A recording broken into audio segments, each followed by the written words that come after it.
call the next witness. The state calls Marcee Gray.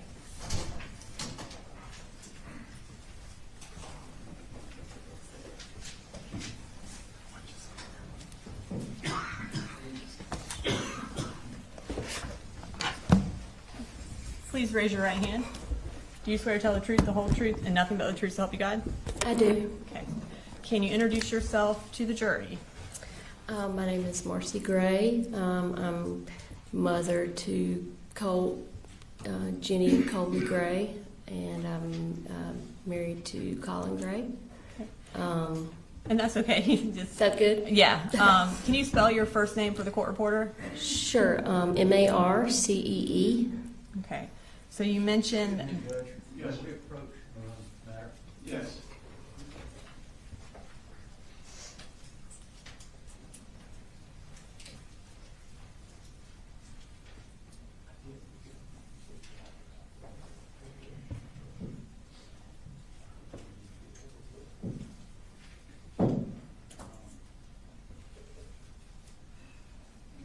That's what I was asking. I said, is there anything you think of?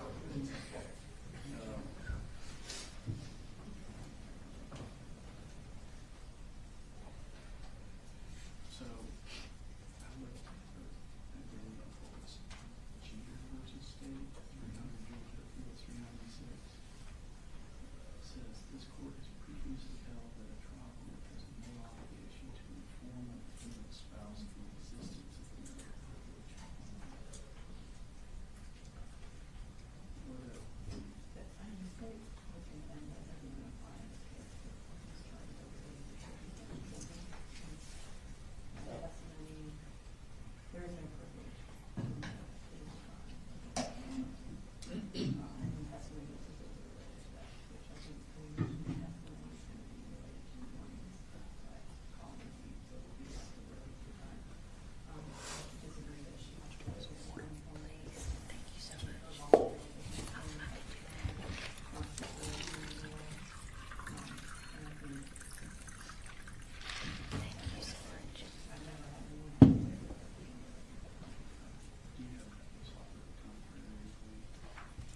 We kind of just know that it's going to be an issue.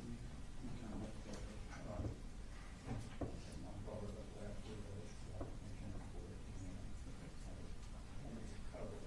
Okay, but you do not have a case that says I need to, right? Okay. I'm going to proceed based on Cheater versus State, is saying that having no obligation to inform the existence of the marital privilege. Thank you.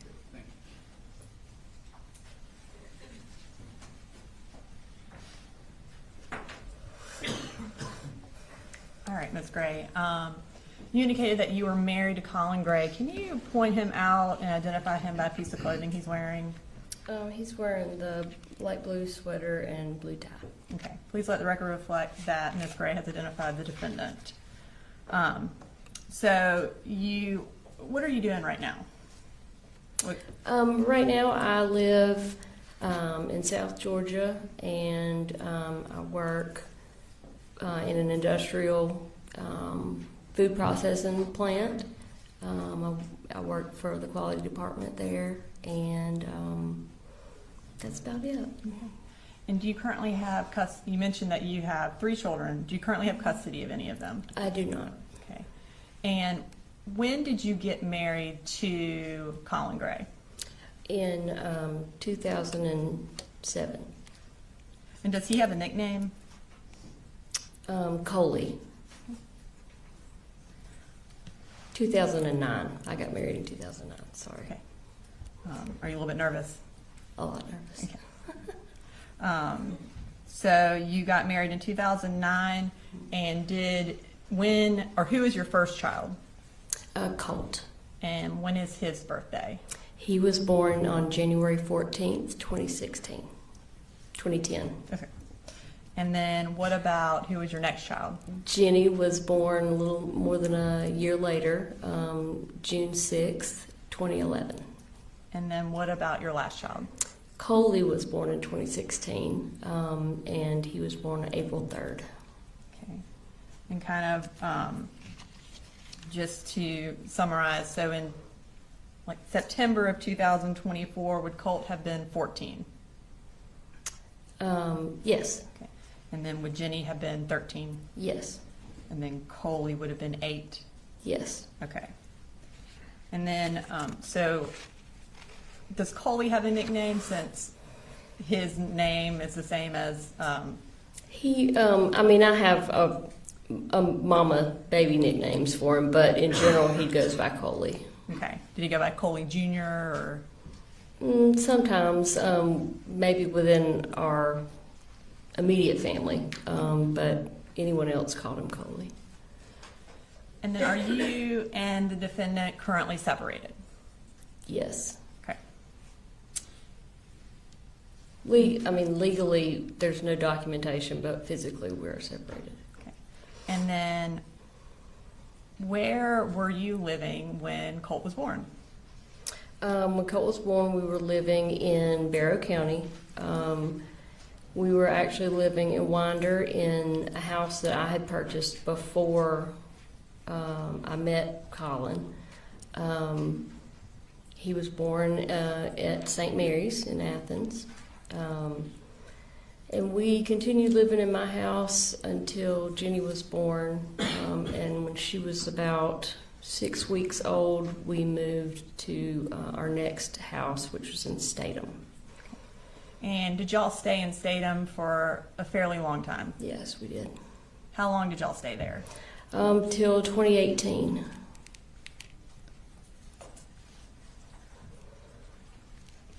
So I want you to kind of just summarize for us where y'all moved after then, up Sure. until y'all moved to Jackson County.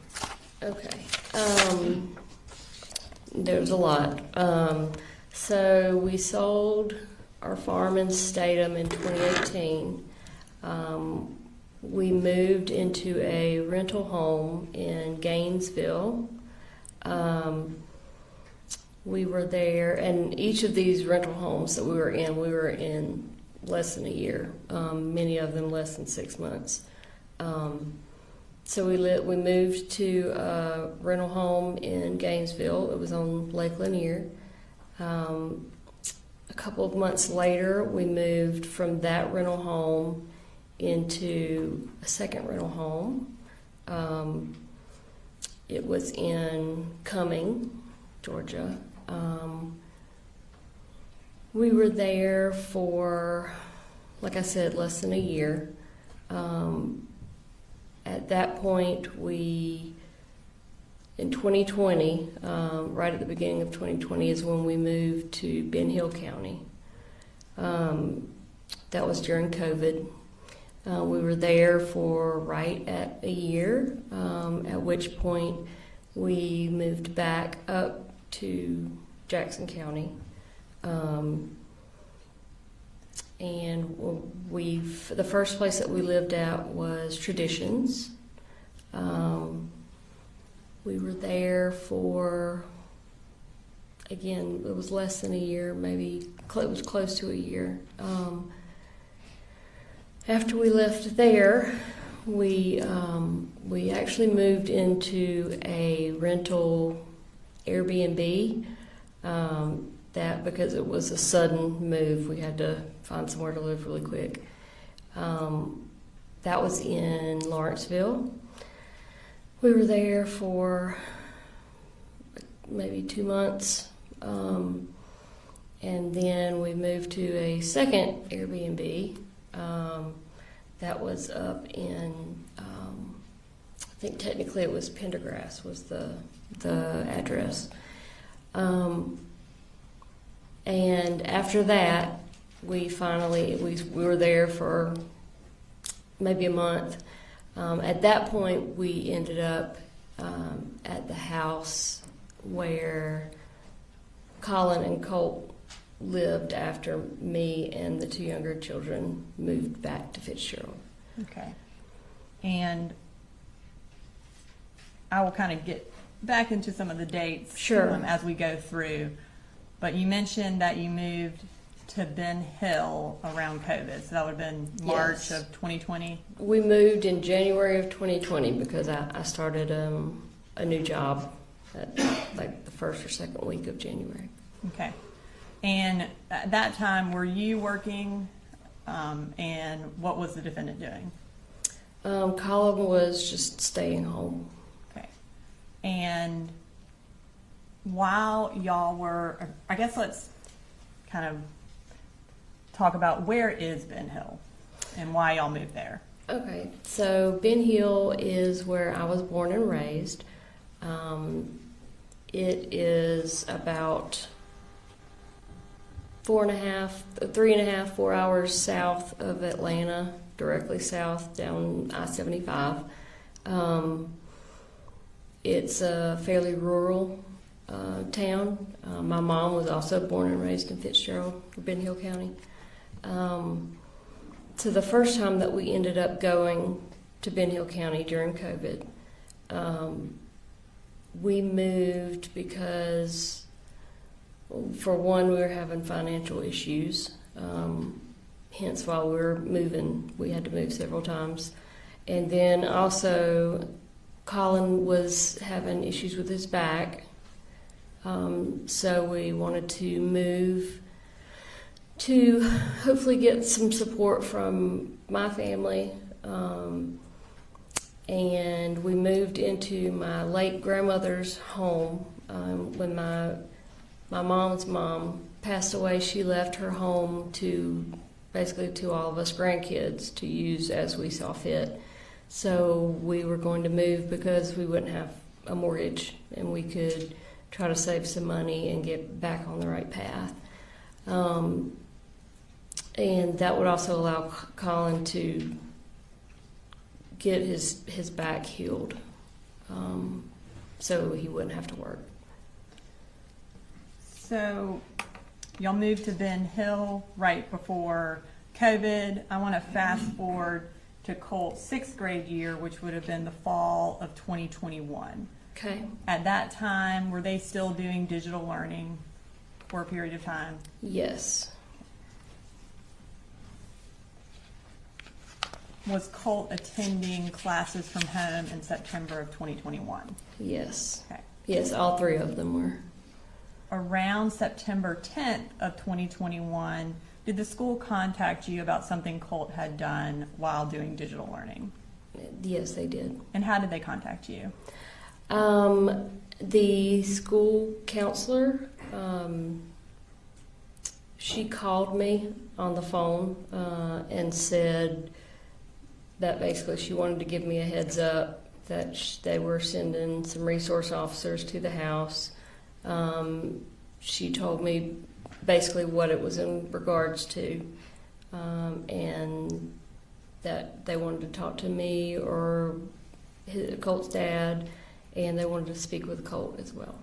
Okay. And when the school resource officers arrived at your house, what did you learn about what Colt had done?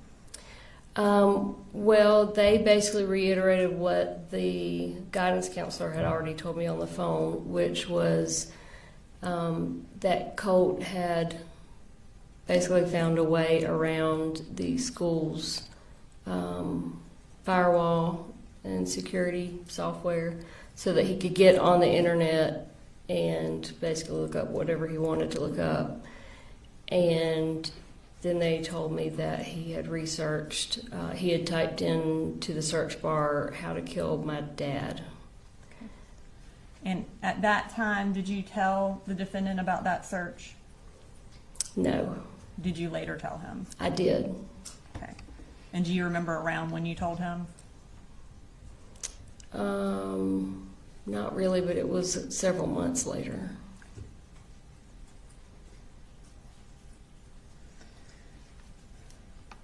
Did the Department of Family and Child Services become involved with your family around that same time of that search? I guess within a couple of months of that. I think so.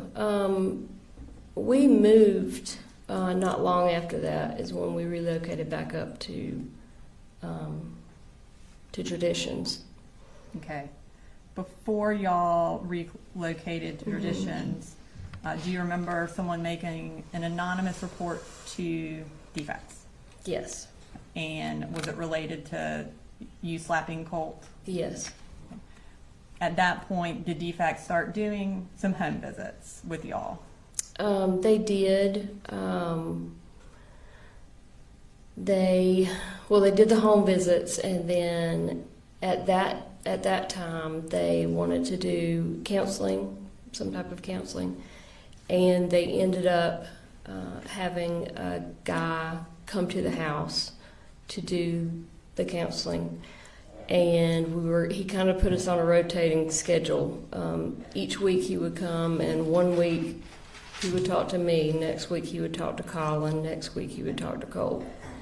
And I think by the time we had to finish because we were moving, I think we each had met with him at least twice, Okay. me, Colin, and Colt. So y'all moved in the middle of this counseling? Yes. And so after about 2 sessions, that is when y'all went to Traditions? Yes. Would that have been around November or October or November of 2021? Yes. Okay. And when we moved, DFACS basically closed the open case because, well, for one, they didn't find any evidence of any sort of abuse or neglect or anything like that.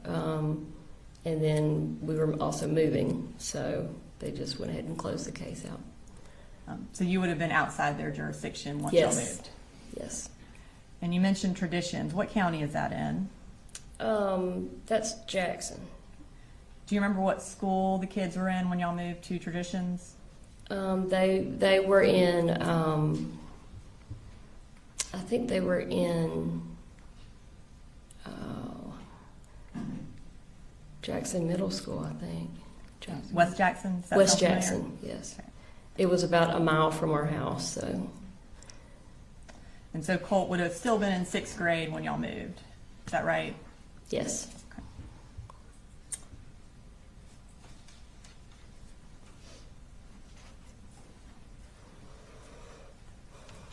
Now, you mentioned earlier that you had to make a quick move from Traditions. And that would that have been around August of 2022? That sounds about right, yeah. And why was it a quick move? We got evicted. And is that when y'all went to a few Airbnbs like you mentioned? Yes, ma'am. Okay. So then eventually you moved to Jefferson sometime kind of in that fall of 2022? Yes, ma'am. Where did the kids start going to school then? Oh gosh.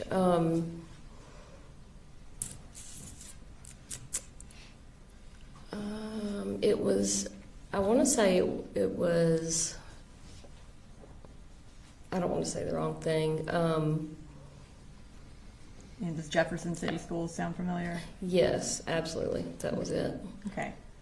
We were excited because Jefferson schools are known to be really, really good schools. At that point, sometime around Halloween of 2022, was another DFACS report made. Mm-hmm. And what was that Yes. report about? That report was, again, ended up being completely unfounded. And one of our neighbors had reported general neglect of our kids. She said that they were being sent to school dirty. They weren't being fed.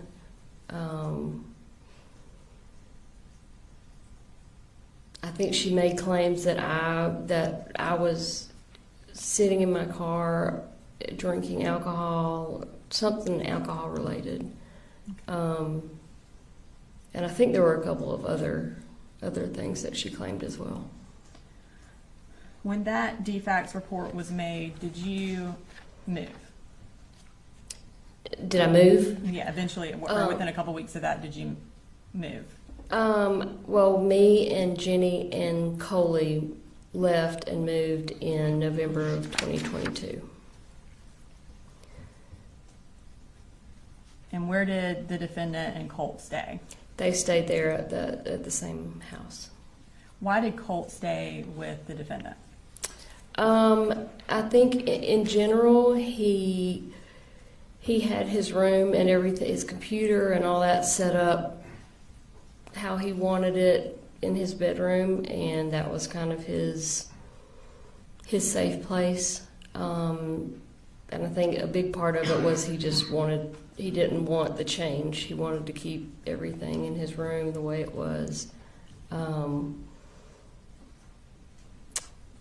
He didn't really give a concrete reason as to, hey, I don't want to go to Fitzgerald, I want to stay here. It just kind of went that way. When you and Coley and Jenny moved down to Ben Hill, did Colt have a phone? Yes. Okay. Were you able to have contact with him while you were living in Fitzgerald or Ben Hill? For the most part, no. I was not able to have much contact with him at all. And did you have much contact with the defendant at that time? It varied, but in general, not really. Other than texts, and there were a couple of times where I tried to facilitate him visiting his younger son. His daughter at the time didn't want to have anything to do with. Objection. This is getting into hearsay, and it's not relevant. We'll move on. All right, just saying. So at any point did he, or how often did he visit you in Fitzgerald, or did you visit Colt and the defendant in Jefferson in that time frame where they were living alone? I think Colin visited us in Fitzgerald twice, and I drove Coley up to visit them maybe 3 or 4 times. It was right towards the end.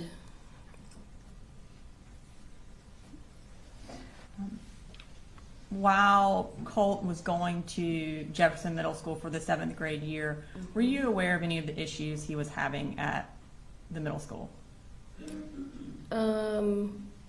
At some point, I was made aware of them. At the time that they took place, I was generally not aware of anything that was going on.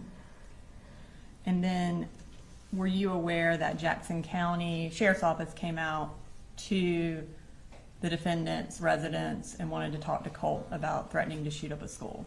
I had no idea that that happened until it came out in the media a year ago.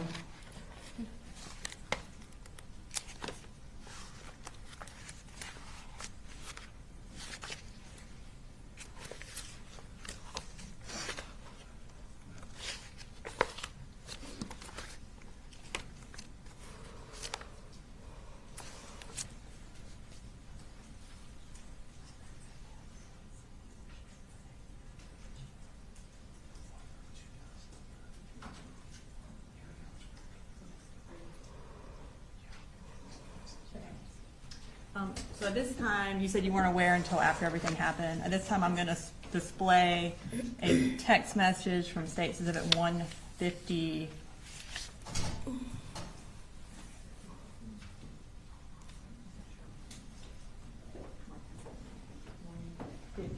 Which is your cell phone extraction, and it's from September 5th of 2024.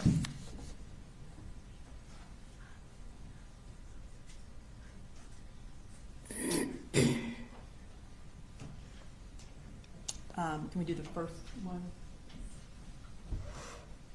What was the exhibit number? It's 159. Marcee's cell phone extraction. So on September 5th, you said, "What the heck is this? I keep reading that the FBI investigated Colt last May about making online threats about a school shooting. It says they talked to you too." Is that the text message you sent to the defendant? Yes. Okay, and then he responded, "I told you about that, and so did he. Someone in a chat room said it, not Colt. I had no idea what the chat room even was. More importantly, why do you have an open warrant?" Was that his response? Yes, that was his response. Okay, and had either of them told you about it? No. Okay.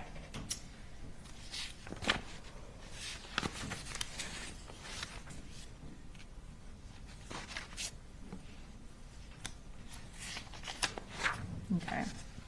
So we're going to fast forward to August of 2023, a couple of months after the May incident with Jackson County Sheriff's Office. Did Colt move back in with you in Ben Hill?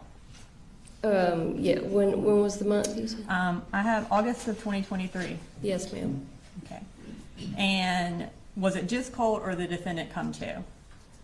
I met the defendant off of I-75 to pick up Colt. Okay.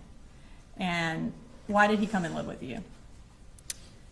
Because, well, he had called several times leading up to that, wanting to come and live with me because he said he just couldn't. Objection is the hearsay. It goes to explain why he was moving to live with her. It goes to explain conduct and not for the truth of the matter asserted, not to explain. And I don't know exactly what she's going to say, but I assume she's going to explain why Colt wanted to move and also why the defendant allowed it to happen. Of course, if it's the defendant's statement, then it would be admissible. I'm gonna have to hear what it is. Ladies and gentlemen, I'll just step out.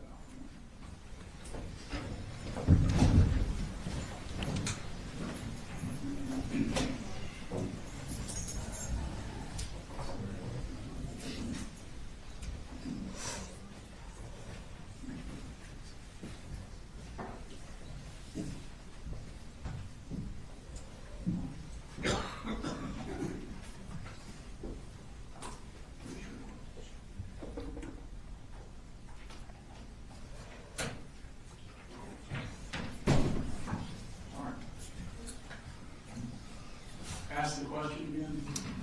Why did Colt move to Ben Hill? So, like I said, Colt had already asked several times in the past and then changed his mind at the last minute. But he had been telling me over the phone that he couldn't take living with his dad anymore. They were constantly getting into physical altercations. That, it was a constant screaming battle between the two of them. And he was basically trapped there at that house because nobody else was ever involved with him up there. So he basically was saying he was at his breaking point. Did you have any discussions with the defendant about him moving? No, other than, can you meet me halfway? Okay. All right, so based on that response, I'm inclined to sustain the hearsay objection. It's being offered to prove what's going on between Colt and his dad. And I realize the line often blurs what's, this explained conduct is, we can't drive a bus through it all the time. So the line blurs on, is it for the truth of the matter asserted or for some other purpose? To me, this one falls more on the side of for the truth of the matter asserted, so I'm Okay. inclined to sustain the objection. I would just like you to do that in front of the jury so they know why she isn't answering the question. That it's Mhm. sustained? Yeah. Sure. Do we need, is there a next question that we need to ferret out or no? Well, did he bring him to meet you? Well, that's obvious. Yeah. All right, bring him back in.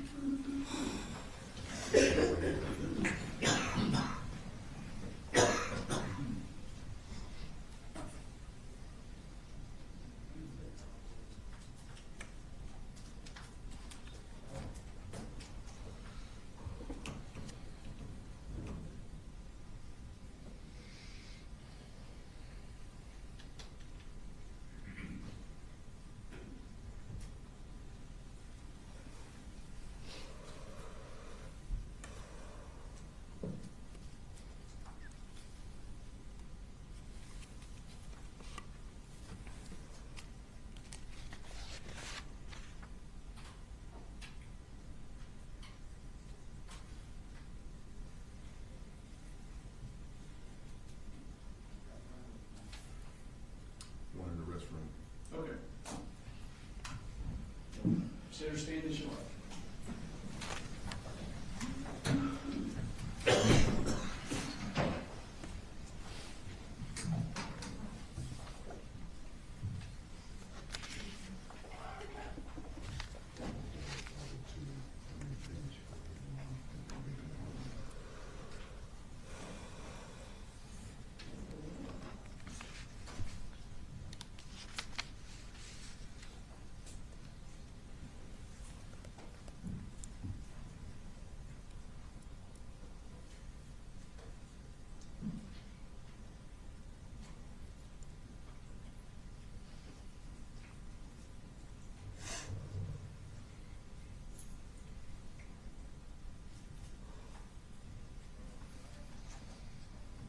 You're ready, sir.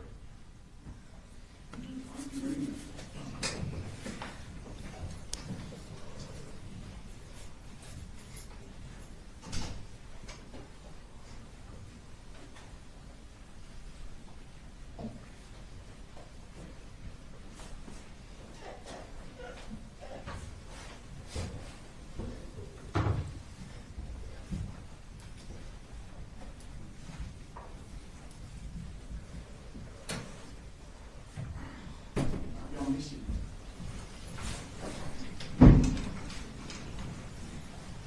All right, so ladies and gentlemen, to the last question, there was a hearsay objection. I'm sustaining that objection. I'd like to stay to ask this next question. So did the defendant meet you somewhere so that you could pick up Colt? Yes, we met. I started driving north on 75 and he was driving south, and we were just going to meet wherever we met. I don't remember what exit it was, but we got off and Colt had not packed really anything. He had just gotten in the truck. He brought his guitar, and so we met in a random parking lot. It was just kind of an abandoned plot of land.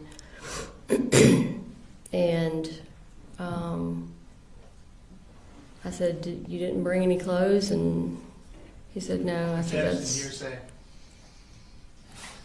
Are you referring to, who is he? Is it Colt or the defendant? Okay. Colt. So Colt didn't bring any clothes, and then what happened? I told him, just get in the car.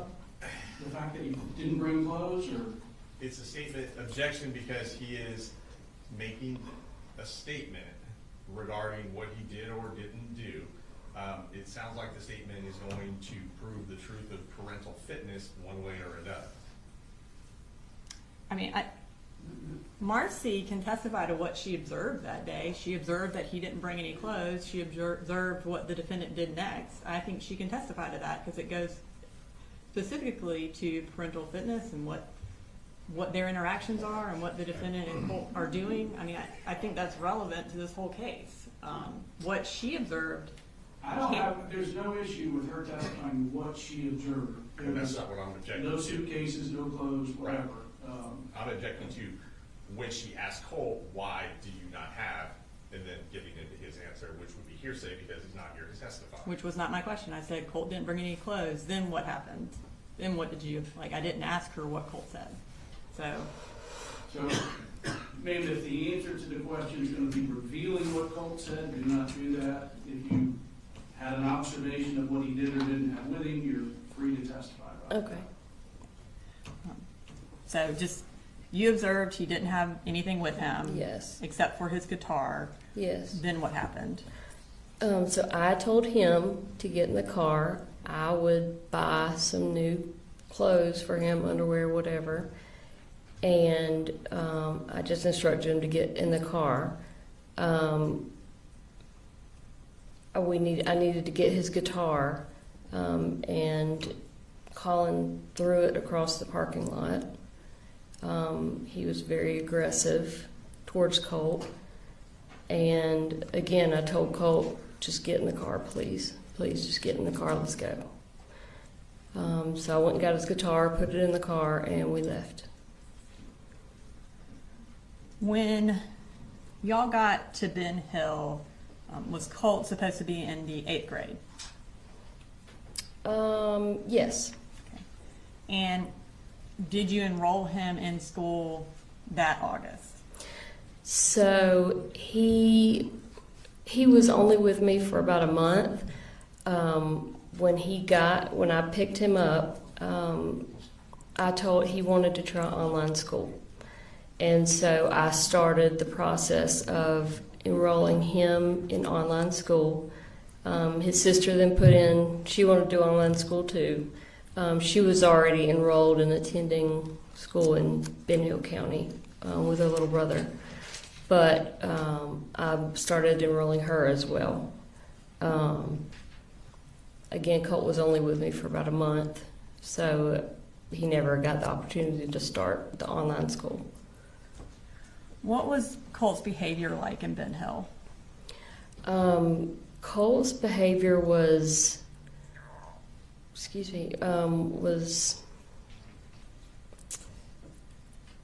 alarming. It was very different from the Colt that I remembered, that I had left with his dad when we left in 2022. He had a lot of anger inside, and he was very aggressive and unpredictable. So much so that I ended up relocating his little sister across town to my parents' house because I didn't want to leave her there alone with him. And then his little brother basically just never left my side. I just had, he was with me wherever I went when he wasn't in school. But Colt, he damaged a lot of things while he was there. Again, he was just, you could tell that he had a lot of anger and just yuck inside of him. You said he damaged a lot of stuff. What kind of stuff did he damage? All of the flat screen TVs that I had in the house. He broke several windows. He would take knives and make cuts on different things like walls and the leather in my car, the leather seats, just kind of like random damage. He wrote on a bunch of stuff, walls and that sort of thing. And on October 3rd, did your dad actually contact the police because of something Colt had damaged? Yes. What had he damaged on October 3rd? I think that was when he broke, the first time he broke a window. He had broken a window because from slamming the door really, really hard. It's an old house, and so the windows are old. And if you're not careful, you slam a door hard enough and it'll shatter a window. And I'm pretty sure that's what happened. And then once that happened, I kept fixing it by basically taping it up and putting a piece of cardboard over it until we could get someone to come and professionally fix the window. And he kept punching through the cardboard. As soon as I'd fix it, he'd punch through it again. And I think it was the window was the actual reason why he called the police that one day. And did the defendant come and get, or did Colt go and live with the defendant immediately after that? Immediately after the second time, so my dad actually called the police twice, or went by to see the police twice. The second time they came, and each time they came, I would basically ask them, please don't take him to jail. You know, I don't want anything on his record. Can you just talk to him? Which they did. They actually offered to stand there and supervise while I spanked him or some like physical punishment. I was like, no, I don't want to do that.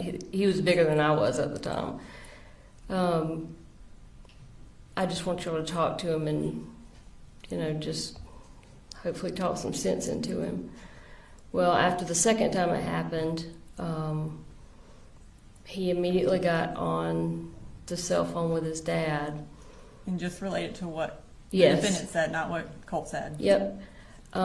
He had the phone on speakerphone, so I could hear, because I didn't have my phone at that point. I'm not sure where it was, but I said, let me talk to your dad. And so he didn't want to give me his phone, so he put it on speakerphone so I could speak to Colin on speakerphone on Colt's phone. And, you know, I had not been communicating with Colin at all. Since he dropped Colt off, communication basically was non-existent. So he didn't know anything about what Colt had been doing or, you know, his behavior. And I immediately started trying to explain to Colin what had been going on, and I couldn't get any words in edgewise before he immediately wanted to say, well, "Why are you doing this to our son? Why are you calling the police on our son? Why would you do this?" And it took him, you know, less than 5 minutes to have Colt convinced that I was the one calling the police. I was trying to get him sent, you know, to juvenile detention. And once he had him convinced of that, Colt refused to talk to me. He just wanted to go back with his dad. And when did he leave? I To go think back he to left that. like the next day after that second time the police were called. While you were in Ben Hill County with Colt, had you scheduled some counseling for him? Yes. Is that at the, Healing Connections okay. was the place, but he never made it because he went back with his dad. So was his first counseling session supposed to take place after he left? Yes, ma'am. And did Coley Jr. and Jenny stay with you in Ben Hill at that point? Yes, at that point, yes, they did. When the defendant took Colt home or met, I guess, or met you or your mom halfway, where did they go to live at that point? They were still living at that same house. In I think- Barra County? Yeah. Okay. Or no. And we're Yeah, in- they were at the Barrow County house. Okay. Yeah, you're right. We are in October of 2023. Yes, they were definitely in Barrow County. And so again, Colt should have been in the 8th grade. Did the defendant enroll him in the 8th grade in Barrow County? No, Did he attend any schools in the 8th grade? no. Now, when Colt went back to Barrow County and you were still in Ben Hill with Coley and Jenny, did you still have an open defects case? Yes. My case manager had told me that the next time she saw me, she was going to close the case because over the prior year, you know, I had been doing everything they wanted me to do. I had, you know, they were drug testing me the whole year long, hair follicle, urine tests, and I had been doing everything I was supposed to do. What happened at that next visit where they were supposed to close the case? So instead of closing the case, they gave me, someone had called and made an anonymous report, and they drug tested me. And did you pass or fail that I test? failed that test. When you failed the drug test, what happened? When I failed the drug test, I guess it's the Saturday after my case manager got the results. She showed up. Actually, me and Jenny and Colin were spending the night at my parents' house because my parents, at that point in time, had gone on a trip to Virginia, and we would do that a lot. Just spend the night at my parents' house because it was just kind of a fun thing to get out of the house, our house. And so we were there, and my case manager, Tamika Mitchum, showed up at their front door with Colin and Colt to basically tell me I had failed the drug test, and she was sending Jenny and Colin to live with their dad. And at that point, did you have custody of any of your children? Well, it wasn't a custody case at that time.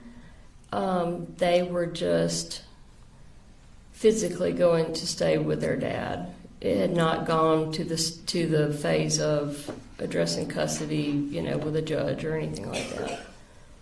I guess none of them were living with you, is that correct? That's correct. And did the defendant have kind of authority over them at that point?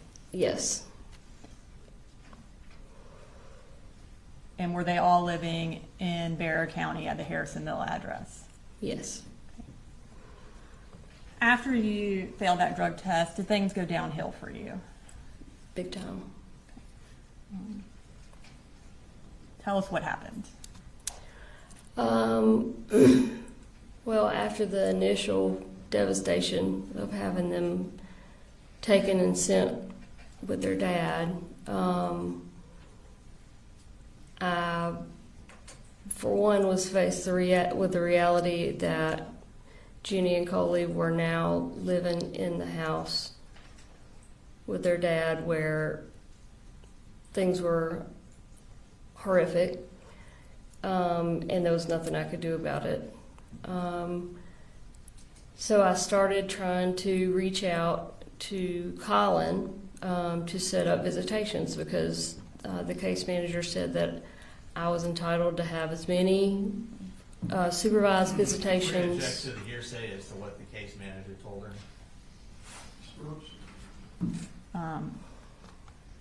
I think I understand your latest sustaining of the objection about hearsay related to explain conduct, but this is squarely within that. She is trying to set up visitation because she was told she was allowed to have visitation. So I do believe that fits within that exception. I believe our harm is also very low, where the caseworker already testified to that fact. I don't think the caseworker testified exactly to what she is saying. I believe she testified that she was allowed to have visitation, so I think that. I think she testified that visitation was up to the defendant, not that she had an absolute right to visitation. Visitation was at the right of the defendant. I believe you're correct. Was she saying something different just then? Or? Yes. I think we're splitting hairs. She wasn't prevented from seeing her children. So she could have visitation. She was allowed to have visitation. If it's up to the defendant, she's calling him to try to set that up. That's exactly what she's testifying to. Trying to act like she's saying something completely different is just not true. She is saying she's calling the defendant to set up the visitation because she was allowed to, and he is the one who has custody, so she has to go through him. And she, this victim testified that she was not entitled to visitation. Any visitation was to be done through the defendant based on his determination. Not that she had an absolute right to visitation. That is a misinterpretation of what Ms. Mitchum testified to. She did not say she was not entitled to visitation. That is not what happened. So, ladies and gentlemen, you'll have to remember what the DFACS worker, case manager testified to. I'm going to let the witness go ahead and answer. So, So, I mean, I can rephrase. No, he's overruled the objection, so. Okay. You were, I guess, where we're at. is There was you no were- restrictions to me having visitation or seeing my children other than it needed to be supervised. She did say that I needed to schedule it with Colin. So I started reaching out immediately because, you know, I wanted to see them as much as humanly possible. And it immediately became apparent, which I knew it would, that he was not going to communicate with me whatsoever. He had blocked my phone number, and I know that because I checked it the next time I saw him and had access to his phone. He basically refused to not only not let me see or speak to my kids, but he refused to speak to me himself. So my children were living somewhere where I knew was a nightmare for them, and now I can't get any sort of updates or any sort of contact with them.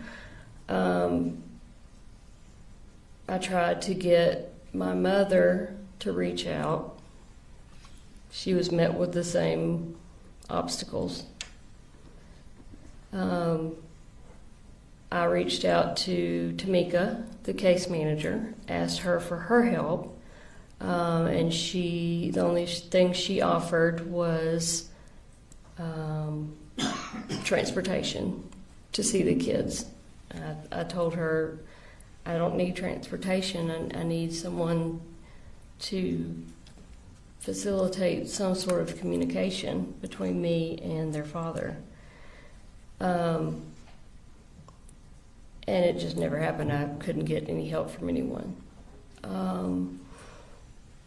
At one point later in the month, I called in a wellness check with Barrow County, just so I could have someone put their eyes on my children to make sure that they were still alive.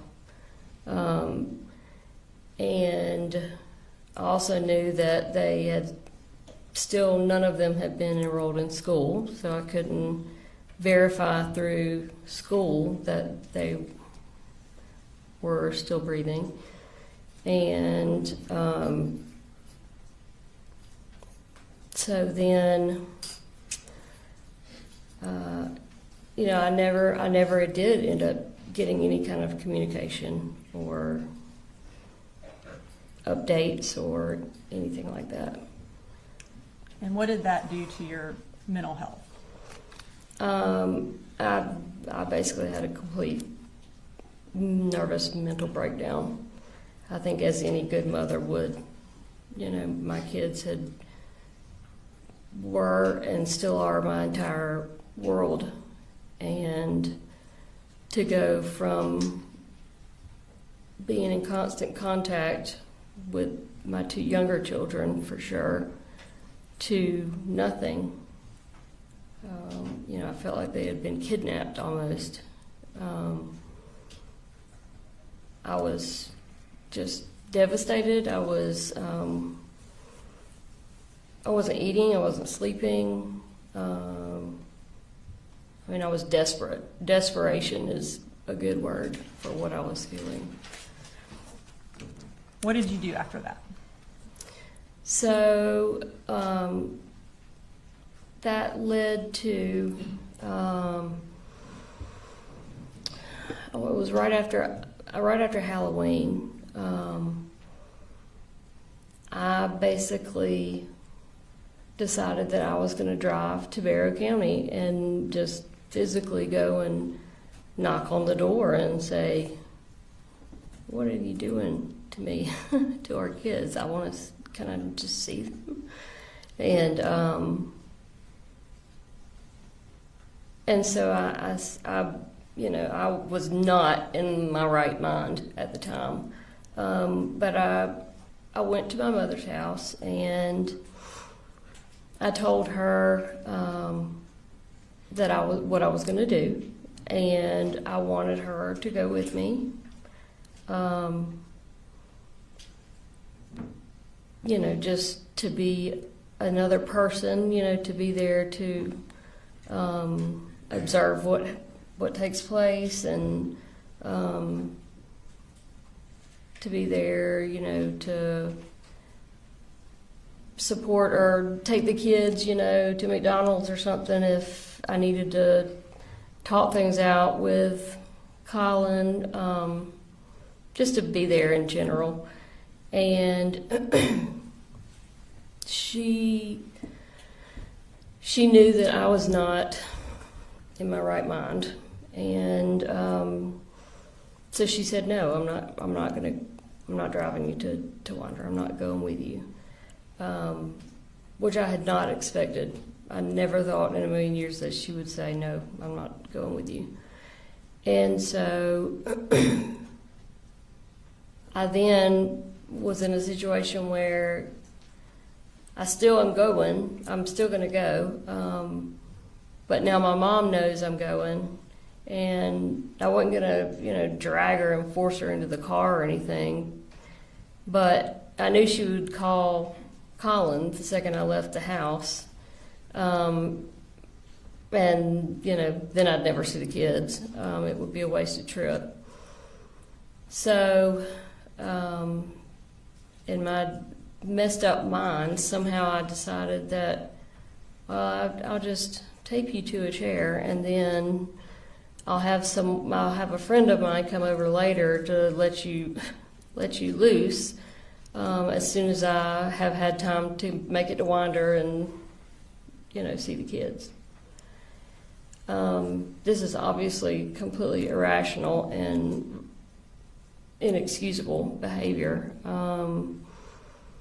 But again, I was not in a rationally thinking state of mind at that point. So that's what I did, and drove to Wander. I actually got there on Friday, but it was late. It was dark, and I didn't want to go knocking on the door, you know, late at night, and it, you know, be made out to look like, oh, your mom's, you know, banging on the door at all times of the night. So anyways, I slept in my car basically Friday night with the intention of going to talk to him Saturday morning, which is what I did. I tried knocking on the door first, and, you know, nobody was coming. It was kind of early, especially for a Saturday. But I'd been there before, so I knew which bedroom was his. So I walked around to his bedroom window, and it was open. He sleeps with his bedroom window open a lot. And are you referring to Colin? Yes, Okay. sorry. It's okay. And so, but I didn't want to scare him, so I just kind of tapped on the window. And it was dark, you know, looking from outside into the bedroom, but I could kind of see, you know, the outline, and I could see that he sat up in bed. And I kind of knocked again because he didn't say anything. And he said, who is that? And I said, Colin, you know who this is? I'm your wife. I would like to see or talk to our kids, please. And then I saw little Coley jump up, excited, because I was at the house, and he immediately tried to take off running because he wanted to come out and see me, and his dad told him, no, stay right where you're at. And so I said, you've blocked me from your life for the last month, and that's not fair. I would never do that to you. I'd like to see the kids. And he said, you can't, this is not right. You can't do it this way. You have to call and set up a time, and I'm calling the police. Get off my property. I'm calling the police if you don't leave right now. And I immediately I started crying, and I said, "Please don't do this. I've been trying to contact you for a month. You know that, and you know what you're doing, and it's not fair. It's not right to me or our kids." And but he didn't care. So he said, "Get off my property, or I'm calling the police." And I knew he would, so I turned around and left. And I drove just down the street to the Dollar General and just sat there, just boohooing, not knowing what to do next, because I didn't want to make any kind of scene or anything with the kids there. Not that I would make a scene anyway, but I didn't want to give him the opportunity to make it look like I was acting crazy or anything. So, a couple hours later, I had actually brought some of Jenny's electronics, some stuff that she used with her iPad and like an Apple Pencil and stuff that I wanted to leave with her. Because I knew she would want them. And so I decided to drive back to the house to just drop that off, which I did. I drove back, and I didn't even bother knocking on the door. But I took all of her stuff and set it on the roof or the hood of Colin's truck. His work truck was there in the driveway. And turned around to leave, and I ended up keying the side of his truck, which is the first time I've ever done anything like that. But I just had so much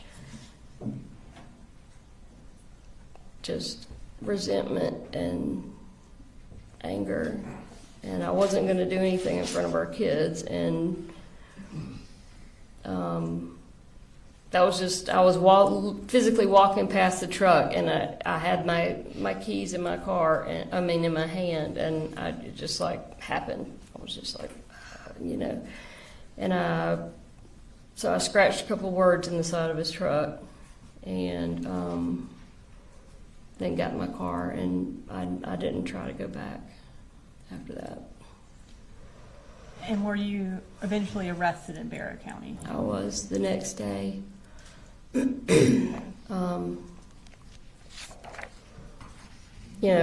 couple hours, I guess, after I had keyed his truck, he was outside and he saw it. And so he called and made a police report. And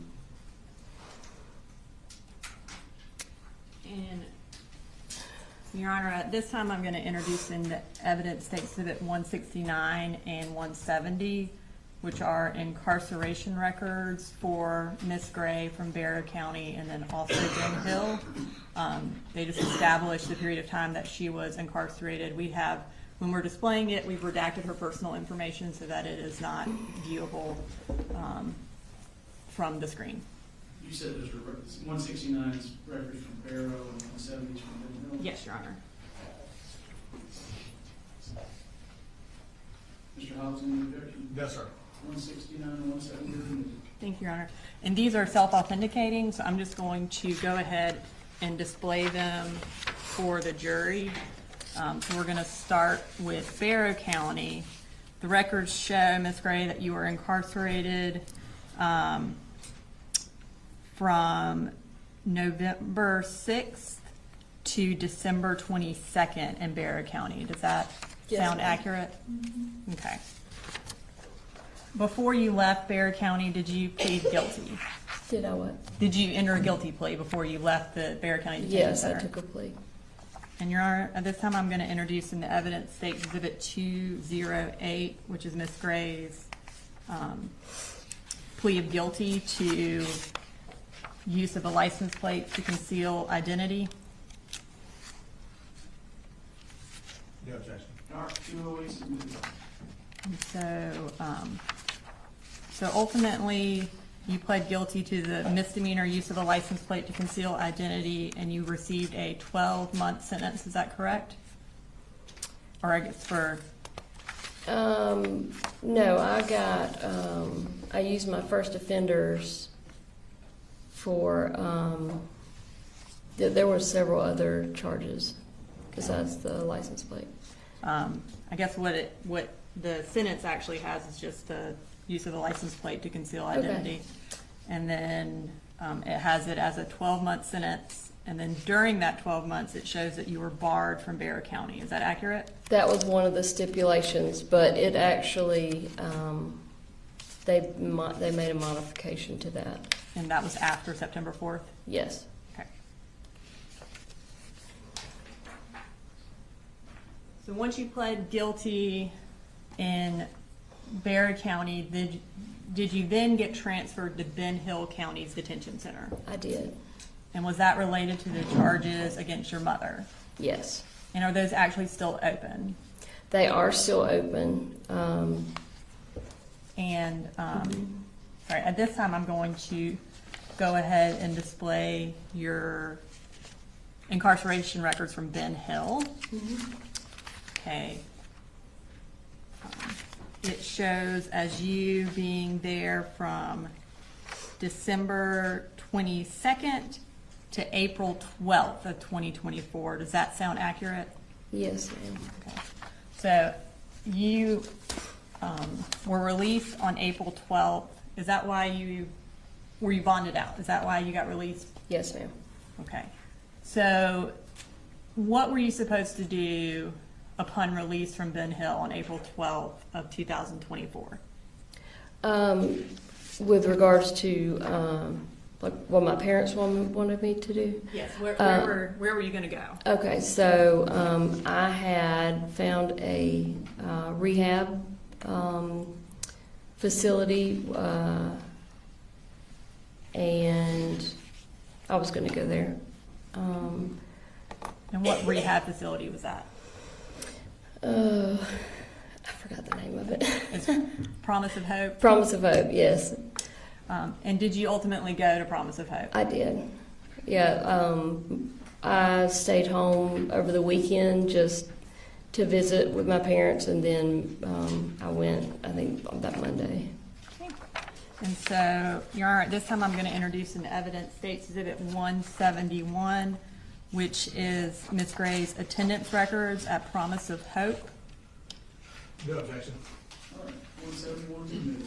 And Your Honor, these are self-authenticating, so I'm going to go ahead and publish them to the jury. So it indicates that you were at Promise of Hope from April 16th of 2024 until July 6th of 2024. Does that sound accurate? Yes, ma'am. Okay. So, in that time frame, while you were incarcerated and then also in rehab, what kind of contact did you have with the defendant? Most of that time period, most of the time period when I was incarcerated prior to rehab, I had no contact with him or the kids until maybe the last month, at which point he started doing FaceTime. They're not actually iPhone FaceTimes, but video calls. Was able to do those. And then, did you ever get emails or anything from the defendant or your kids? I did. Mm-hmm. I'm going to pull up what's previously been introduced into evidence as State's Exhibit 111.13. Is that a poster that your family made for you? It is. Okay. Now I'm going to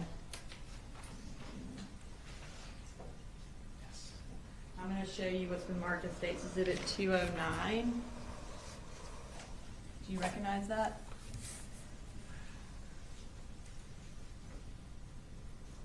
Yep. And what do you recognize that as? This was an email from Colin to Mandy, who was basically the owner of Promise of Hope. But it was basically a letter that he had written to me, but he sent it through the email, Mandy's email. And did he attach pictures of that poster to it? Yes. And was that email sent to you on May 13th of 2024? Yes, ma'am. And was that either Mother's Day or around Mother's Day? Yes, ma'am. Your Honor, this time I'd like to introduce an evidence states exhibit 209 and publish to the jury. Mr. Hobbs? No objection. All right, 209's admitted. All right, so the subject was Marcee's Mother's Day. It was sent on May 13th, 2024 at 12:15 from Gray Coley 444 at gmail.com. And it says, Mandy, thank you so much for this. Pretty girl, we all love you and we are very proud of you. We can't wait until the day we can just hug you. Quick update, Coley Jr. made the honor roll for 2nd grade. Big Coley finally got my job with Kevin Price. Just be patient with Jenny Reen. She gets it honest. See you soon. I see you. And then let's display the attachments. Okay. And the next one. Okay. So while you are in treatment, they sent you something for Mother's Day. Did you eventually leave rehab? I did. And according to the records, that was on July 6th. Mhm. How did you leave? Colin came and picked me up. And when he came and picked you up, where did you go? We went back to their house in Barrow County. Now, at that point, did you move in to the Barrow County house? I wouldn't call it moving in, but I did stay there for approximately 5 weeks. Okay. And was it ever your intent to remain there permanently? No, my intent was to find either a rehab or a sober living house close to them, like in Athens or something like that, and pursue that sort of living arrangement, or possibly my own apartment or something. And at this point, you're still banned from Barrow County, is that right? Yes, ma'am. Okay. When you moved to Barrow County, did you have a driver's license? No. Did you have a car No, with you in no, Barrow no, County? no. I had no way of driving anywhere. Did you have a cell phone? No, although Colin gave me one of his old ones temporarily. And was that a phone that Coley had been using? Yes, ma'am. And does Coley sometimes go by Boo Boo? That's my nickname. I call him that. Okay. And when you moved back to Ben Hill later on, did you then get your own phone? Yes, at some point. Yeah.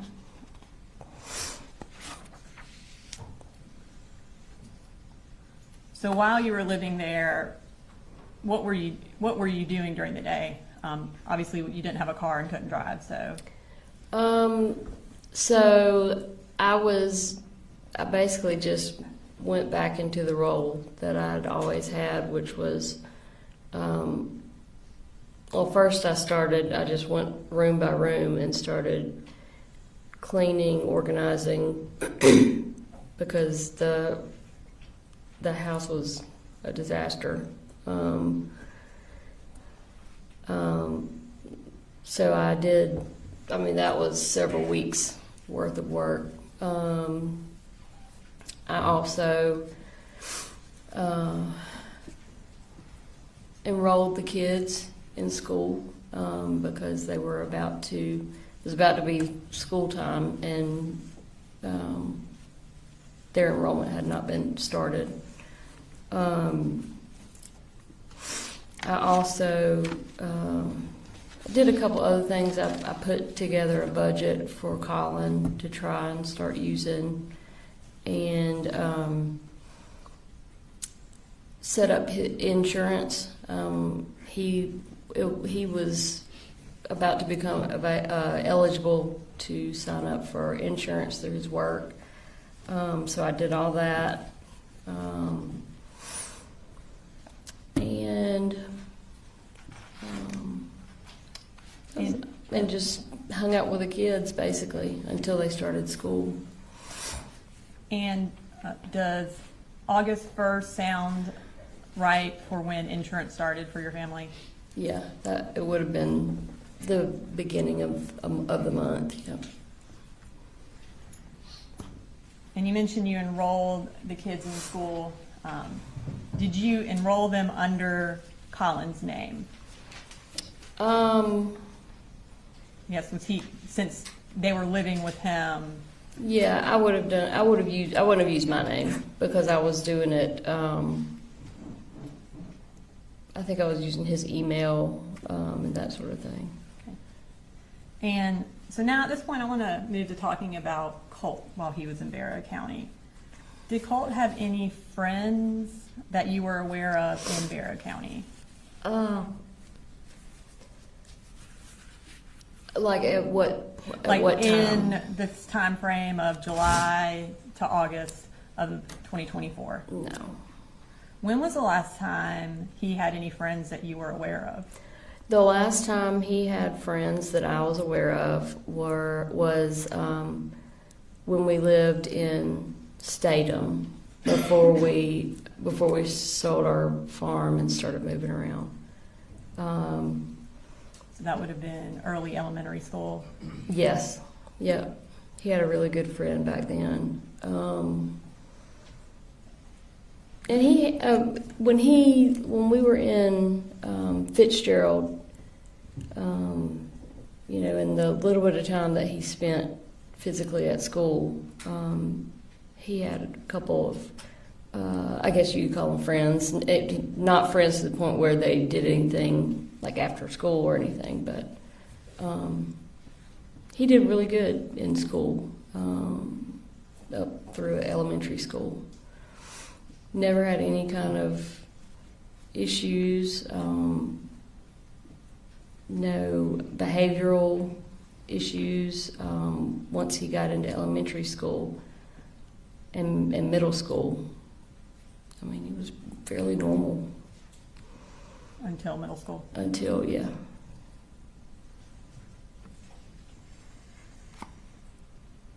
And so was in Barrow County, would he just stay at home for the most part? Yes.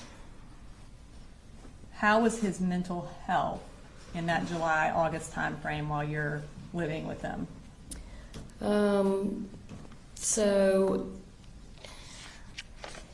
his mental health, I think with me being there, he had a lot more stretches of positivity.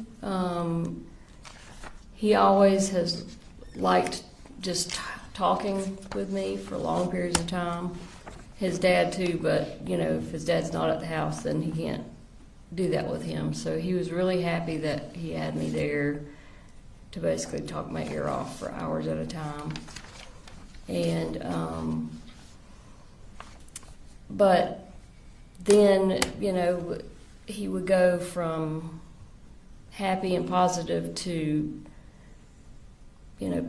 anxiety, riddled with anxiety, easily agitated, very agitated, and could be aggressive.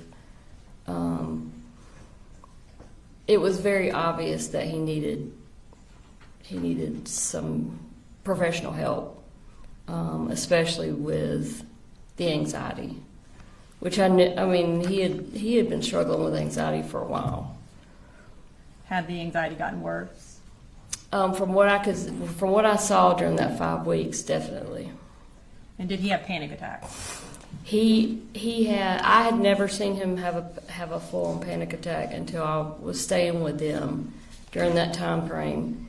And one night he had just a full-blown panic attack. I knew immediately what was happening because I've struggled with panic attacks towards the beginning of our marriage. Who all was present for the panic attack? Me, Colin, and Colin. And what was Colt doing during this panic attack? He had walked into the kitchen. His dad and little brother were standing in the kitchen. I was on the couch in the living room. And he walked in to the kitchen and said something, and then started like crying, kind of like like I don't know what you would call it, but he was crying out, and it scared the crap out of me because I didn't know what was going on. So I jumped up off the couch and ran into the kitchen, and he was just he was standing up, but he was just kind of hunched over and crying out. And I just knew what was going on immediately because I knew he had been struggling with anxiety anyway. And so I went over to him and put my arms around him and said, come on. And so I walked him down the hall to the back bedroom where Colin and Colin were sleeping, and got him to lay down on the bottom bunk.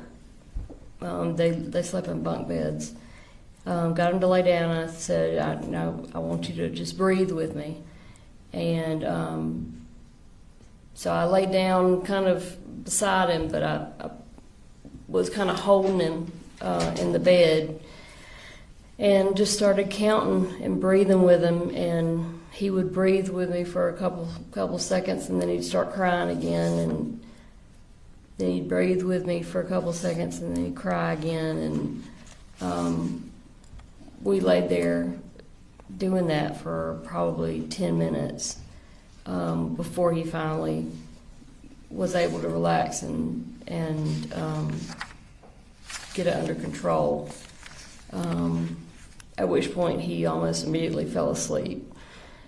And so I just covered him up and went out of the bedroom, shut the door, and told Colin, don't go in the bedroom, leave him alone. He needs to sleep for as long as possible because he had not been sleeping very well either. During that time frame when he's having the panic attack, did he ask for y'all to call 911? That's what he said when he first walked in. Because I'd heard him say something, but I wasn't sure what, because I was in a different room, and then he immediately started with the crying thing. But yes, apparently that's the first thing he asked for.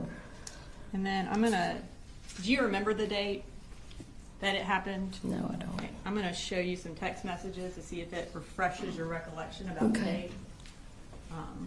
You can kind of look at those and tell me if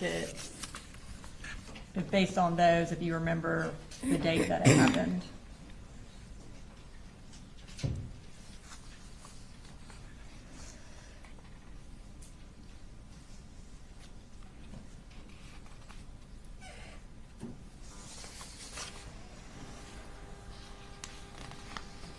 Okay, yeah.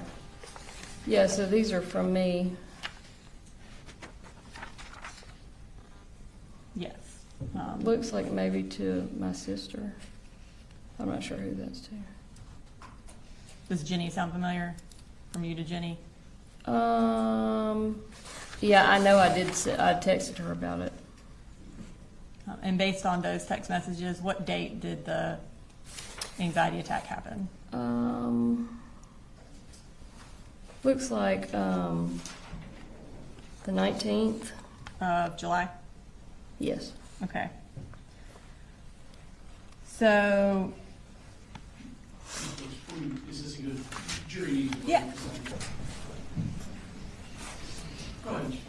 Thank you. All right, Ms. Gray, so we are in July of 2024, and Colt just had a panic attack. At this time, where did Colt feel comfortable sleeping? So, at this time, and when I first got there, he preferred to sleep, or he was sleeping on the floor in Jenny's bedroom closet. Okay. Not on any kind of cushion, just on the carpet. And did you provide him something to sleep on in that closet? I did. I took some memory foam that I found in the laundry room and cut it up and lined the closet with the memory foam. And then I also put some in his bedroom. Okay. After this panic attack, did you start Colt on any medication? I did, Zoloft. Okay. And at this time, I am going to publish a text thread between you and the defendant from State's Exhibit 156 from July 24th.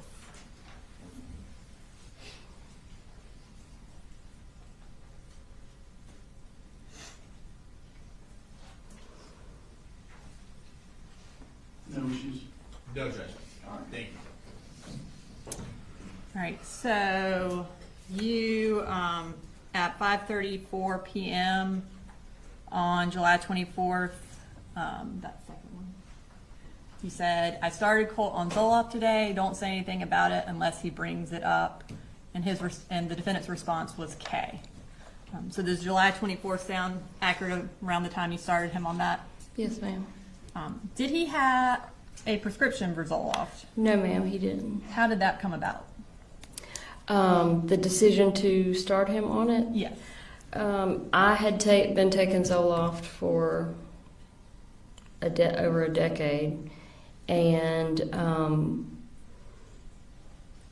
for basically the same issues that he was having. And I had talked to him about trying it.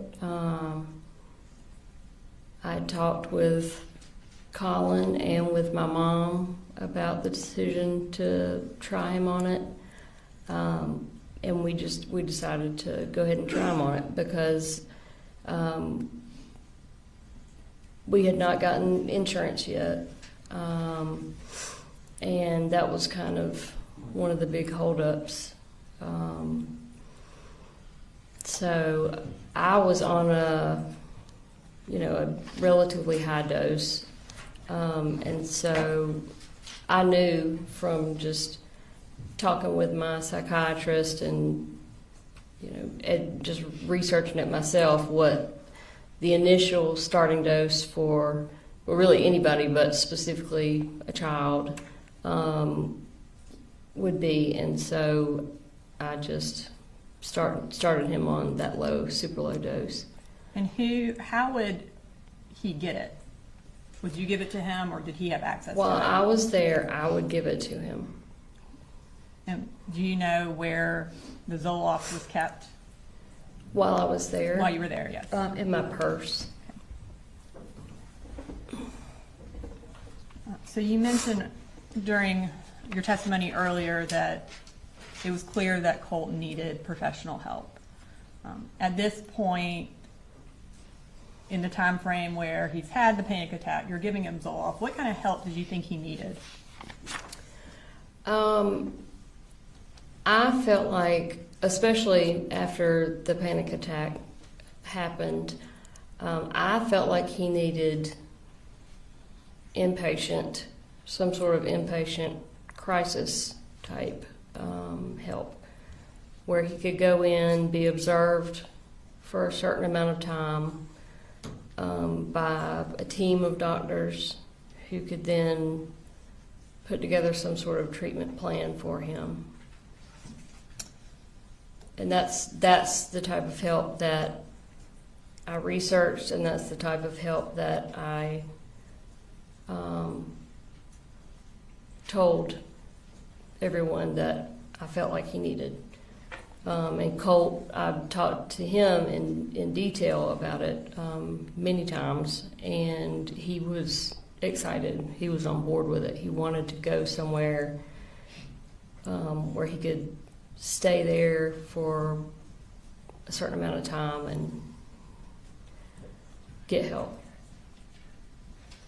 Was the defendant supportive of getting Colt into therapy or counseling or inpatient treatment? In general, he didn't usually have a whole lot to say about it, but there were multiple occasions where I tried to talk to him about it, and his initial reaction was always, well, what if there's nothing wrong with him? What if he's just messed up? What if he's just a piece of crap person? Then what are we going to do? And I said, well, for one, as his mother, I know that there's something that he's dealing with. He's got issues. He needs help. That's not even a question in my mind. But if we do go somewhere and they say, you know, there's nothing we can do or whatever, then we'll find another doctor until we find him the help he needs. But I was not happy with the reaction that I got most of the time when I would try to talk to the defendant about getting Colt help. At any point, kind of over the years, had he been supportive of trying to get Colt into therapy? No. And why not?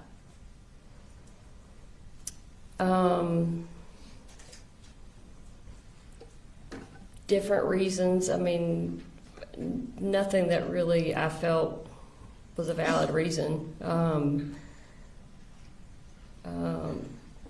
I think in general, the defendant just didn't want to deal with it. He just wanted to not pay attention to it and hope it would go away. And also, I personally think that he was afraid that Colt was going to go and talk about what the defendant was doing. Speculation, objection, what's your response? I think if she, based on her interactions with the defendant and her discussions with him and her observations of him, I think she can say why he didn't want to get Colt into therapy. I think speculation is when you don't have a basis for your testimony, but she lived with him for over a decade and she tried to get Colt into therapy and she was there when the defendant had discussions with her about that. So I do think that she has a basis for why the defendant did not want to get Colt into therapy or counseling or inpatient treatment. Ma'am, what's your answer to the question? My personal opinion is that he was afraid that Colt would go in and start talking about the emotional, mental abuse that he was suffering at the hands of the defendant.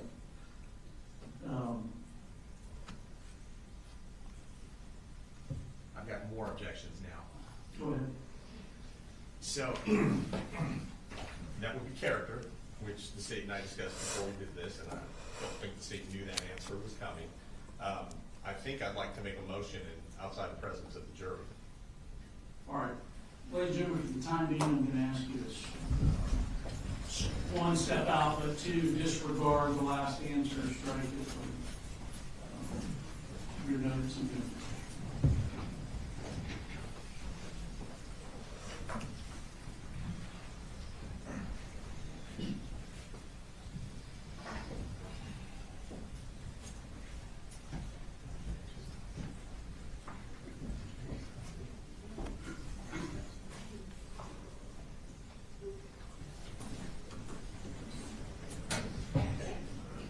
Go ahead.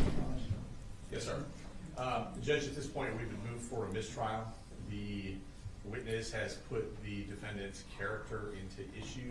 She stated that he was physically abusive and mentally abusive as part of her speculative answer as to why, in her opinion, that the defendant was against mental health treatment.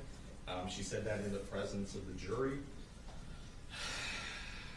As the court knows, they're not allowed to introduce character evidence, specifically bad character evidence, unless we open the door to it, which we have not.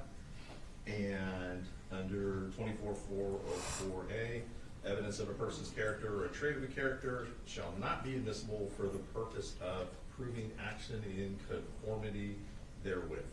So based on all that, Judge, we've moved for a mistrial. Mr. Brooks? So bad character evidence would be related to something different from what he is charged with. So he is charged with having warning signs related to Colt, which included his deteriorating mental health condition, his violent tendencies, his school shooter obsession. There's going to be testimony that the defendant and Colt were physically aggressive with one another. He says it in his statement that Colt would bull rush him and strike him, and that he would hold him down. And Jenny will testify to physical fights between the two of them, and that is directly related to the charges that he is facing. And I think she said mental and verbal abuse is off of Colt. She did not say of herself, which is what Mr. Hobbs' initial objection was when we discussed it, that she could not talk about the defendant's treatment of her, which she is not, and that is what I admonished her on. You cannot talk about the defendant's treatment of you, and she has not done that. She hasn't violated any sort of admonition from the state, and Miss Daniel wrote the quote down: emotional and mental abuse at the hands of the defendant is what she said. Again, I think that goes directly to what we're on trial for. So it certainly isn't a mistrial. Additionally, it was the court that asked her to say her answer. The state didn't elicit it at that time. So this is certainly not some grounds for a mistrial. Again, I made my argument already about she has a basis for why he didn't want to get treatment. She's made statements about what he actually told her about not wanting to get treatment, which is that, what if our son is just messed up?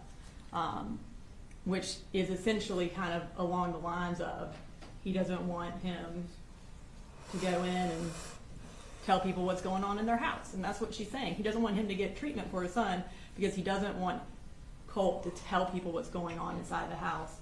And him not getting treatment for his son is directly related to why he is charged. Like, granting a mistrial on this would be completely out of line. Anything else, Mr. Hobbs? No, Judge. All right, so I'm going to deny the motion for mistrial. It doesn't change any prejudice to the defendant that I invited the responses of those to the state. I'm going to instruct the jury that they disregard her statement that she believed it was because Colin was abusive to Colt. And again, the issue here is, the overall issue is,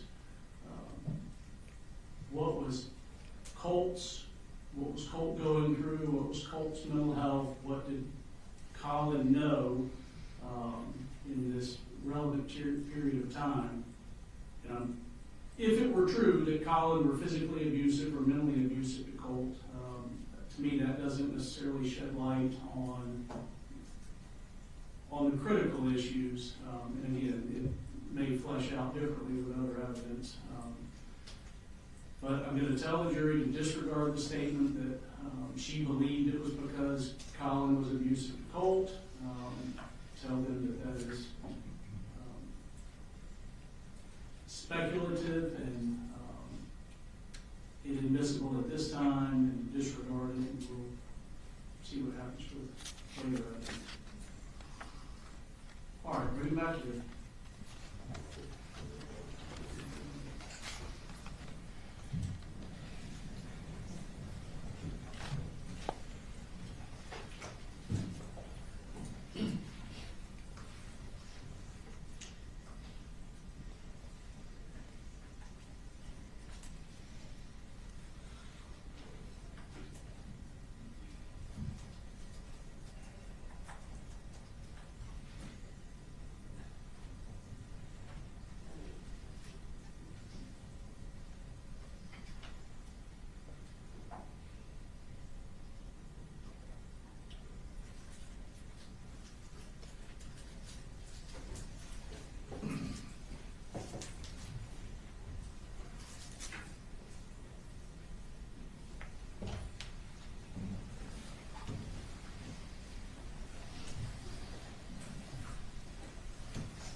ladies and gentlemen, I'm going to ask you to disregard the witness's last response about speculating as to why she claims Colin did not want Colt to get counseling, specifically with regard to her stating that she thought Colin would be worried that Colt would repeatedly abuse. That's inadmissible at this time. I'm going to ask you to disregard that. Do not consider it for any purpose. All right, go ahead, Ms. Brooks. All right, thank you, Your Honor.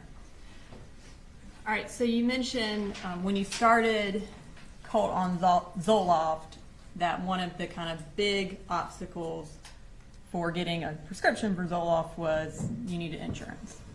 You testified earlier that insurance, you got it around August 1st. At that point, did the defendant become more supportive of getting him to counseling once y'all had insurance? No. Okay. And then kind of fast forward a little bit.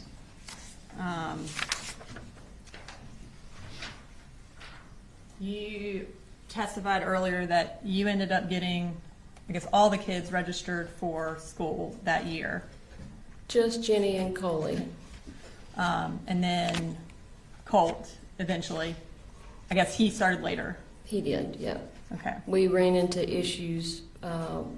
I ran into issues because of him not attending school the year prior. And I'm going to, at this point, introduce or display for the jury what is from State's Exhibit 156, which is the defendant's cell phone extraction.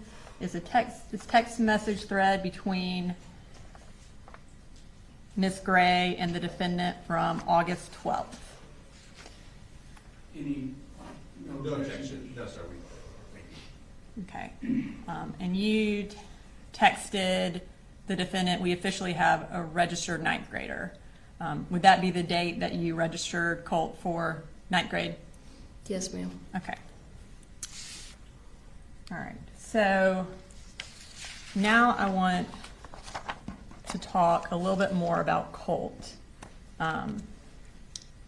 In this time frame, or even before this time frame, did he ever express an interest in mass shootings or school shootings or the individuals who perpetrated those shootings? He had. Okay. Tell me about that.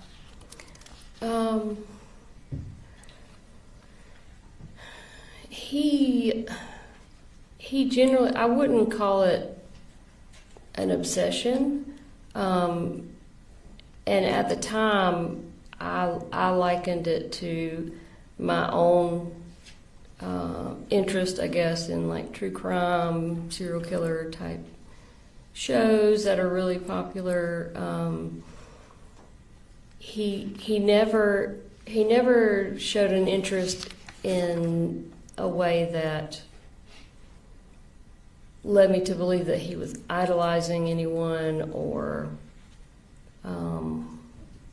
wanting to follow in their footsteps or anything like that. It was just because typically what he would talk to me about would be like their home life or, you know, what their interests were.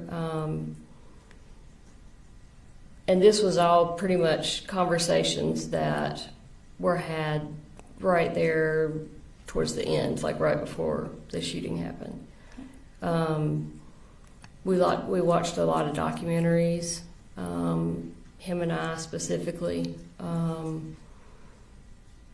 there was no definite focus on just school shooter documentaries or anything like that. These conversations that he would have, would they be out in the open? Yeah. Would the defendant ever be around for them? I'm sure he was, yeah. And you said that they started becoming more prevalent closer in time to the shooting? Well, I won't say, I can't really say if they were more prevalent. It was just, you know, because I had not been there before. So I don't know how prevalent they were prior to that 5-week period that I was there. And then Do you remember having a conversation with GBI agents kind of about his discussions about school shooters right after the shooting? I remember being interviewed by the GBI. And I can't remember exactly what all we talked about. I completely understand. Do you remember, though, talking to them about Colt having developed or having discussed one particular shooter in Yes. recent months? Nicholas Cruz Okay. was the one that I remembered that name specifically. Did Colt ever make any references to wanting to look like a school shooter or to dress like one? I don't remember him specifically saying anything that he wanted to look like them. I know he talked about their looks, but from what I remember, it was typically almost kind of like making fun of them or, you know, their crazy hair or whatever. Kind of, do you remember in that same GBI interview talking about a specific discussion you had with him where he joked about completing his school shooter outfit? I do. He was talking about a vest. His dad buying him a vest. And he said it in what I thought was a joking manner, because he was laughing, and I mean, I would never think that it would be anything other than a joke, but he said something, he was talking about getting the vest, and he said, yeah, I've got to finish my school shooter outfit or something like that. Or Dad's got to finish my school shooter outfit.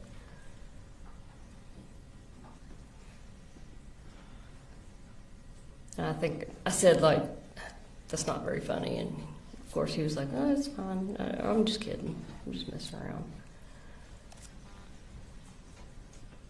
During this time frame, July to August of 2024, did he have an interest in firearms? Yes. Tell me about that.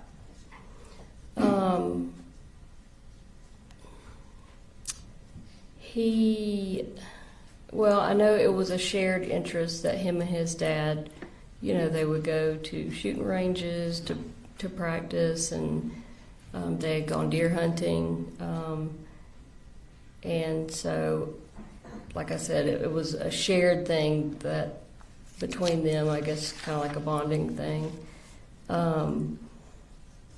And I think that was the start of it, I guess. But then as he got more items, I guess you could call them, he got more interested in it. And yeah, I mean, to the point where when I was there for that 5-week period, he was just involved with his gun a lot. Like, he would clean it all the time, and he was always asking his dad to take him to the shooting range and that sort of thing. He definitely had an obvious interest in guns. When you say he was cleaning it all the time, where did or I guess did Colt have his own rifle? Yeah, the rifle that his dad bought him for that Christmas. And where did he keep it? Where did Colt keep it? When I was there, it was generally in his bedroom. Do you remember where in his bedroom? I really didn't go in his bedroom, but I mean, he didn't have anywhere really to set it, so I guess it was like leaned up against the wall, or I mean, when he would clean it, he would sit at his desk, because I could walk down the hall and look in and see that he was cleaning it.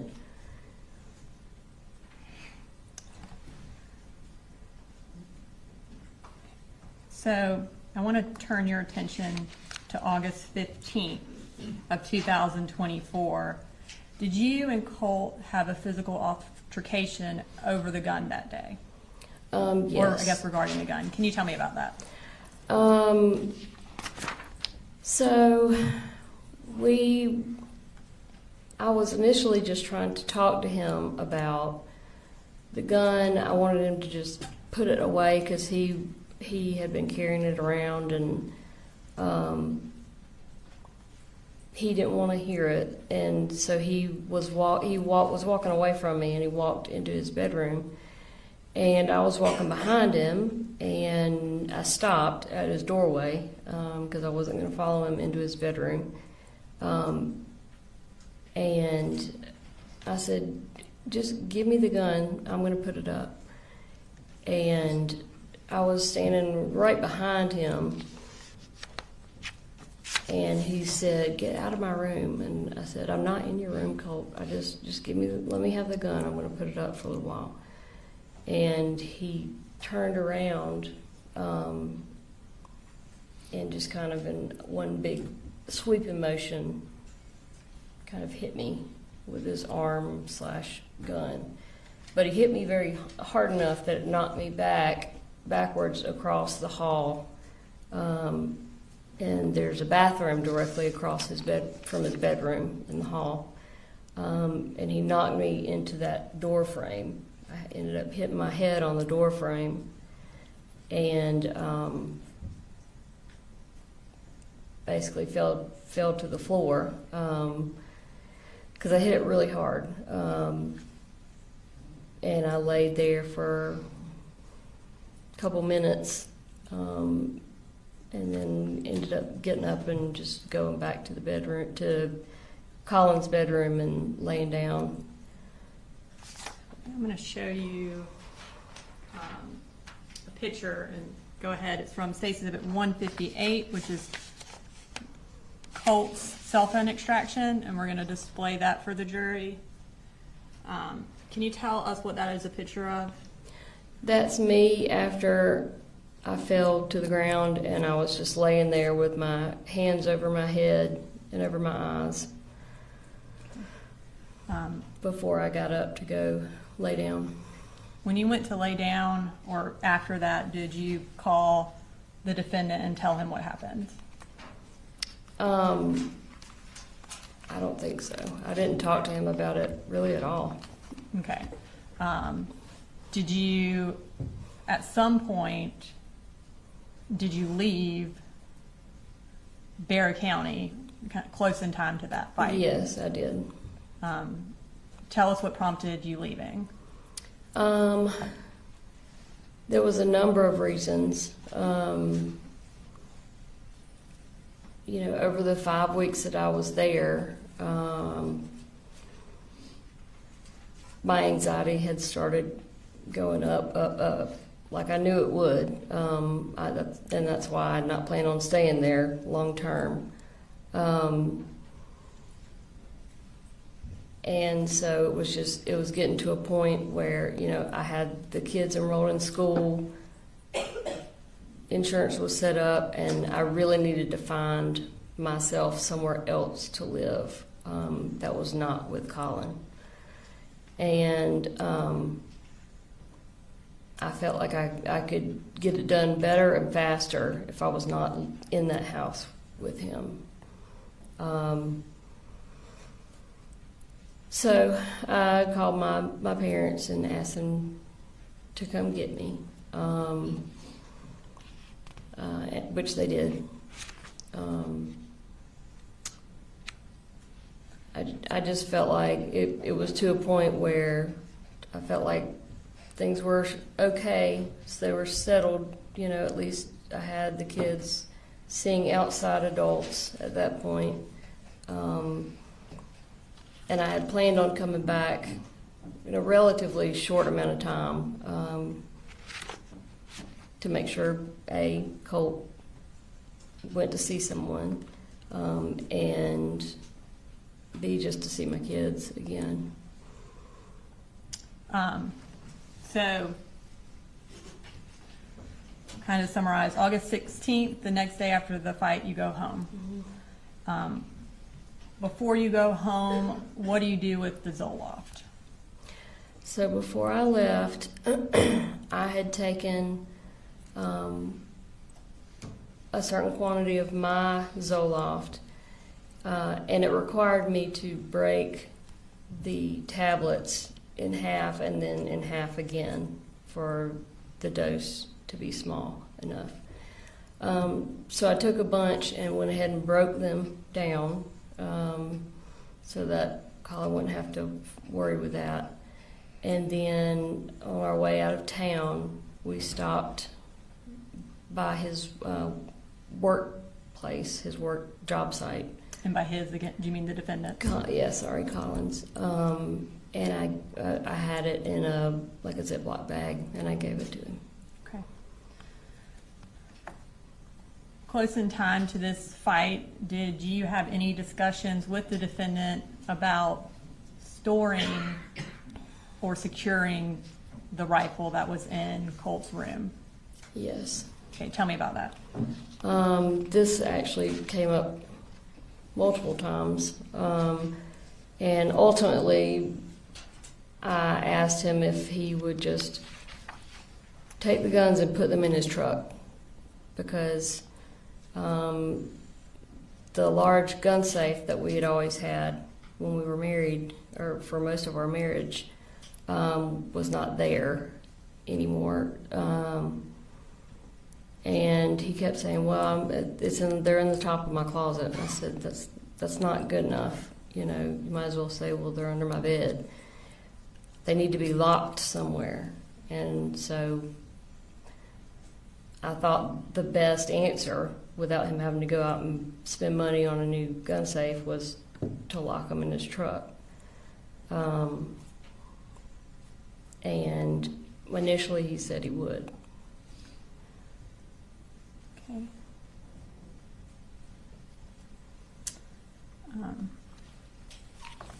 And circling back to Colt's anxiety issues, earlier you mentioned that you wanted to get him into an inpatient treatment place.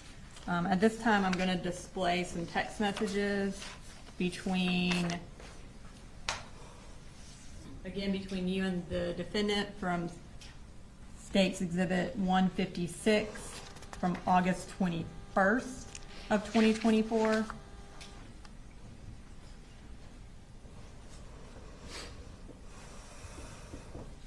Motion, Mr. Huff. No objection, Judge. Right, and we're going to bring up that second text message.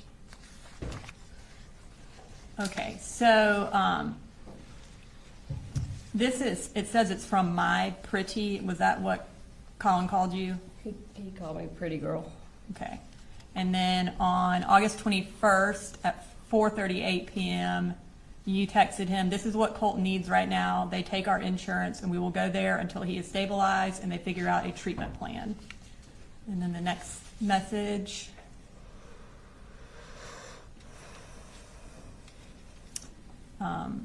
This is where you sent the defendant the website for Advantage Behavioral Health Systems Crisis Stabilization. And that was at that same time of 4:38.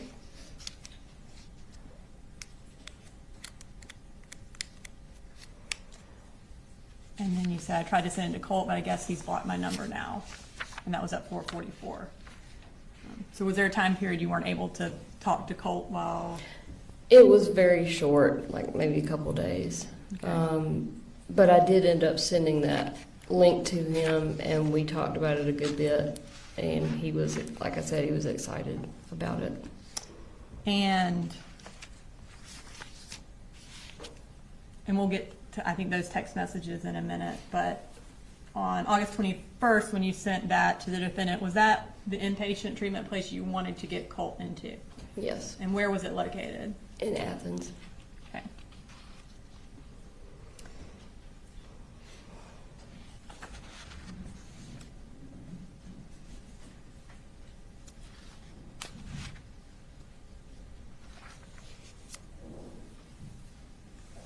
Okay. And when you sent that to the defendant, did he ever respond or follow up with anything related to that? No. Okay. When did you plan on taking Colt to Advantage Behavioral? So initially, I tried to set up several different times, but my mom had gone up, and she was going to go with Coley to take Colt, but she ended up breaking her hand and had to come home. So I think that was on like a Wednesday or Thursday. Well, that Saturday, the defendant and I had been planning all week for me to come up to visit the kids, and primarily on that Saturday to take Colt to Advantage Behavioral in Athens. We had been talking about it really ever since I left. We had planned on doing some fun stuff, with the kids. And my mom and I had called Advantage Behavioral, talked to them to find out, as far as intake of patients, what we needed to do, who needed to be there. And so everything was ready. And then... And we'll get to that. I got a few Sure. more things before. Sorry. So the plan was August 31st, that Saturday. And you mentioned that your mom came up that week. Did something happen at school that week that prompted your mom driving up there and y'all kind of wanting this to happen? My mom had a conversation with Colt about, I think, having a panic attack at school. For me, I mean, the urgency had always been there. I won't say that anything specific happened to make it more important. But when she broke her hand and had to come home, I was expecting before she came home, I was expecting Colt to have gone somewhere, be somewhere getting help. And so when she came home and wasn't able to do that, I'd say my urgency as far as getting up there Saturday to take him somewhere, it went up at that point, for sure. Okay. So on August 26th, I'm going to display some text messages between you and Colt from State's Exhibit 159, which is your cell phone extraction. Any issues with your knowledge?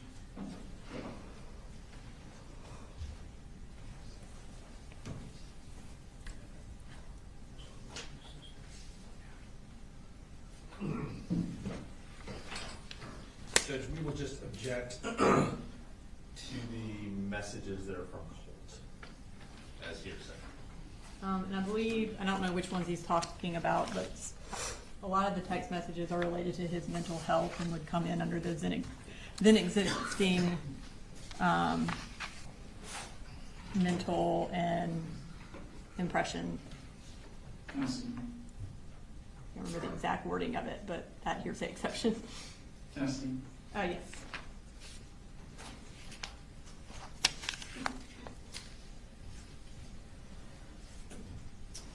We're not gonna display that one.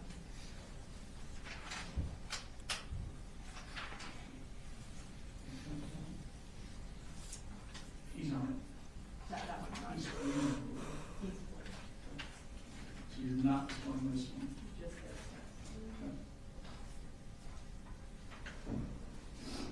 We'll display some of these, not the ones that are just generic, but the ones that talk about between maybe.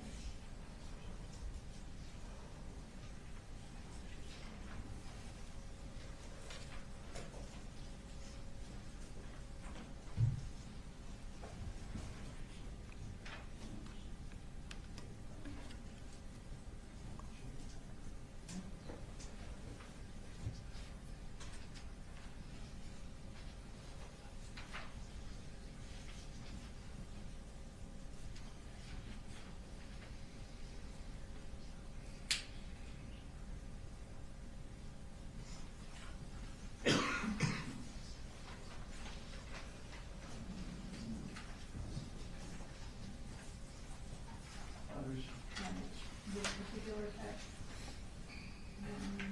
On page 33, not to the truth about it, asserted but to show its security and unconditional. And also, kind of in context, to talk about how to show that Marcee communicating.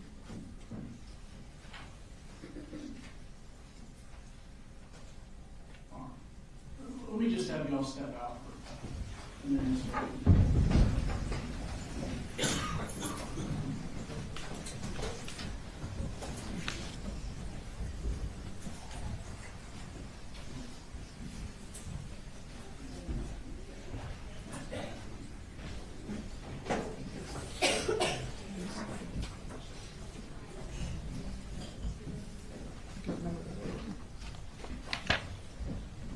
Condition.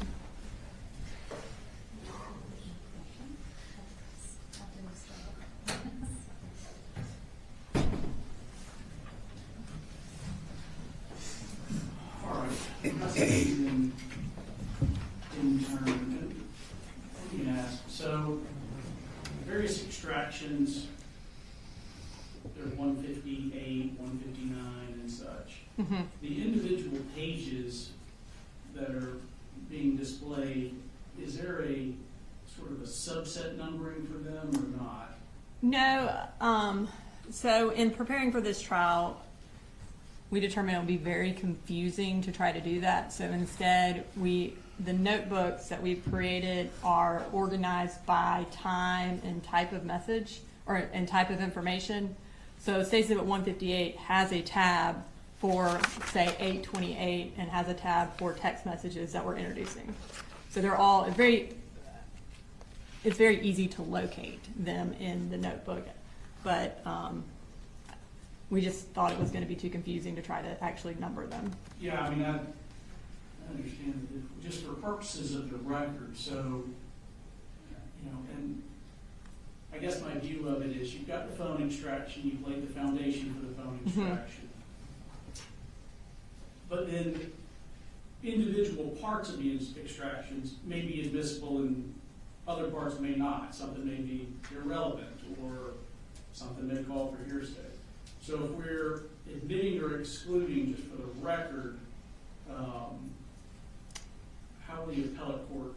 Well, I think the binders are, like I said, they are notated by date and type of information. So these text messages are under State Exhibit 158 in section August 28th under text messages.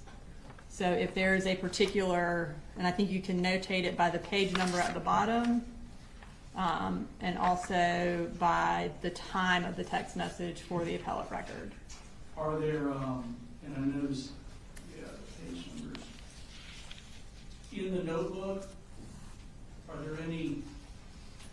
all the page numbers sequential, or for instance, are there 2 number 1s in there at all, or?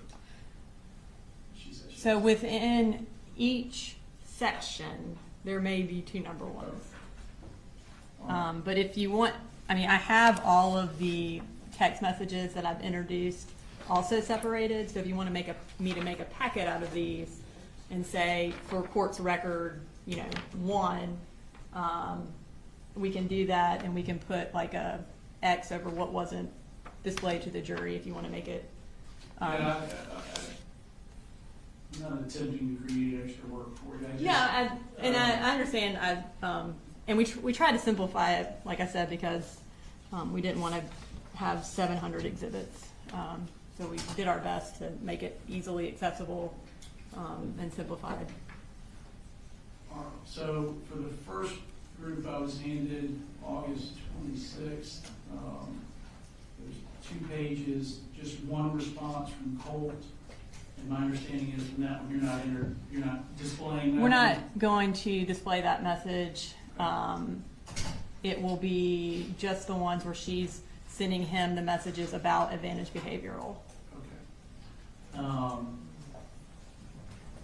And the second subset, or second set's also August 26th, pages 5 through 9.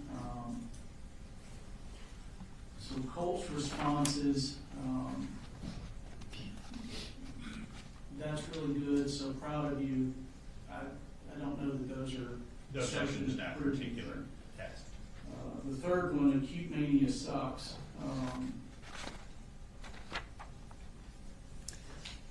You have an issue with that one, Mr. Hobbs? Or?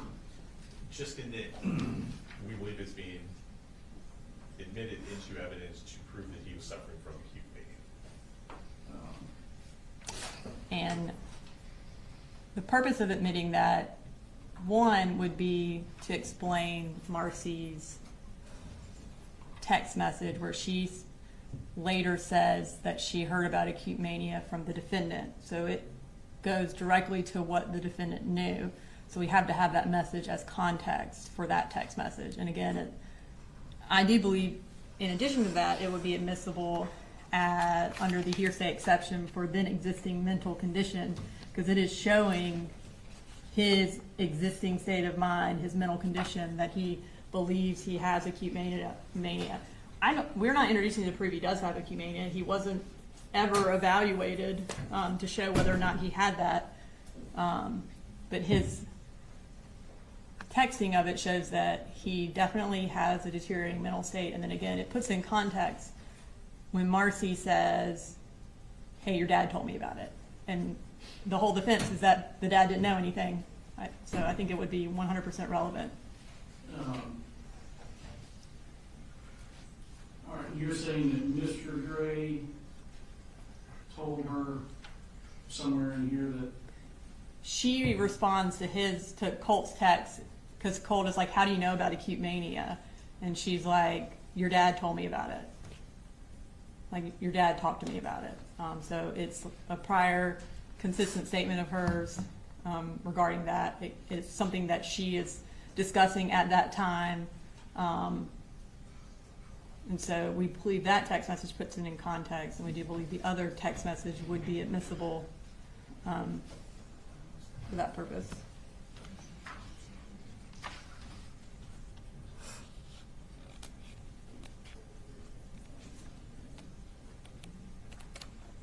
all right, so it's certainly not admissible to prove that Colt had acute mania. My interpretation of the hearsay exception for then existing mental emotional condition is like a describing of mental pain or physical pain, sort of like what we saw with I think the original messages from Colt. This one is more just in line of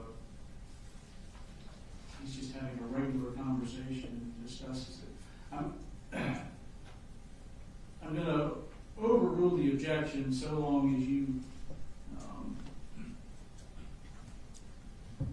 pause or have me point out to the jury it's not being offered to prove that Yes. it in fact has acute mania.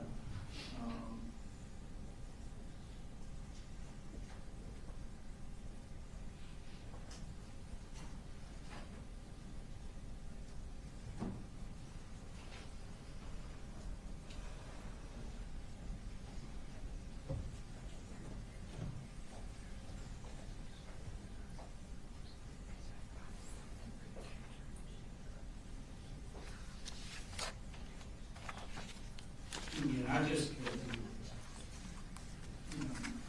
my concern is that we have a lot of statements from someone who is not taking a witness stand, where there are potential dual purposes for the admission or exclusion of the statement. And I just want to make sure that we're not running into prejudice substantially outweighing the probative purpose of it.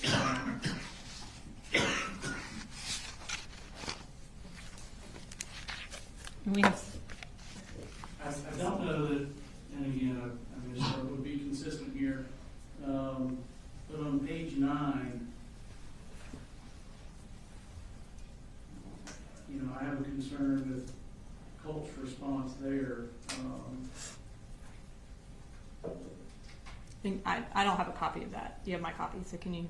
Yeah, I have a list on my computer of every self-diagnosed disorder I'm likely And on the spectrum to have. yeah, in that list of text messages, I think the only texts I'm going to show are where he says acute mania, and where he asks Marcee if she has prior knowledge, or if Mamu told her, and her response, which was, I have prior knowledge and your dad told me. Those are the 3 text messages, I believe, from that spread that we were going to show.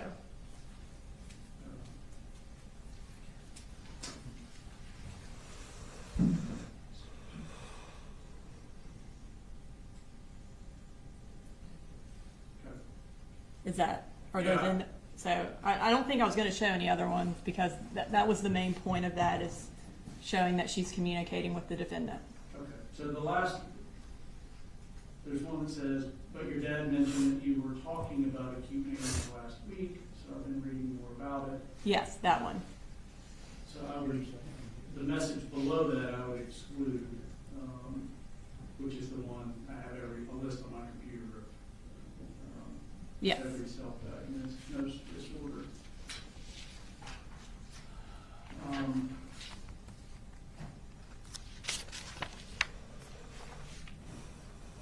you know what on the third packet, page 32, do you know what it's like a screenshot of some image? Do you know what it is? I don't know what that is. I definitely.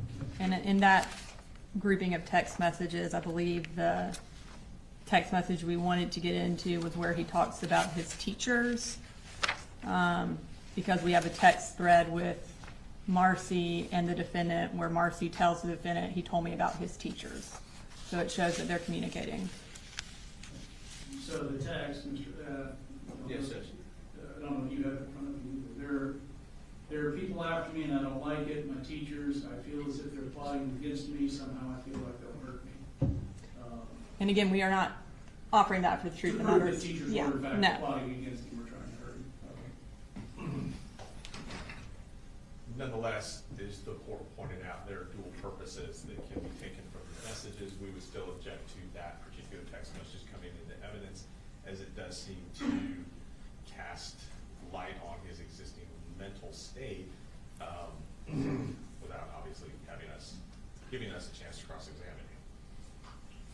I'm going to overrule the objection on that one. To me, that is non-hearsay. All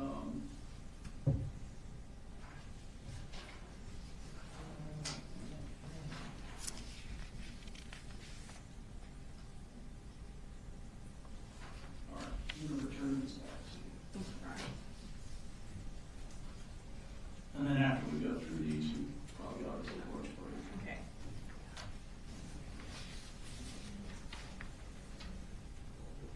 You bring the jury back to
Ladies and gentlemen, we'll go through a few messages and then we'll take one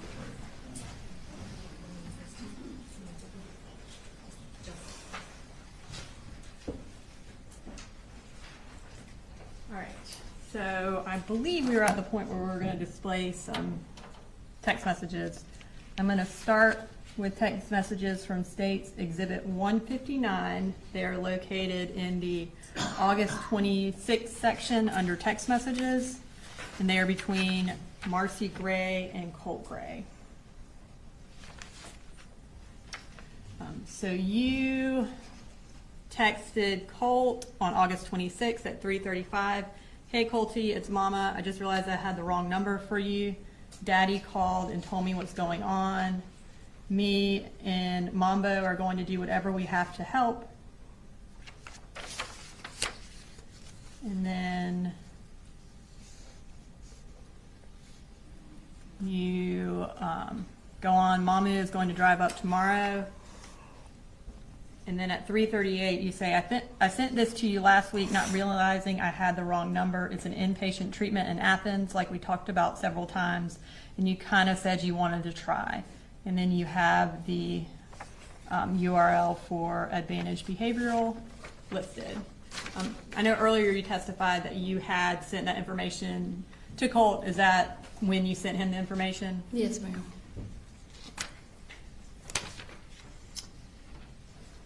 Okay. And then, had you and the defendant talked about acute mania as related to Colt? Yes. And what had the defendant told you? He had just told me about Colt telling him about it, and he also told me about what Colt had told him about his teachers. Okay. And I'm going to show what's also from States Exhibit 159 from the August 26th section in text messages. And we're going to start with a text message from Colt Gray to you at 3:47 where he says acute mania sucks. And listen, just understand, that's a message, as I understand it from Colt. It does not, it's not being offered to prove that he in fact has acute mania. It's just words he said. Okay. And at 3:47, you respond, acute mania is no joke. And then at 3:48, Colt says, did Mamu tell you or do you have prior knowledge? And at 3:50, you respond, but your dad mentioned that you were talking about acute mania last week, so I've been reading more about it since then. So it sounds like you and the defendant are talking about Colt's mental condition, is that, or mental health, is that accurate? Yeah, definitely. Okay, you mentioned he also, the defendant also talked to you about Colt's teachers. Yes, ma'am. I'm going to display some text messages from August 28th, which was also from your cell phone extraction. It states Exhibit 159, and they are in the August 28th section under text messages. And there is a text message from Colt to you at 1:52. Colt says, there are people after me and I don't like it. My teachers, I feel as if they're plotting against me. Somehow I feel like they'll hurt me. Okay. And then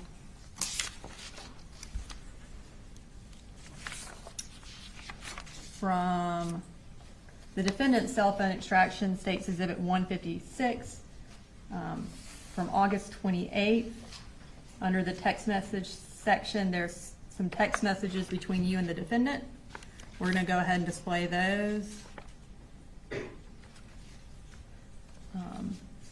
So at 10:16, the defendant texts you, hey, did you make contact with? And you respond, not with my Mamu, but I'm texting with Colt. He told me about his teachers. So you there tell the defendant that Colt told you about his teachers. Was what Colt told you consistent with what the defendant had said was going on Yeah. with his teachers? Yeah, it was almost identical. When the defendant told me about it originally, he asked me not to tell Colt that I knew that he had shared it with me because he didn't want him to be upset. Okay. And Your Honor, those were the text messages you wanted me to make it through. Listen, it's 12 o'clock, and I think your food's here, or closed, so we're gonna go ahead and take a lunch break, until 1 o'clock, all right? Don't discuss the case, don't look up anything.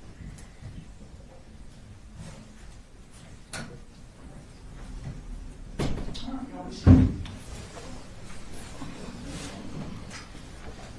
All right, you can resume your directives. Thank you, Your Honor. All right, so on August 28th, you and Colt were texting about how he thought his teachers were plotting against him. And then we moved to August 29th, the next day. Was Colt doing better or worse that day, or the same? I don't remember off the top of my head without looking at my texts. I'm gonna go ahead and display what is from Safe Exhibit 159, which is Marcee Gray's cell phone extraction from the date August 29th, starting at 2:27 p.m. So you text Colt, how do you feel today, Colty?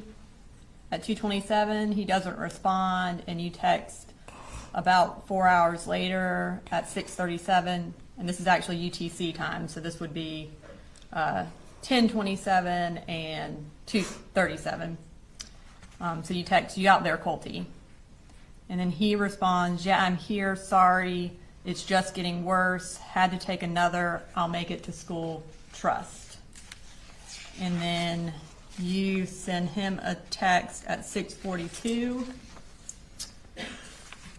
Mamu is going to bring me back up here on Saturday for a few days. That place I sent you in Athens is open on Saturdays. So if you feel up to it, we could check it out. So I guess he tells you things are getting worse, and then you send him another text about going to Athens Behavioral on Saturday. Yes. Is that accurate? All right, so that Thursday, after you text with him, did you try to call the school? Yes. The school was closed on that Friday, I think. And so I had planned on calling and talking to Lisa, the guidance counselor, her guidance counselor, his guidance counselor. And I did call, and I got a hold of her, and I was just basically going to give her an overview of what had been going on with Colt, what our plans were, and just to make sure that she was aware of what was going on. And I did get a hold of her. She was in the middle of talking with another parent, and I said, well, it's very important that I talk to you today. I don't want it to wait till next week. She said, give me your phone number and I'll call you back, I promise. She never called me back. And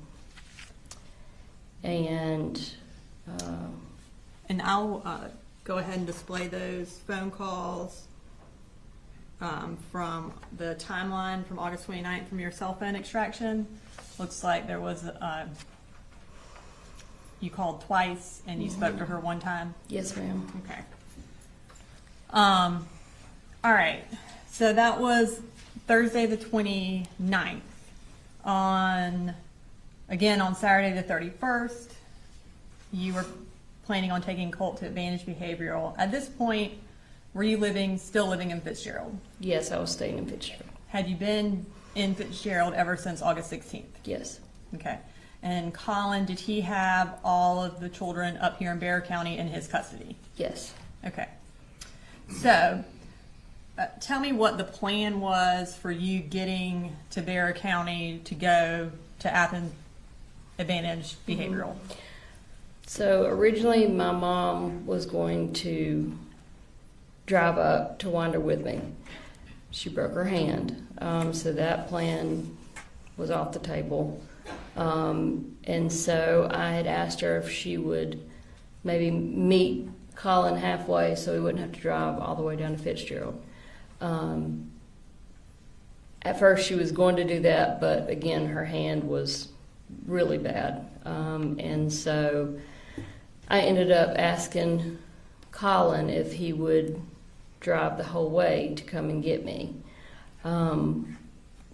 Again, we had been planning all kinds of activities and stuff that we were going to do with the kids, and we were going to go to the Athens crisis on Saturday.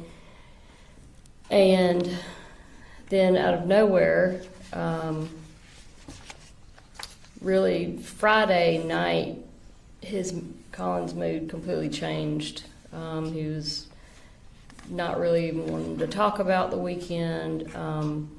Then Saturday morning, he basically said he wasn't going to come get me. He didn't have money for gas, even though we had planned on doing all of these things that cost money, as well as my mom was always giving him gas money. So gas wasn't an issue. I don't know what the issue was, honestly. But he said he wasn't coming to get me, and then he went silent. He, again, with no texts, no calls. I was talking to the kids on their phones all weekend, but he basically ignored me the rest of the weekend. And you indicated that Friday night when y'all were talking, his mood changed. Did y'all get into kind of a verbal disagreement about something? Yeah, I think I want to say the guns came up again. The storage or putting away of the guns. And when you say that came up again, does that mean you were talking to him about putting the guns up again? Well, I asked if they were put up, and because he had said he was going to put them up. By put up, I mean lock them in his truck. And when I asked him about them, he got really defensive and angry, and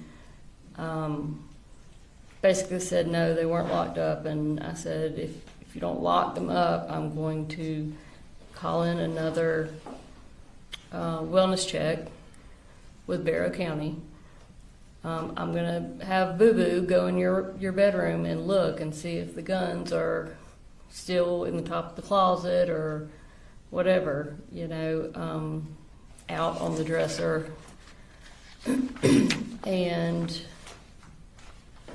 of course that he didn't like that. So I'm sure that played into why he didn't want to come get me on Saturday. And at this time, I'm going to display text messages from August 31st that morning between you and the defendant. And they are in the August 31st tab of State's Exhibit 156 under text messages. So you send the defendant a text message at 10:24 that says, about the leave Fitz, Mamu isn't coming to stay because my daddy's birthday is tomorrow. Can you and Boo meet us halfway so she doesn't have to drive all the way up and back in one day with a broken hand? And then there was a phone call after that between you and the defendant. Is that where y'all talked, where he gave the gas money excuse? Probably, I'm not sure. I'm not absolutely sure what was said during that And conversation. then at 11:46, you sent another text message to the defendant, or 11:35, that says, so that's it. You were prepared to spend money on gas and everything else to go to Lake Blue Ridge, but you can't spend the gas to drive 2 hours and pick me up. That's BS, and you know it. And then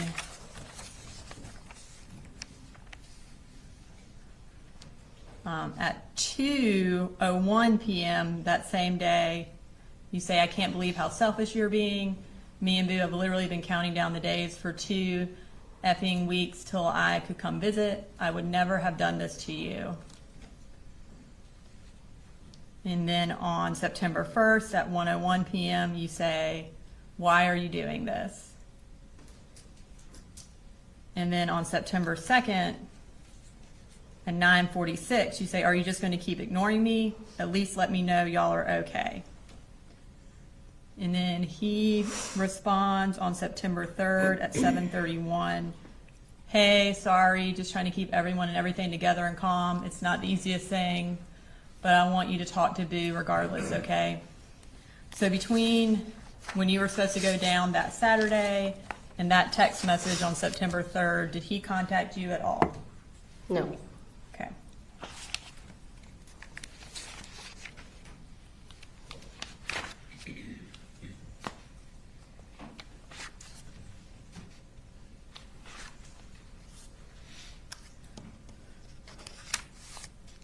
So is it fair to say that you, up until that August 31st, you and the defendant had been communicating about your concerns about Colt and his concerns about Colt?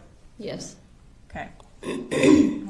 That weekend, August 31st, did the defendant take Colt to Advantage Behavioral? No. Okay. Now we're going to move to September 4th, the day of the shooting. Were you again still in Ben Hill? Yes, And ma'am. Did you talk to the defendant that morning of September 4th? Yes. And what happened when you talked to him? He basically told me that Colt had sent him some strange text messages. I told him I had not gotten any text messages from Colt, and so he sent me what Colt had sent him. At the time, I was in the car with my mom. I don't even remember what we were doing, but I shared them with her, and from there we just kind of discussed what the text messages were, and I wanted, to find out what was going on quickly, because reading the text messages, just like he could tell, I could tell there was a tone to it, and they were like kind of really short, and they weren't normal Colt texts, so you could tell something was not right. So I tried texting Colt, I think first, couldn't get a response. I never actually got a text from Colt himself until after I had started trying to call the school and talk to the school. And when you called the school, were you able to talk to somebody? Yes. And who did you talk to? I talked to Miss Lisa, his guidance counselor that I called on Thursday the week before. And at this time, I'm going to display that phone call from State Exhibit 159, Marcee Gray's cell phone extraction, and it's from the timeline portion of that exhibit.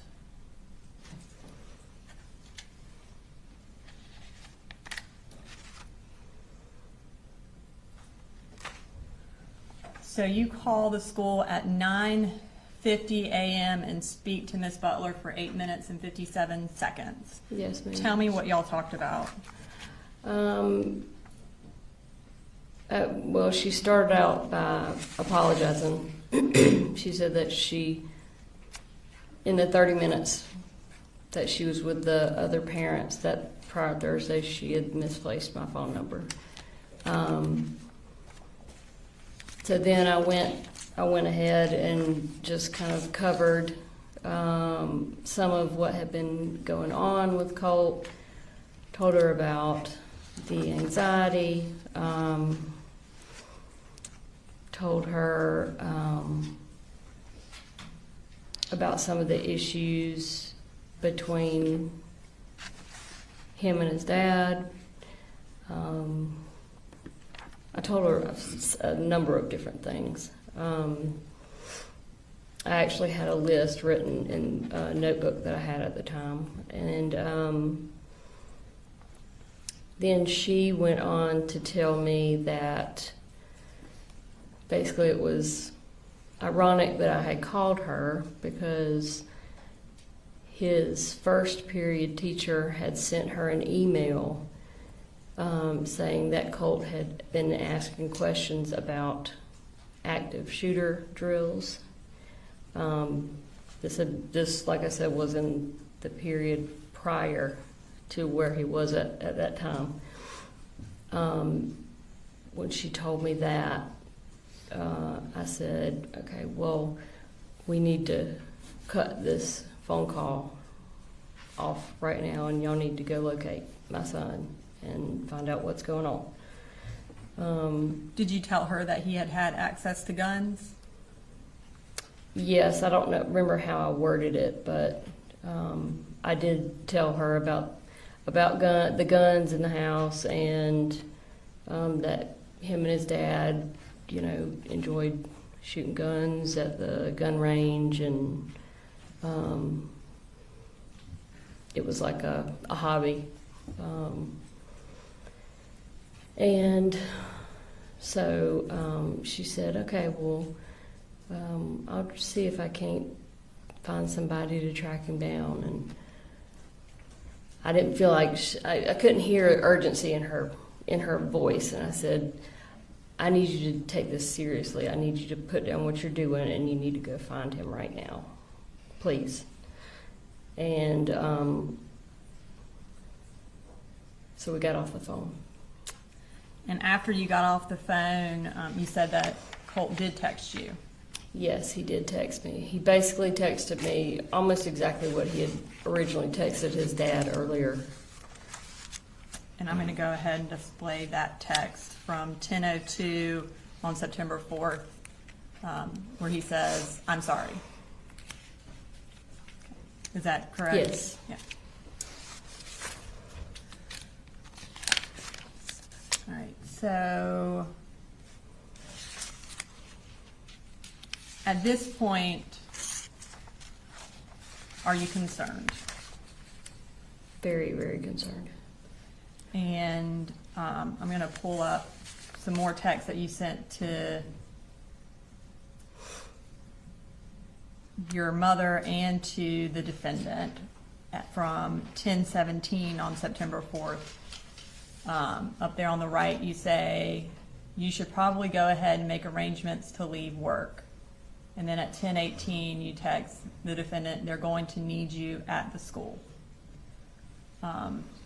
So at this point, the school shooting has not started. Tell me why you're telling him he needs to go ahead and go to school. I think primarily it was just because I knew something was going on with Colt. What that something was, I had no idea. Whether he was just having another panic attack episode, because in the month or so leading up to this, there had been several times where he was having really bad anxiety at school, and so he would leave class and just go sit in the guidance counselor's office. I didn't know if he was going to hurt himself, hurt someone else. I really had no idea what was going on, but I knew something was not right. And I knew at the very least the defendant was going to need to go to the school to find out what was going on with Colt. Okay. And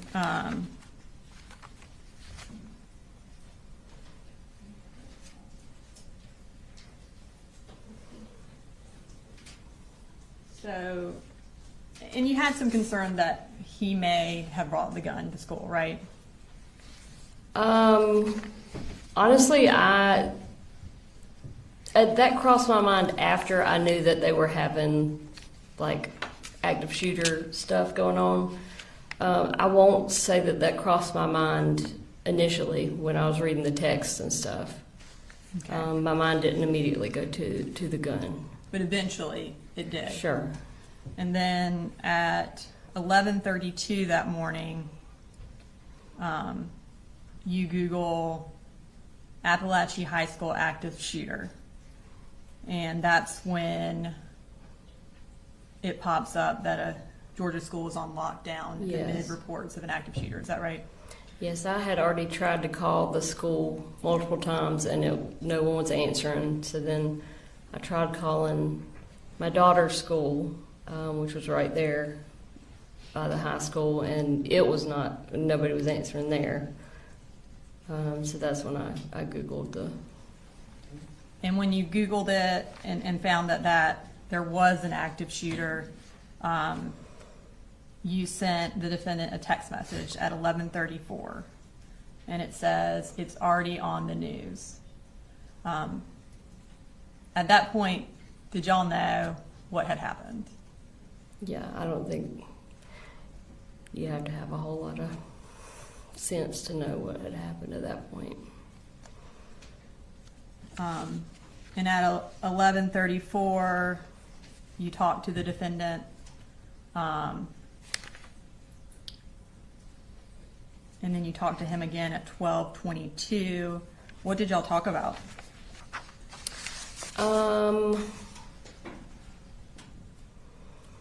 Honestly, I probably couldn't tell you exactly what was said. Actually, I do know one thing that came up. I called him at one point to find out if he was at the school, if he had made it to the school or not. And he said, well, I didn't go to the school. I'm going to the house, or I'm at the house. And I said, why are you at the house? And he said, well, I said, you need to be at the school, you know. We have 2 other children. And he said he wanted to see if the Colt's gun was at the house. During that phone conversation, did he express any concern for Colt's well-being? No.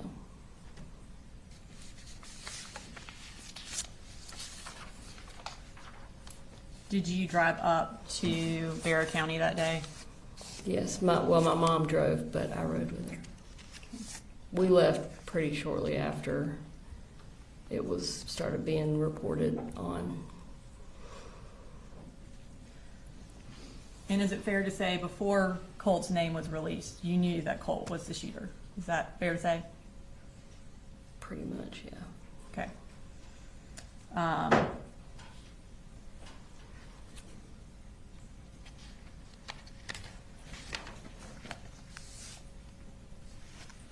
You mentioned earlier that you and the defendant, after you left and went back to Fitzgerald, y'all continued to communicate about Colt and the issues he was having. Is that correct? Prior to the shooting. One of those issues was that he wasn't going to school, right? Yes. Okay. I'm going to pull up from State's Exhibit 159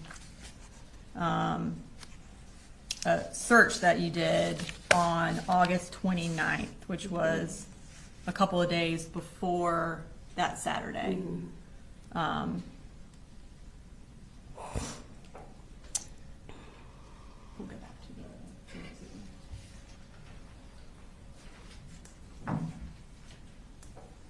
on page 7. So you Googled truancy laws in Georgia at 10 o'clock on August 29th. Mm-hmm. Were you concerned about kind of who could get in trouble if Colt didn't go to school? No, I can actually tell you exactly why I looked this up. So Colin, was also concerned about Colt not going to school. And he had called and asked, basically told me an idea that he had to try and get Colt to go to school. And he was going to call me, or he was going to have me call him and pretend to be someone from the truancy office. And he was going to have the conversation where Colt could hear him talking to me on the phone, to try and scare him into thinking, he was going to be truant and get in trouble. And so that's why I looked up truancy laws, because there was a question I had about his plan, and whether or not it would really make any sense or not, because Colt's a smart kid, and I didn't want him to get online and look something up and be like, "What are you doing?" I know that's not the truancy officer or whatever. So that's why I was looking that up. So that was around 10 on August 29th, and then at 2:30 is when you text Colt and ask him how he's doing. And if you could bring up those texts again. So the text messages.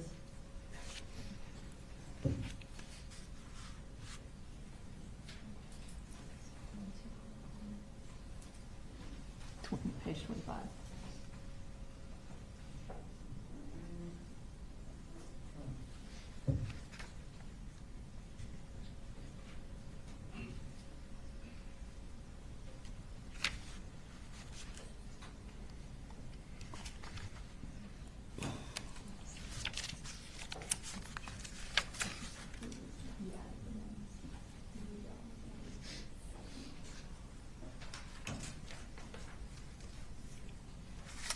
All right, so at 2:37 p.m. you say, "You out there, Colty?"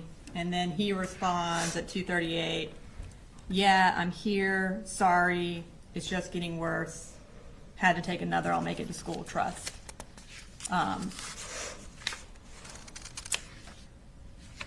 About 20 minutes later, at 3 o'clock, you Google school shooter parents charged with manslaughter. And then at 3 o'clock, you read an article that says what James Crumbley's manslaughter conviction means for parents. And then at 3:05, you search again, school shooter parents charged with manslaughter.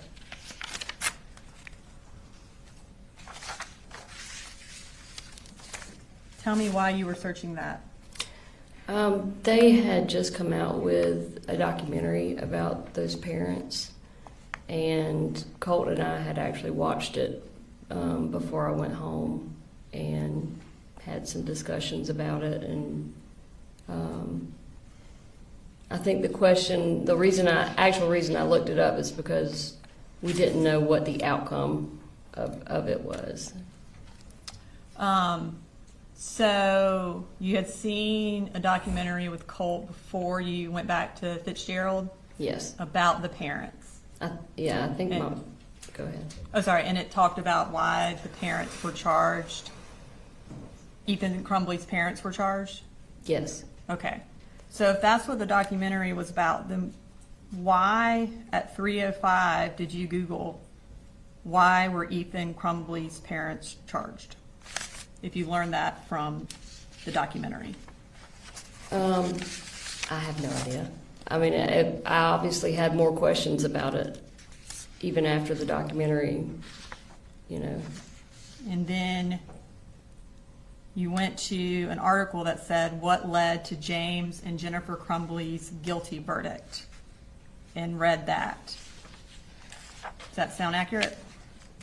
Probably. I mean, once you Google something, it comes up with a million different things, and just click on everything you see. Okay. And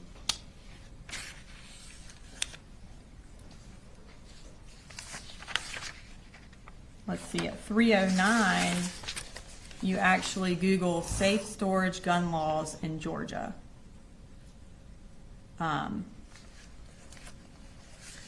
Why did you Google that?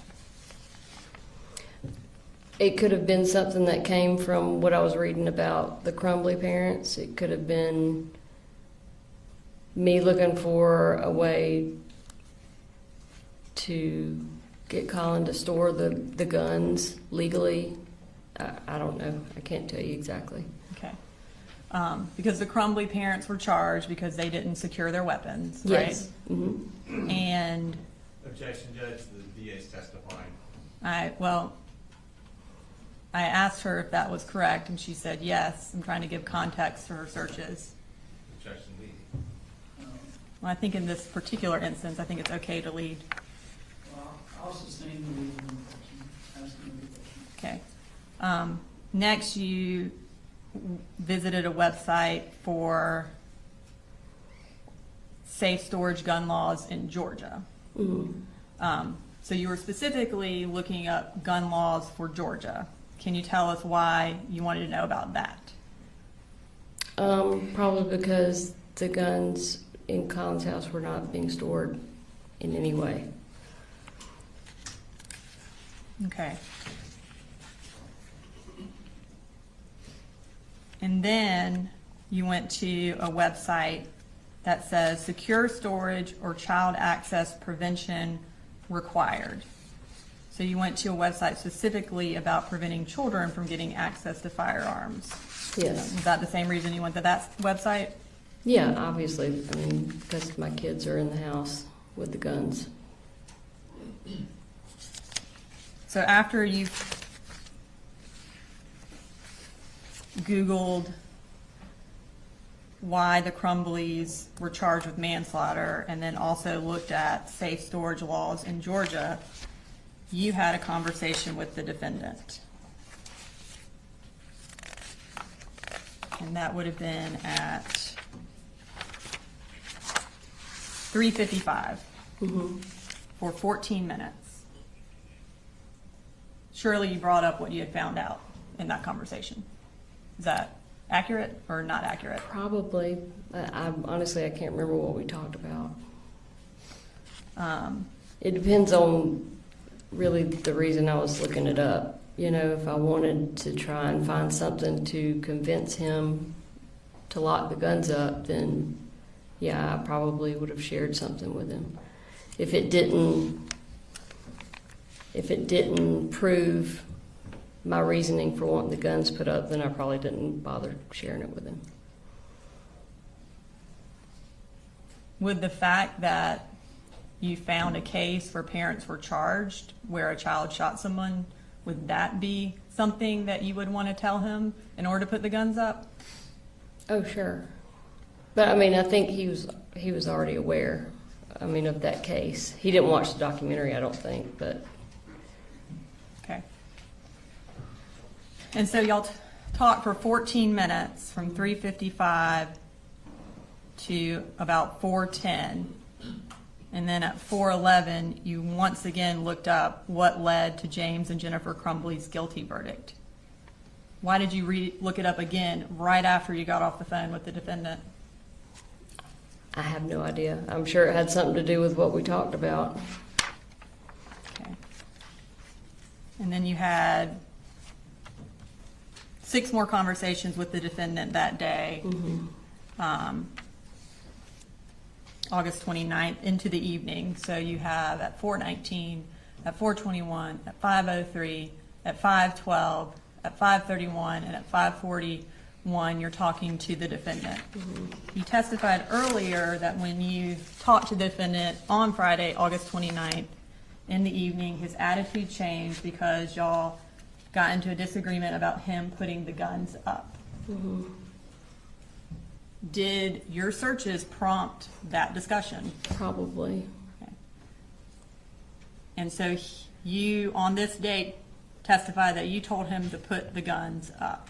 And Yeah. what did he tell you? He told me, well, I had one comment that I remember specifically. He said, that if he went in Colt's room and tried to take his gun to put it up, that it would basically cause a shitstorm, indicating he basically didn't want to take his gun away because he didn't want to deal with it. I don't have anything further. Thank you. Yes, sir.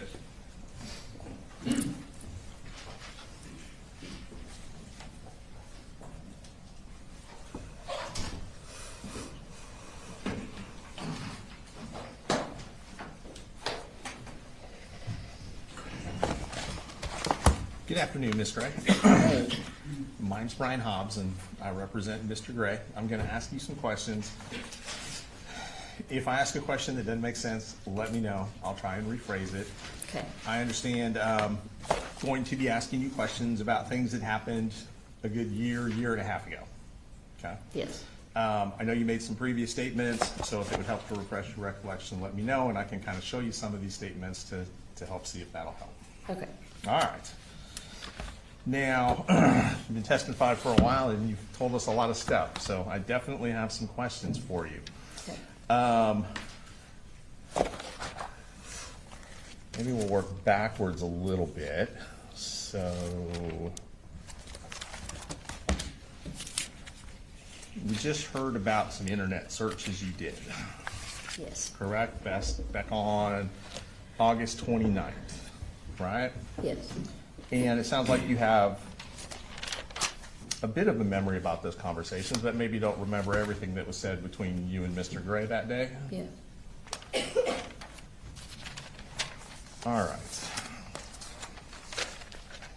And I'm going to bounce around a little bit, so just let me know if Okay. I'm getting kind of confusing or anything, and I'll try and slow down.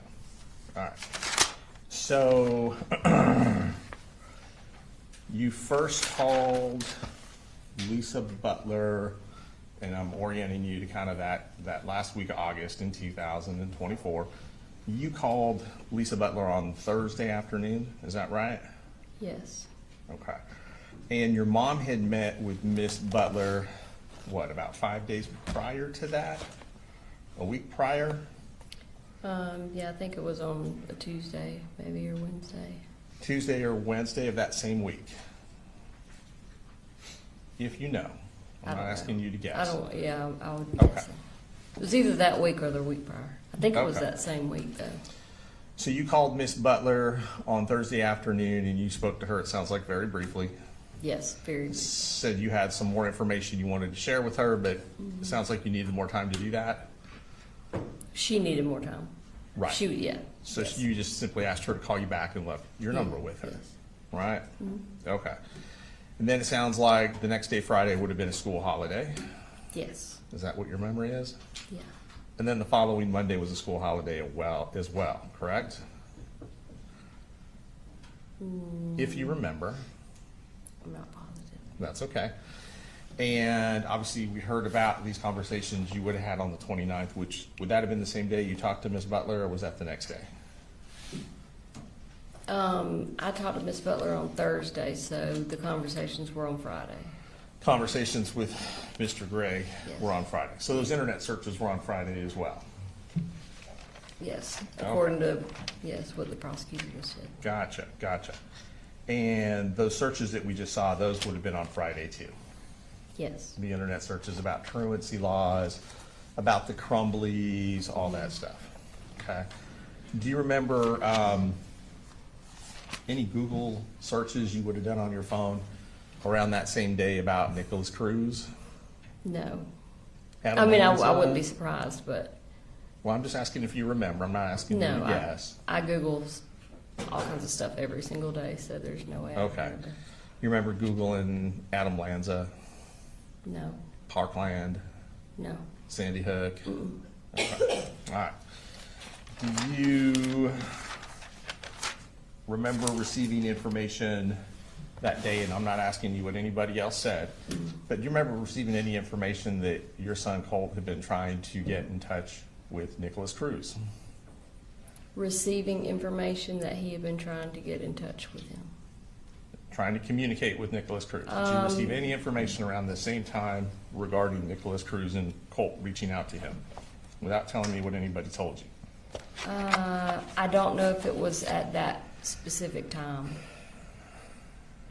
Okay, we'll circle back with that. Maybe Okay. some text messages might help refresh your memory. Sure, absolutely. Okay. Now, all right. This all kind of seems to happen over a real short period of time within about a 30-day span that things accelerated based on what you're telling us. But it also sounds like from the testimony we've heard, there was a lot going on for quite a while, a much longer period of time than 30 days. So let's start, all right.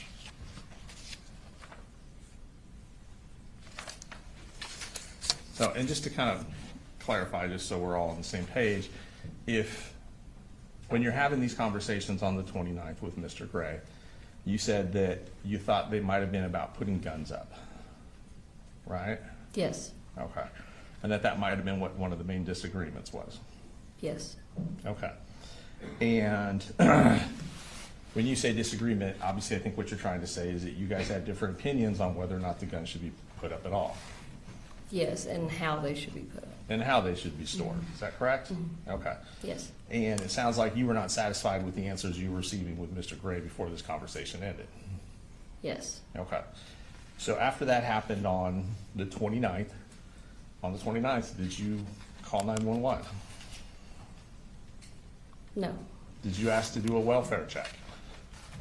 I told the defendant that I was going to do a welfare check if he did not. And did you in Put fact the- call 911 to do a welfare check? No. And you had done that previously. You knew how to do it. Is that correct? Yep. Okay. But he was not communicating with me at that time. That you did the welfare At all. check? So you're referring back to November of 2023? Yes. Okay. And so you're saying the reason you didn't do a welfare check this time is because he was communicating with you? He was at least I knew that my kids were not dead. Okay.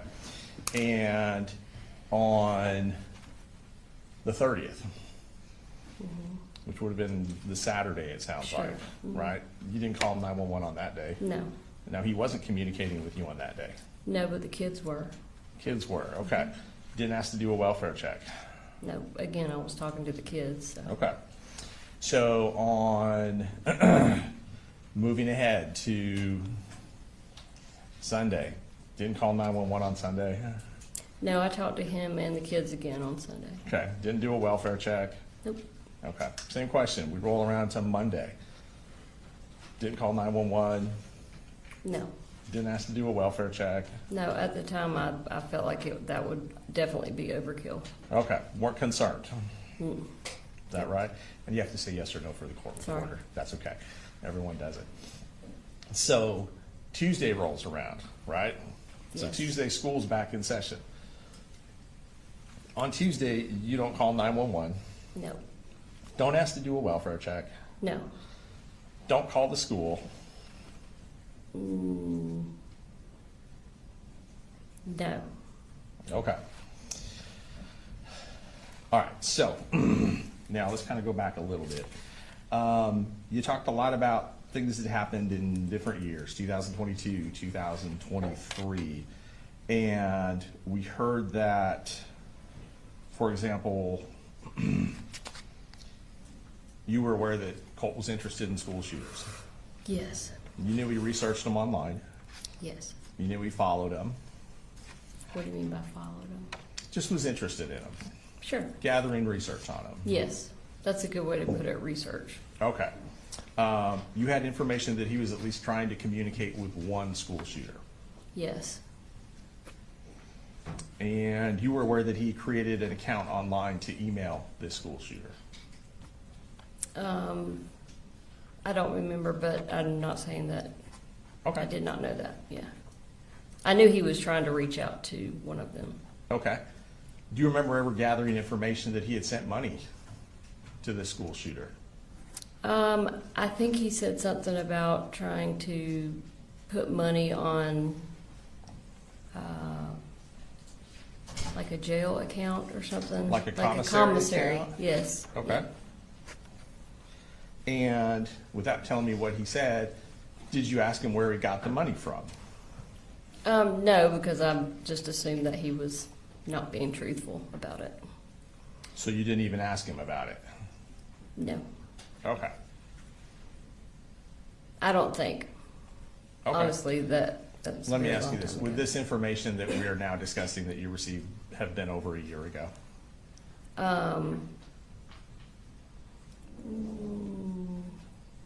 Over a year from today? Yes, ma'am. Yes. Yes, ma'am. Okay.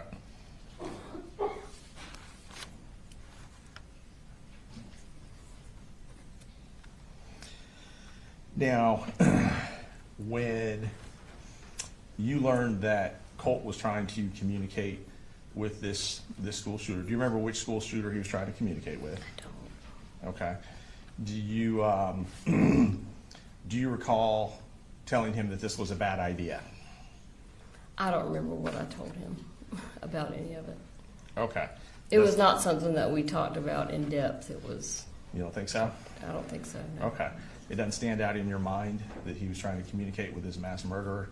Well, yeah, I remember him making a comment about it, but Mhm. again, he was very interested in all these things. So for him to make a comment about one of them, kind of take it with a grain of salt. Okay, so you weren't concerned about it, No, and you did not share that information with Mr. Gray? probably not if we were not living together. Okay.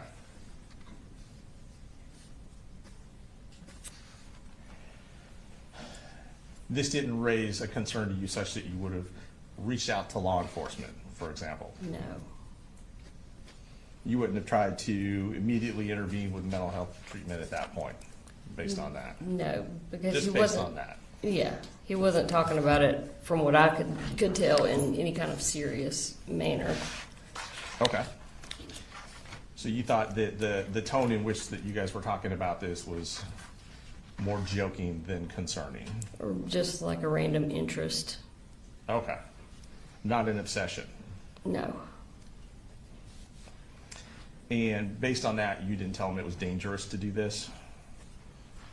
I can't remember what I told him, like I said. You wouldn't have told him this is unacceptable? Again, it just depends on what he said and how he said it. Okay. And it sounds like If you it don't was have said lot in of- a, I mean, if I took it in a more of a joking, way, then no, I wouldn't have told him that because it was a joking way. Without reviewing really our conversation, I can't No, tell we'll you much circle at all back about and, it. sure, sure. Okay. And pull some of these out.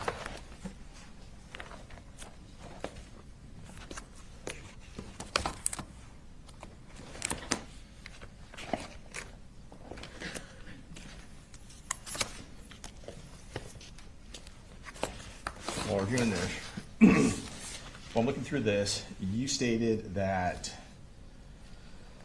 it would have been October of '23 that DFAX took the kids and gave them to Colin.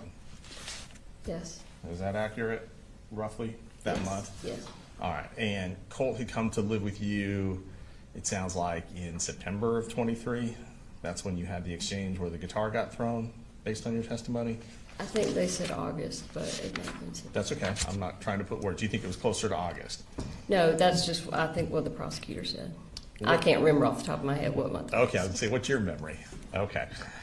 But thereabouts, Mhm. right? Okay. And prior to October, is it true that Colt had already gone back to live with his dad? I don't remember the exact date. Okay, so when DFAX took the kids away, do you recall, Colt Yes. Jr. and Jenny, do you recall if Colt was still there No, with Colt you? had already gone back to stay with his dad. Colt had Yes. already gone back to stay with his dad? Yeah. Okay, Because he rode with his dad down to Fitzgerald to get Jenny and Coley. he being Colt. Yes. Okay. Now, you said that was a difficult time for you, Yes. is that correct? Yes. And the kids were essentially removed based on your understanding without telling me what anyone said because you failed the drug test. Yes, That accurate? yes. All right. And like I said, you gave many statements, so I'm just going to ask you about remembering certain things, and if not, I might be able to kind of point you in the right direction. Okay. Do you remember giving a statement to investigator Jason Smith from Barrow County? Does that make sense? Yes, Okay. So I believe you gave a statement to Investigator Smith, but you also had a phone call interview with Investigator Smith. Does that make sense? makes sense, yes. Okay. Do you also recall an interview with Agent Kelsey Ward and Agent Amelia Maddox from GBI? I do, yep. And that would have been the same day as the shooting, is that correct? I don't remember. It That's was okay. very close if it wasn't the same day. Very close, okay. All right. And, all right, let's go through some of these statements. We'll circle back on some of the text messages. So, and just kind of lock some other stuff in as well.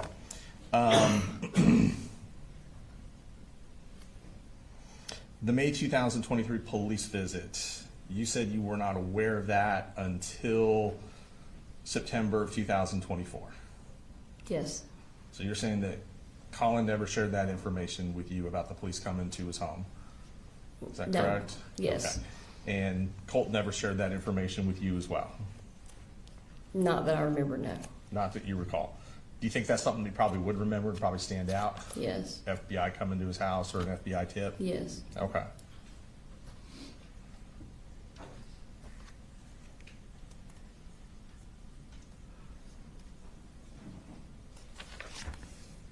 Now, when you called the school on the 4th to talk to Miss Butler, you told her it was urgent and there was something you had to tell her right away. Is that correct? Yeah, well, I told her that the conversation itself was urgent. Told her the conversation was urgent. Did you share the text messages with her? What text messages? You had received text message from Colin that were screenshots of text messages sent by Colt. Did you tell Miss Butler about those messages? I think you're getting the days mixed up. I called Let me Miss. try and clarify for Okay. you, okay? And thank you for letting me know. Mhm. So I am referring to the morning of the shooting. Yes. You got some concerning text messages screenshot by Colin that were sent to you. Yes, And then after receiving those messages, did you call the school? yes, Did you at that time speak with Miss Butler? yes. Okay, so now we're on the same page. Yeah, we're on the I know same you page. talked to her a couple times, so Yeah. that makes sense. All right. Did you tell her what those text messages said? I assumed that I would. Well, let me ask you this. Do you remember what you told her? Well, it was an 8-minute conversation, so like I said, I covered everything that was in most of what was in the list that I had, as far as Colt's behaviors, and the anxiety attack. Trying to remember if I shared. Yeah, I would have shared that text message with her. Okay. You didn't tell her you thought he had brought a gun to school that day? No, because I didn't. There's no Because way. you didn't. Because I didn't think that he had brought a gun Okay. to school. You didn't tell her, I think he's going to shoot someone at the school?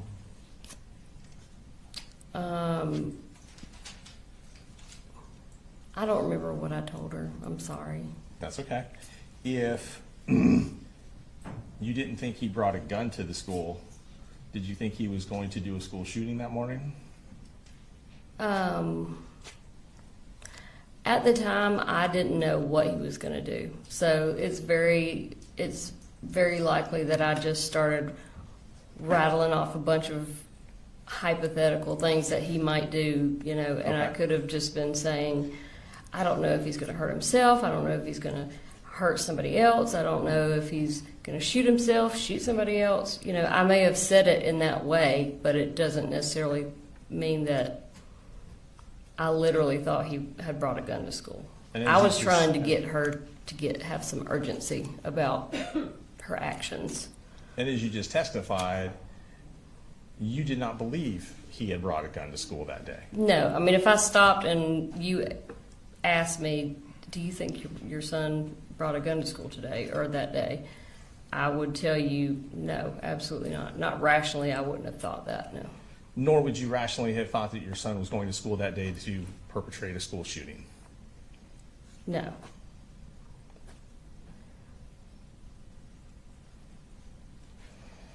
Now, prior to September 4th, you and your husband texted fairly frequently. Is that fair to say? It depends. Yeah, on the guess days when it's he was talking to relative. me, it could be Right. overwhelming how many texts I would get. Okay, all right, fair enough. And in the month of August of 2024, okay, because that's kind of what we've been focused on a little bit. You never sent Mr. Gray a text message just saying Colt is idolizing school shooters, for example.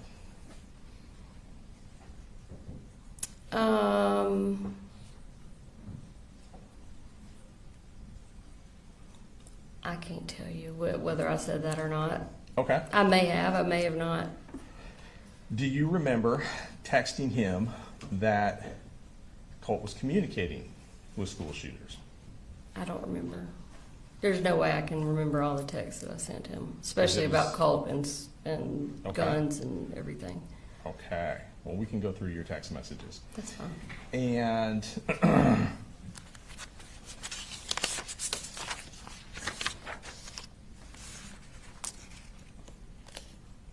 you were aware that Mr. Gray was working with the school to get Colt counseling.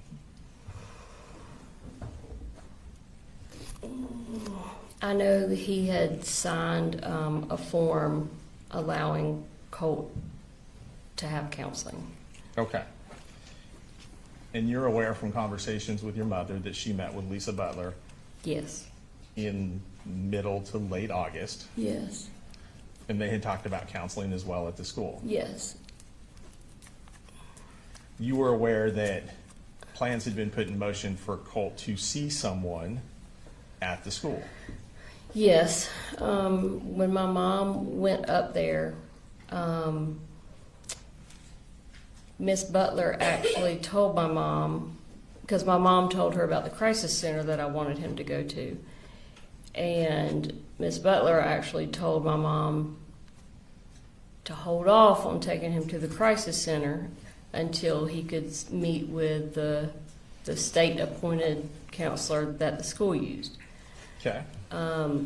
Unfortunately, that person is not there, every day. Only And on Thursdays, so- I believe. Do what? Is that person only there on Thursdays? I'm not sure. You may be correct, but that person, according to my mom, that person was not going to be able to meet with Colt until the following week, Right. which is not what I was told to begin with. I thought that it was going to be like next day he's going to get to meet with the person. And does it sound like the day he would have met with Colt would have been September the 5th of 2024? Yeah, if that was a Thursday, yeah. The day after the shooting, Yes. right? And that was the counseling that my mom set up. Not Colin. That's the counseling your mom set up. Yes, with Lisa Butler. Through the school, with Yes. Lisa Butler. And your testimony today is that Colin was not involved in that. I didn't say that. Well, that's why I'm asking. I want to make sure I'm not. He signed a document Okay. that allowed Colt to see a state-appointed therapist. Okay. But as far as scheduling and going to the school and meeting with Lisa Butler, my mom was the one that did all of that. Your mom's the one that met with Lisa Butler, but you're not sure how much communication Lisa Butler had with Colin. No, that's correct. Okay.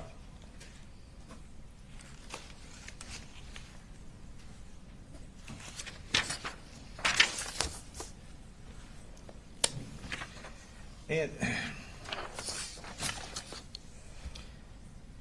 after, on September 4th, when you received these text messages from Colin, you told him to start heading back to the school. About what time was that? I don't know. Okay, was that after you had heard there was an active shooter at the school or before?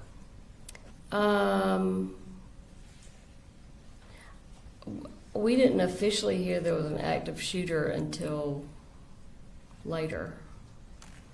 So Okay. that would have been, I would have told him to go ahead and head back to the school before we knew for sure that there was an active shooter.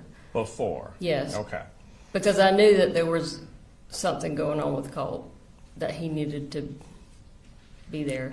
And even though you sent Colin to the school to deal with whatever was going on with Colt, you did not feel the need to call 911, No, report anything based on what you learned from Colin. Is that correct? no, because I had already talked to Lisa Butler, and Okay. they were, And you thought that was enough to deal with the issue? yes. Now, and I know I'm bouncing around, so just That's okay. let me know if I'm not being clear on my dates. But you said you'd been contacted by a school counselor down in Fitzgerald back in September of 2021 regarding a Google search that Colt Yes. had done. Yes. Okay. So just do that, and then I'll know I need to give you more Yes. information to orient you. And it had to do with the search on Google, how to kill your dad or something in that line. Is that right? Yes. All right. And the school resource officers actually reported to your home. Yes. And I believe you testified that Colin Gray was not at home when they showed up. Yes. When he was not there when they had this conversation or whatever conversation they had with you and or Colt. No, he was not. Was Colt there when they showed up? Yes. Did they in fact, without telling me what they said, did they in fact have a conversation with Colt? Yes. All right. And you said that after that incident, you did not immediately tell Colin about that meeting. No, I didn't. You said it took you several months before you shared that information Yeah, it with was him. probably a couple months, yeah. Make sense? Mm-hmm. Okay. Now, when you were in Fitzgerald, there's a couple of defects cases, and I just kind of want to make sure I'm understanding. So one of the defects cases in Fitzgerald, that case was against you. Mm-hmm. Is that correct? Yes. Okay. And is it true that the allegations that opened the defects case were that you had physically abused Colt? You had hit him or slapped him or I'd something of slapped that him, nature? yes. Okay. And that's what led to the home visits Yes. and the drug test? Yes. I think you said it was approximately a year of drug testing? Yeah. It was until we left and moved back up Okay. here, Okay. which was about a year. Yeah. Okay. And it sounds like right before they were going to close the case out is when you had this positive test. Yes. Do you recall what you tested positive for? Methamphetamine was the main one, I think. Okay. Yeah. Do you remember telling Investigator Smith why you had been using methamphetamine at that time? Do you remember what you told him? No, I don't. Honestly, I don't even remember us talking about it. why she's using methamphetamine. I think that I'm giving him leeway, but I don't see how that's relevant to whether or not the defendant committed the crimes in this case. Based on testimony she's already given regarding what was happening in Fitzgerald at that time with Colt and the behavioral issues that he was experiencing and how they were related to Colin. Let me do this. I think Yes. a juror needed a break anyway, is that right? Something like that. All right, go ahead and take a.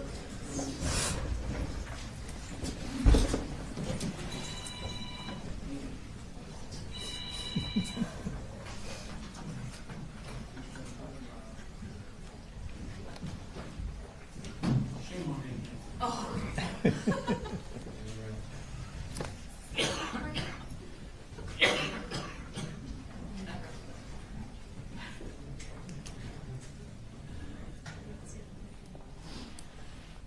right,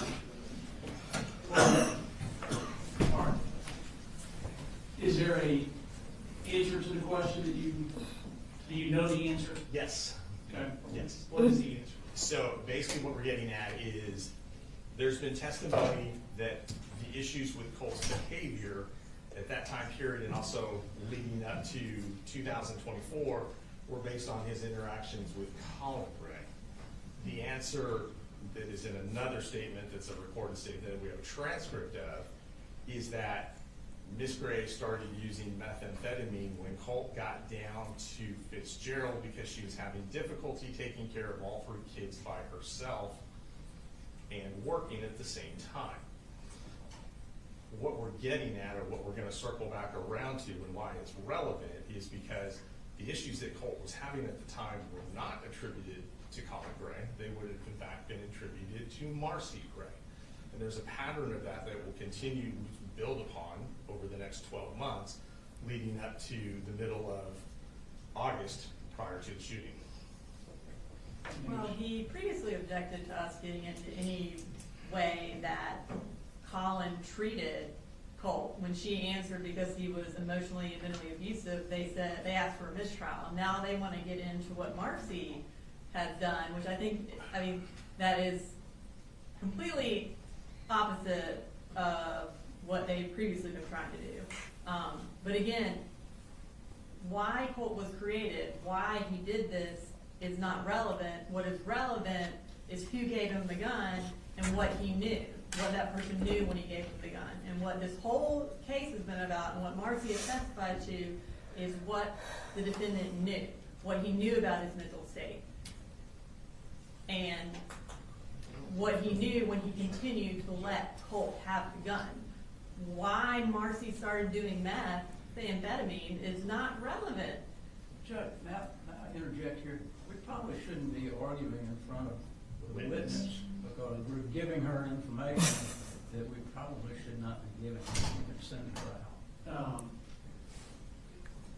Understanding what and again, I don't know how often this is going to come up. I'm going to, as to that question, why were you using, I'm going to permit you to ask that over objection and see if there's other issues that come up. Yes, sir.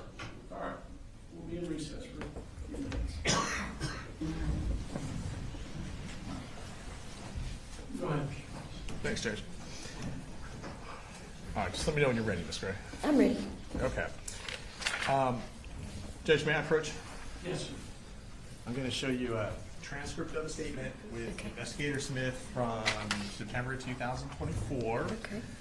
And just go ahead and read to yourself from this line down and tell me if that helps refresh your recollection. Okay. And just let me know when you're done and I'll come get that.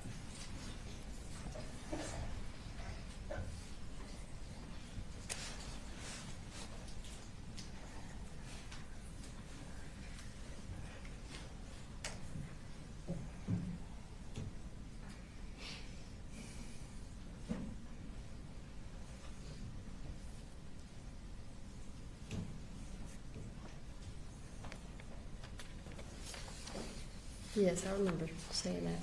Okay, thank you. Sure. And again, I know this is all a long time ago. Yeah. So, does that help refresh your recollection? Yes, sir. And do you remember telling Investigator Smith that you had started using the methamphetamine in September of 2020, what was it, September of 2023? Yeah, I had been using it for maybe a month and a half. Right. And part of the reason you started doing it was hard to keep up with taking care of all 3 kids, working full-time by yourself, all that kind of stuff. Yes, and I had my 2 older children divided in 2 different households because I didn't want Jenny staying with Colt. And Right, you had Jenny staying with your mom and dad, I believe you testified. well, my mom was living with my sister at the time, helping her, but my dad was there in Fitzgerald. Jenny would have been living with your dad Yes. in Fitzgerald because mom was out of town. Yeah, she already Okay. had her own bedroom at my parents' house, and so I just was splitting my time between the 2. Gotcha. And when Jenny and Coley Jr. were taken from you in October of 23, we heard testimony that you were pretty upset about that. Yes. Were you angry about that? I probably had every negative feeling that you could imagine at some You could point. imagine. Okay. And I was believe- more so hurt and just sad. Right. And I believe you mentioned that you kind of felt like they were kidnapped from you. Yeah. Is I that mean, just I've never the had- absence of them, or Do what? was that the absence of them, or just how they were taken, Um, or both? yeah, probably a mixture of both. Okay. And it sounds like you were in a position where Colin Gray controlled how much access you had to the kids. Yes. And you were frustrated because he wasn't communicating with you at that time. Is that fair to say? Yes. So you're in kind of a rock and a hard place in that you can't see the kids unless he says okay, but he won't talk to you, so you can never even have a conversation. Yes.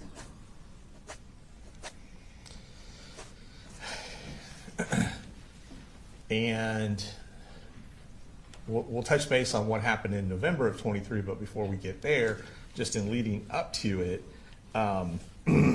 isn't it true that Colin didn't want you around the kids until you were able to get better? I think it was a mixture. I think just knowing him, I think it was more so just wanting to separate them from me for a number of different reasons. Okay. I think, and without getting into attacking Sure. his character, I think a lot of it had to do with his need for control because he had lost that when I left, and he doesn't know how to exist without having full control. And this was a way that he could control me. So let's fast forward to Mother's Day of 2024. You are, around that time, you're in rehab.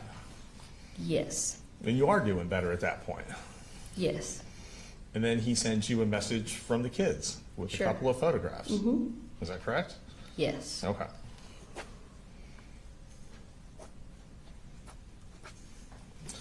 Now, you testified that in October of 23, you start going to a very dark place. Yes. Is that a fair way of characterizing it? Not a place that was normal for you. No, very much not normal. And it culminated, you said, with you said taping your mom to a chair, Yes. right? Isn't it true that you also took some money from your mom at that time? That day, Yes, ma'am. no, I didn't take any money from her. Okay. We went to her ATM and I asked her to get some money out with her debit card and she refused. Okay. So I never got any money from her that day. So you didn't take any money from her after you had tied her up No, or taped her to the chair. no, Did you take a credit card from her purse before you left? no. Did you swap the license plates on your car and her car? Yes, I did do that. And that was to avoid detection driving up here? Yeah, which makes absolutely no sense in Okay. retrospect, but at the time it seemed like a great idea. Okay.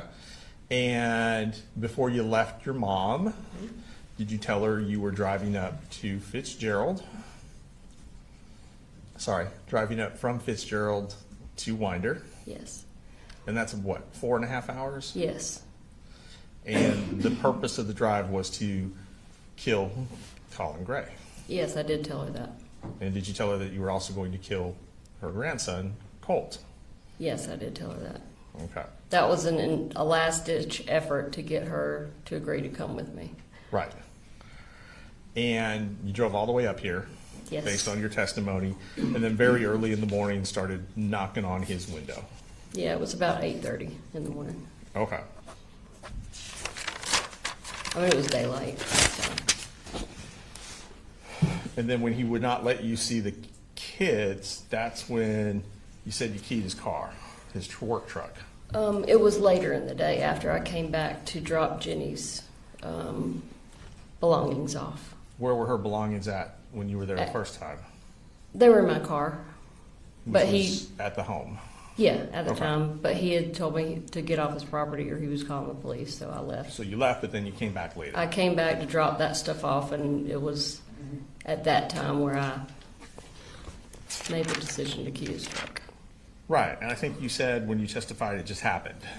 Yes, And when you said it just happened, isn't it true that you basically carved 2 words into his yes, paint job? yes, I wrote words. Okay.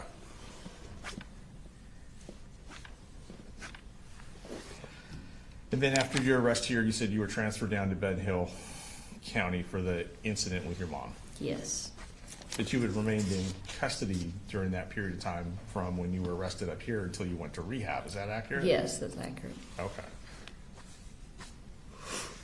And when you were released from, well, released isn't the right word. At some point in July, you would have left, of 2024, you left rehab. Yes, And it sounds like there was a plan between you and Colin that you would leave rehab and move back up to Winder yes, temporarily. on a temporary basis.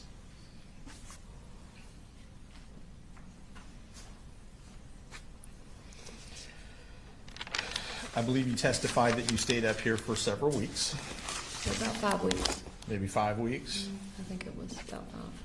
and that would have culminated in the, probably around August 18th, the incident with Colt would have been your last day in Winder, is that fair to say? Yes, All right, now when you were up here, I believe you said the house was a wreck. And it took you several weeks to get the house picked up. yeah. Was that what you were testified to Yes. earlier today? I mean, I wasn't working on it nonstop every day, but Okay. yeah. And this is the house on Harrison Mill Road, do you recall? Yes. Okay. Now, while you were there, were you clean? Yes. You weren't using any opiates or drugs or anything?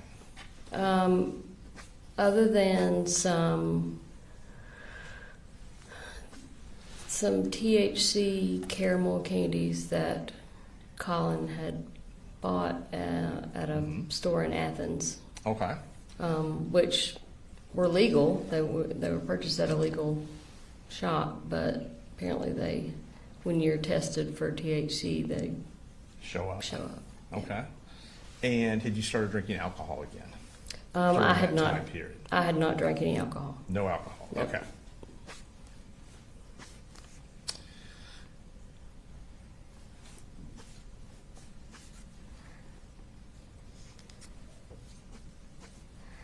Now, you said that in the incident with Colt that led to you getting knocked down, to him Yes. pushing you down, just to kind of get us on the same page, that there had just been a argument between you and Colt.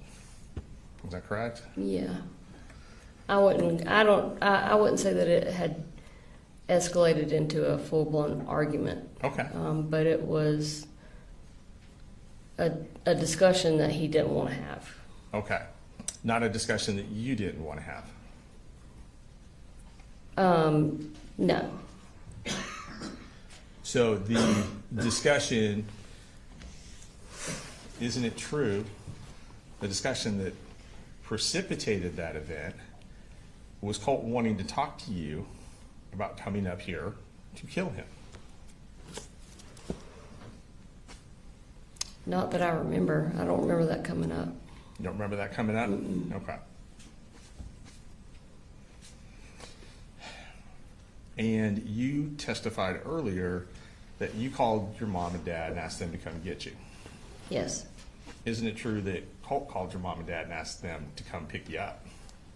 He did call. He was really upset about what had happened. He felt, at the time, he was just angry in general, but a couple days later, he apologized for what he had done. But I think at the time, I think he kind of shocked himself. Like, I don't think that he really ever expected to do that, to lash out at me like that, because he had never done that before. And I think he went into panic mode. I'm going to call Memu and Papa Charlie before she does, so I can tell them to come get her because she's acting out, Okay. before I had a chance to call them and tell them what really happened. And you testified that you never went into his room. Is that That's correct? right. So you're saying that you never touched the gun when it was in his room? That day, Yes, ma'am. yes, that's correct. Okay. Because he was holding the gun. You didn't go try and get the gun first. I walked up behind him and I said, Colt, just give me the gun. And I had my hands out like this, but no, I did not reach for it or try to take it out of his hands. So I would not do that. And I just want to be clear, you didn't go into his room first, try and get the gun, and then he took it away from you. No, Okay. no, not at all.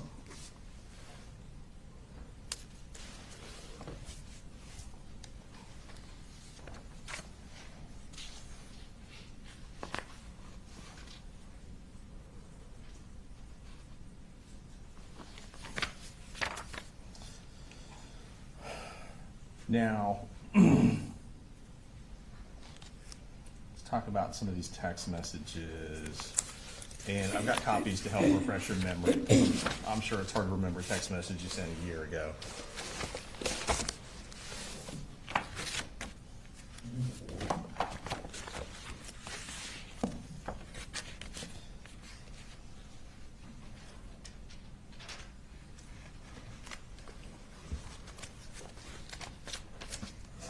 So we had talked about the text message.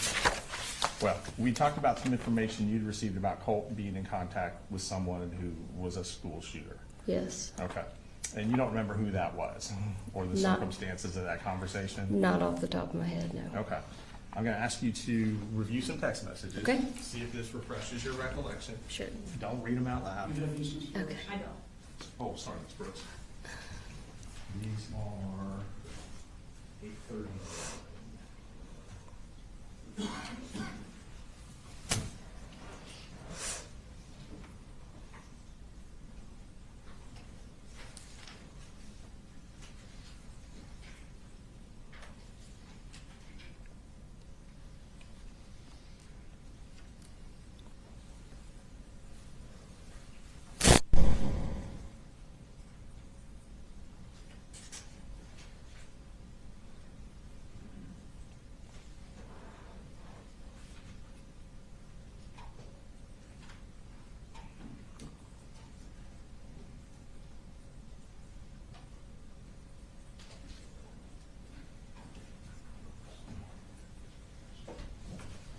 Thank you, Judge.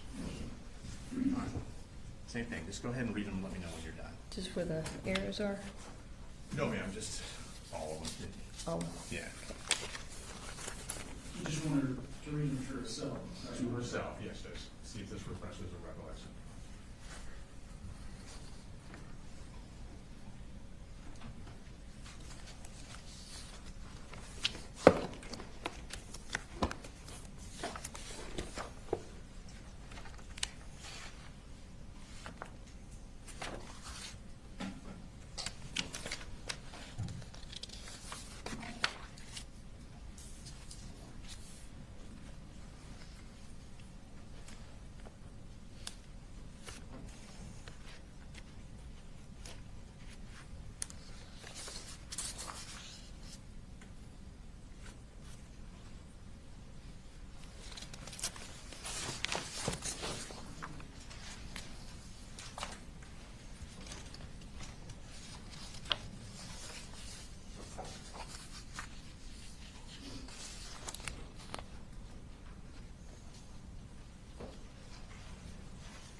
Thank you.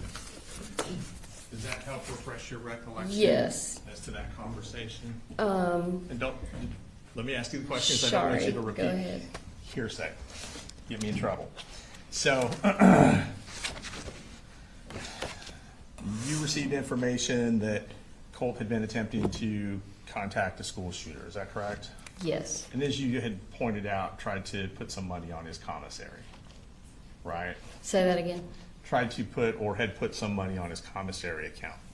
He had, Colt had, yes, not you. yes. Okay.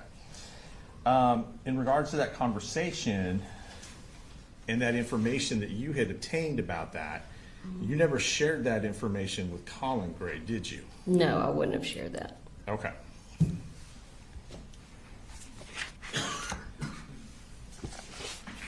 So you didn't tell him he was reaching out to this shooter in prison somewhere? No, Colt said that he just wanted to let him Hold on, know before he you, cared about before it. you get into that, Sorry. we can't have you tell us what Colt said. Oh, okay, Okay. gotcha. All right.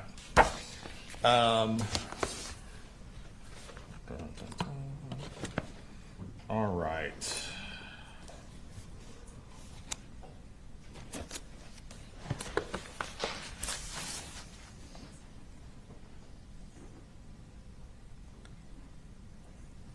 So safe to say, and based on what you've just told us, there were things that you knew about Colt that you did not share with Colin. Sure, And there were things that you knew about Colt that you didn't share with Colin immediately, but maybe ultimately shared with him later, sure. right? Okay. All right. Do you recall speaking with the GBI agent, Kelsey Ward and Amelia Maddox? Yes. Would have been two females. Yes, I do remember. Okay. And that was very shortly after the shooting incident, maybe even the same day. I don't know for sure, but I can't remember, but I do remember. within a talking day to or him. so, would that Sure. be fair? Mm-hmm. Okay. And you told them about your conversation with Miss Butler. Okay. Is that correct? Do you You said remember? so. No, I don't. I don't remember anything that was discussed with those two ladies. Okay.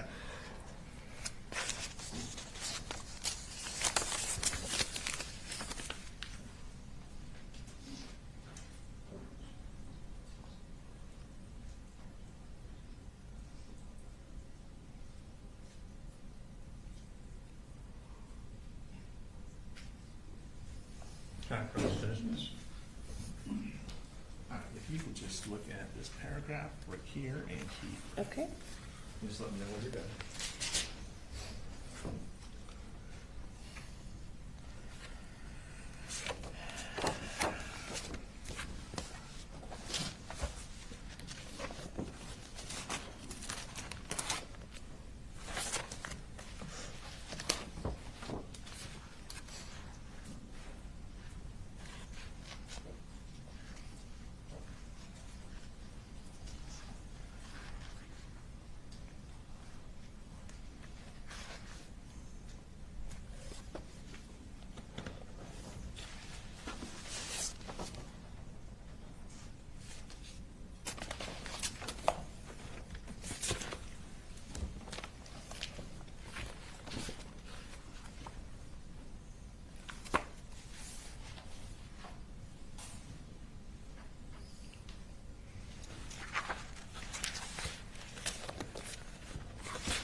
Some of it's kind of hard to understand.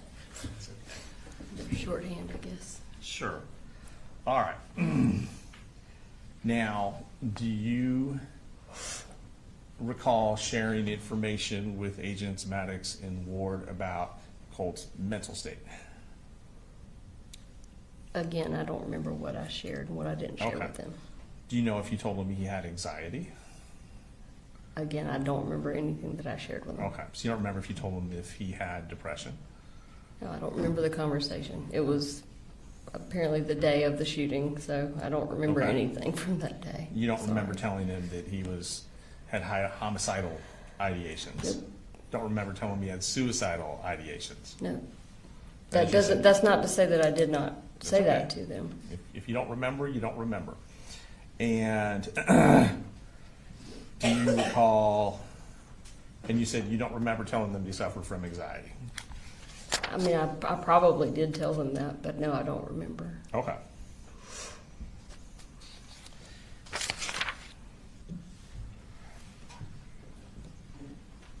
You've testified that on multiple occasions you asked Colin Gray to lock the guns up. Is that correct? Yes. Okay. Yet, do you recall, let me ask it this way, do you recall ever sending him a text message saying lock up the guns?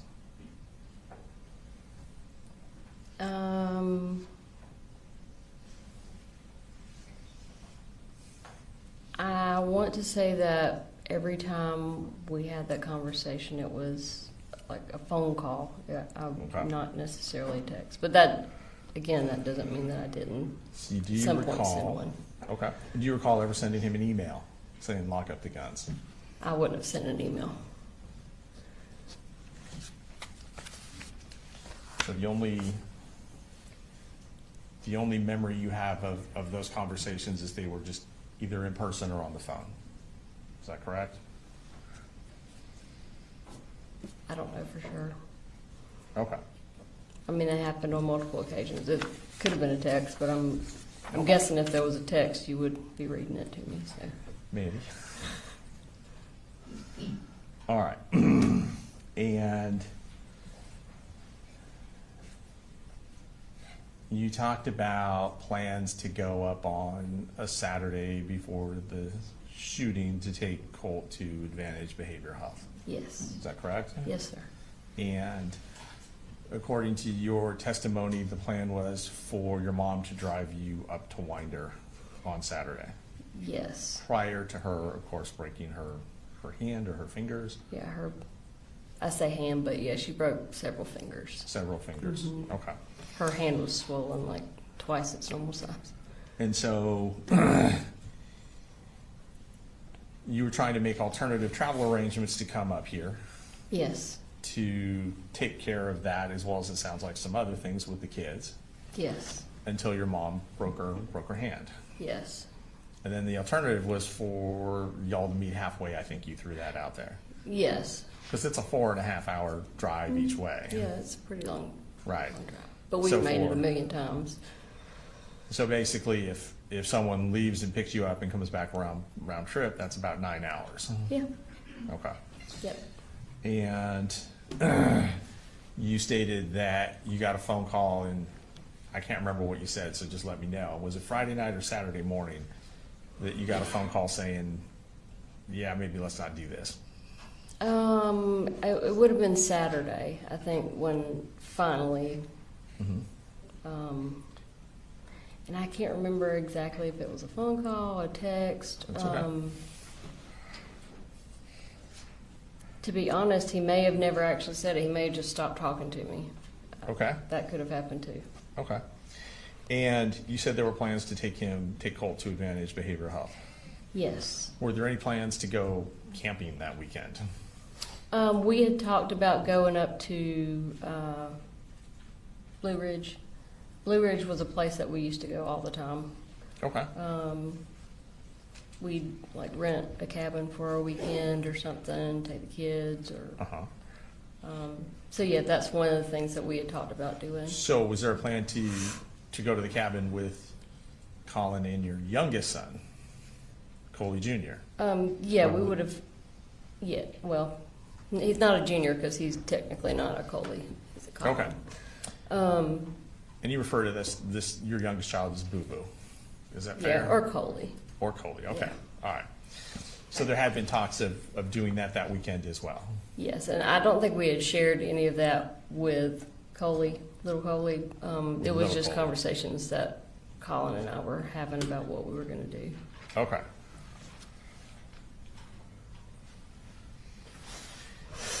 And when that plan fell through, obviously you realized from your testimony earlier today that Colt was not going to get over to Advantage Behavioral Health.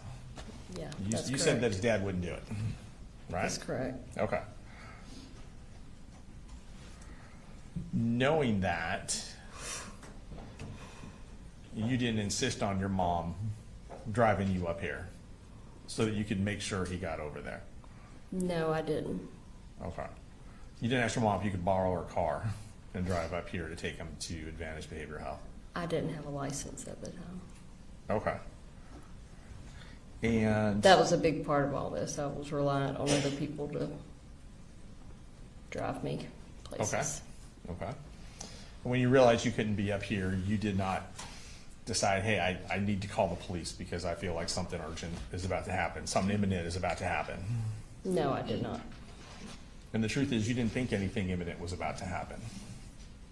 No, I mean, no, obviously not. I mean, if I thought something was immediately about to happen that was Right. tragic, yeah, I would call Right. the police or whatever I had to do. Called the police, you would have called Colin, you would have done something, right? Yeah, sure. Would have sent him a text like, hey, you really have to take him over because I think this is about what's going to go down. I probably would have just opted to Yeah. drive on a suspended license before I Right. did that because he wouldn't have Right. taken him by himself. Okay. Now, you said that you helped set the health insurance up, Yes. and that would have been late July of 2024? Mm-hmm. Okay. Yeah, I think it went into effect August 1st, I think. It went into effect around August 1st. And prior to that is when you decided, and it sounds like you talked to Colin and your mom, it wasn't a decision you made on yourself based on your testimony, but you decided to start giving Colt Zoloft, Yes. right? Yes. And you started with what you described as a small dosage. Yes. You say half a pill? It was actually a quarter of. It was actually, so I took 2 of my pills was a daily dose for me. Okay. And I was giving him a quarter of 1 of my pills. Okay. Every day? Yes. Okay. And I'm not trying to be smart aleck, but That's okay. I mean, you're not a psychiatrist or a psychologist. You're not a doctor. Nope. But it sounds like you had done some research. I'd done a lot of research, and I'd also talked in depth with my psychiatrist, the original psychiatrist that put me on Zoloft. We had talked, I had talked to her about my kids, and Okay. I talked to her about Colin. He actually went and saw her once or twice. And she had shared with me that typically when you're dealing with an SSRI, it has a hereditary component as to what works well with Okay. someone and what doesn't. So if you have a parent or multiple parents that react well to a certain medication like Zoloft, which me and Colin both did because he tried Zoloft for about a month at one point. So, and not to get into too much what this other doctor told you, Sure. which would be hearsay, but you're saying that based on the research and information you gathered, if a parent reacts well to Zoloft, you felt that the child would probably react well to Zoloft as well. Based on what the doctor said. Okay. Yeah. Not your research. No. And I assume when you say research, are we talking about just like online? Just online, sure. Okay. All right. And Most of my research online was more into dosage, Okay. how to determine dosages for gotcha. child based on weight, etc. And I believe you said you started to give Colt the Zoloft in July of 2024, before your health insurance kicked in, Yeah, it would have been before. before the health insurance. Sure. Okay. And once the health insurance kicked in on the 1st of August, though you were trying to get him into Advantage, no one took him to, say, the pediatrician or any doctor just to have that discussion about Zoloft with a medical professional. No, we were trying to get him primarily into the crisis center. Okay. And it sounds like you were trying to primarily get him into the crisis center, whereas other folks were trying other things. Is that fair to say? I would say that everybody was on board with the crisis center. My mom tried to get him to see the professional at the school after going to speak with Lisa, but nobody was really trying anything else. Well, there was an appointment set up for September 5th. Yeah, that was Is that correct? from what Lisa Okay. had. And I know had that told. you felt something more urgent was needed. Is that fair to say? Yes, that's. And you fair. felt something more in depth was needed as well. Yes.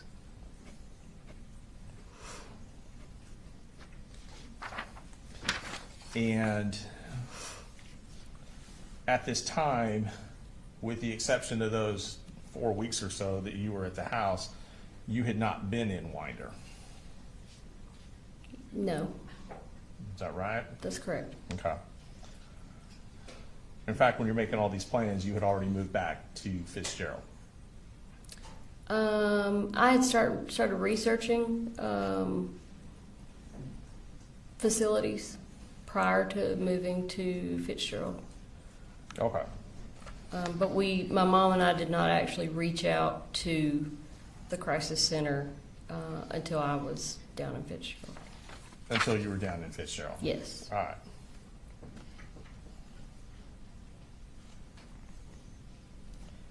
Now, do you recall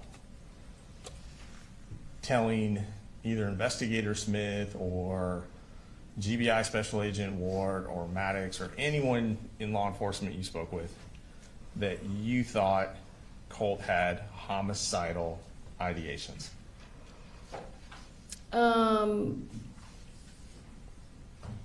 Again, I hate to go back to this, but I don't remember specifically, yes or no, what I discussed with them. Okay.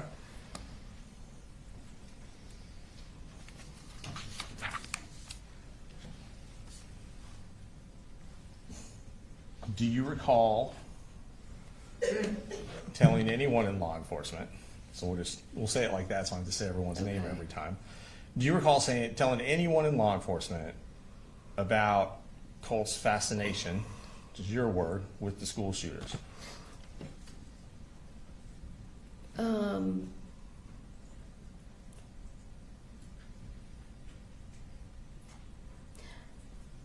I don't remember, but I mean, there's a very Okay. good chance that I did, yes. Okay.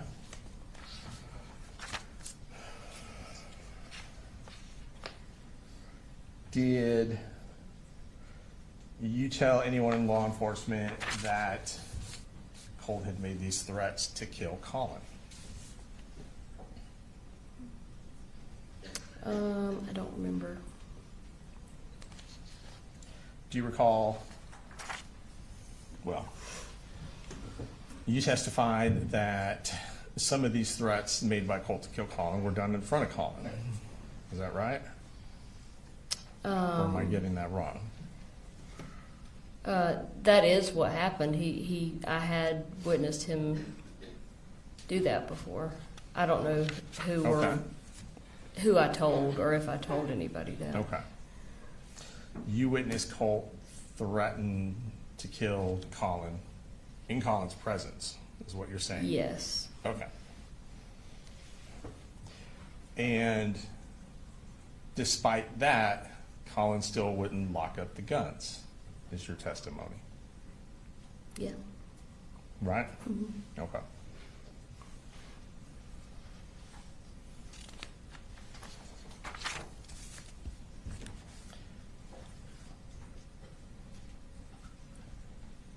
You talked about Colt wanting to complete his school shooter uniform or costume, however you phrased it. Outfit. I think is Outfit, what he thank you. said. Thank you. And needing a mask to do it. And that you thought he was joking.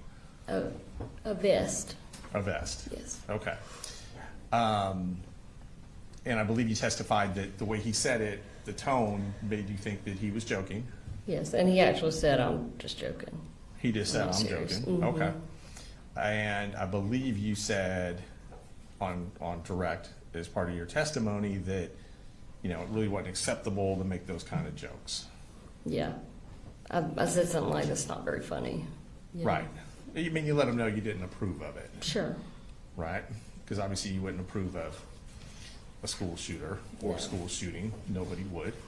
I made him understand that that was not acceptable, but I did know that he was just kidding around, or thought he was just kidding around. Or thought he was just kidding around. Okay. And that's obviously, as you said, not something that you would approve of, right? Have,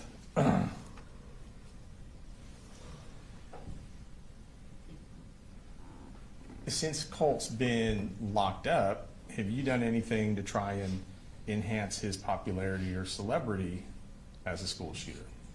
No. You have not taken his photograph, for example, and passed it on to people who put it on the internet. I, at his request, sent a picture to, he had two very good friends that he had been friends with for several years, way before the shooting took place. And I sent those pictures to them. Okay. Now, if they shared them on the internet, I That's don't fine. know. Okay. Did you or have you asked Colt questions that people are posting online and then gotten his answers and put those online or given them to somebody to post for him? Say that one more time. Sure. Have you asked questions of Colt from these true crime community subreddit Sure. boards to get the answers from him to then post on these sites? I have never posted anything on any of those sites. Mhm. I've only communicated with his two friends that Okay. he had on there. So basically, the friends give you the questions, you get the answers from him and give the answers back to the friends? I don't know of any like quiz type questions. Well, like a question, what's his favorite color? Things like that. They wouldn't have asked those kind of questions because they knew him really well. Right, okay. So you're saying, no, you have not participated in that? Okay.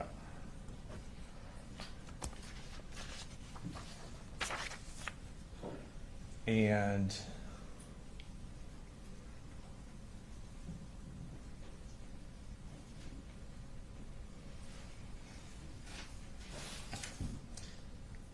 so it would not be true that the youth detention center where Colt is staying has prohibited you for a period of time from seeing him based on those types of violations. The youth detention center had absolutely nothing to do with prohibiting me from seeing him. That was 100% the guardian ad litem working on the defects case for my two younger children. Okay, But once a different defects investigator got involved, they determined there was no issue, and they're in the process of dropping that whole thing. okay.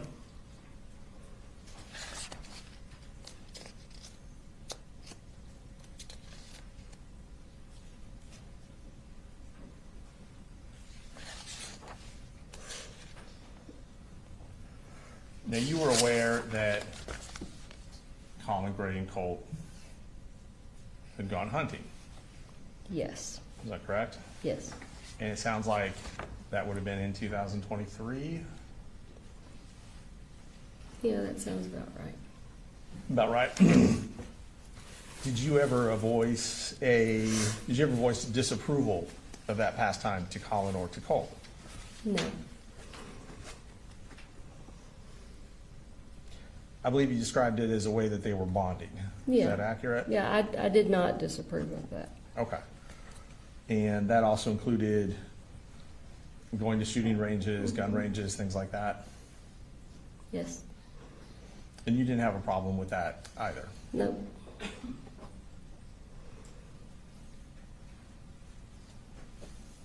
You mentioned when you came up there that you thought Colt had gotten more interested in the guns when you were here in July of 2024. Yes. You saw him cleaning the gun? Yes. Is that accurate? Yes, that's Okay. accurate. He had some parts, or I believe you Yes, said. like he had, I guess his dad had got him some sights, different gun sights and stuff, and so, you know, he would take them off, put them back on. And at that time, were you aware of, well, so he gets the gun for Christmas, right? Mm-hmm. And that is 23 or 22? That was 23 because I was incarcerated that Christmas. Okay. At that time, are you aware of this fascination with school shooters when he receives the gun? No, well, I didn't know that I never knew he received a gun for You didn't know Christmas. he received the gun for Christmas? No. Okay, because you were incarcerated with limited And contact. yeah, and he was not communicating with me. Okay.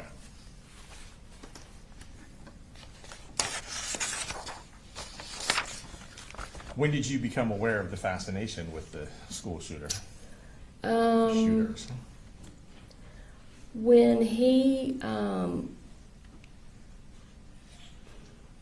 would say when he came down to stay with me for that month, right before all three of them went to live with their dad, Okay. while he was down in Fitzgerald for that month, he talked about one certain school shooter. He had done some research on him and talked about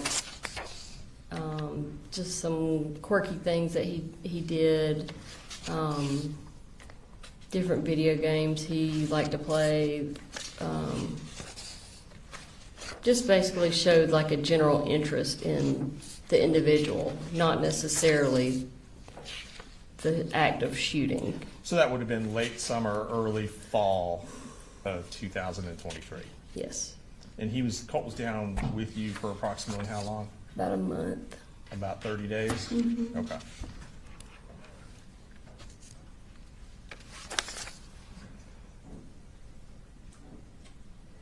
Now, you testified that you got Colt registered for school for the 9th grade. Yes, Is that correct? yes, The other kids as well? yes, Okay.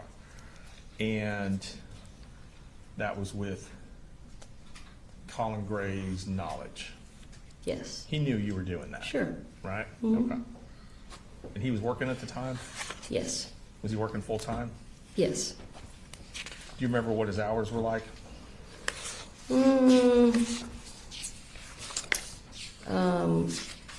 It depended on the day, but in general, you know, and it may have changed after I went to stay with them because, you know, I was at the house all the time. But I don't know, like 7 in the morning to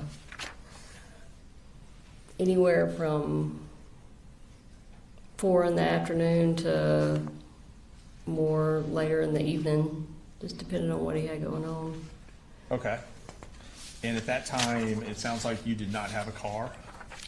No, So you would have been home during the day Yes. with the kids? Yep. During the summer, because school hadn't started yet, yes, fair to say? yes, Okay. And so it sounds like it made sense for you to do things like get the insurance started sure. or to get the kids registered. I had always done all of those things. even when I was working full-time and he wasn't. Okay, all right. And did he do anything, Colin, to get the kids registered for school? For that school year, Yes, ma'am. I did, when I started running into issues getting Colt registered because of his absence the whole prior year, I asked Colin specifically to either call or go by and talk to Okay, the person that was in charge of attendance, because for one, he was the one that his name was on, their accounts and stuff from the prior, I guess, attempts to get Colt enrolled, and he was the one that had talked with them the prior year when Colt did not end up attending school. Basically, I couldn't get any information out of her. I wasn't making any progress with the issues that she was trying to say that he could not re-attend 8th grade, even though he never attended school for 8th grade. okay. And there was a whole lot of a mess to it, but basically he needed to redo 8th grade because he never did 8th grade. But the school did not want him to redo 8th grade. They wanted to enroll him in 9th grade. Okay. So so he did get involved there because I completely hit a wall, and I said, you've got to at least call and talk to this lady because Okay. she's not giving me anything. Gotcha. Now, you testified that in late August of 2024, when you were having an argument with Colin over coming, not coming for that weekend, Yes. okay, just to kind of get us on the same page, Yep. that part of the part of the argument was about whether or not the guns were put up. Yes. Is that correct? Yes. And I believe you stated that Colin said, "Do you know what's going to happen if I try and take Colt's gun from him?" Is that correct? Yes, sir. Okay. And that was a phone call, not a text message? That communication? Yes. Yeah, accurate, okay. And this is before the Saturday you are supposed to drive up to take Colt to Advantage Behavioral, based on your testimony. Is that correct? No, we were having the argument that weekend. Okay, That was the day before we were supposed to take him to Advantage. gotcha.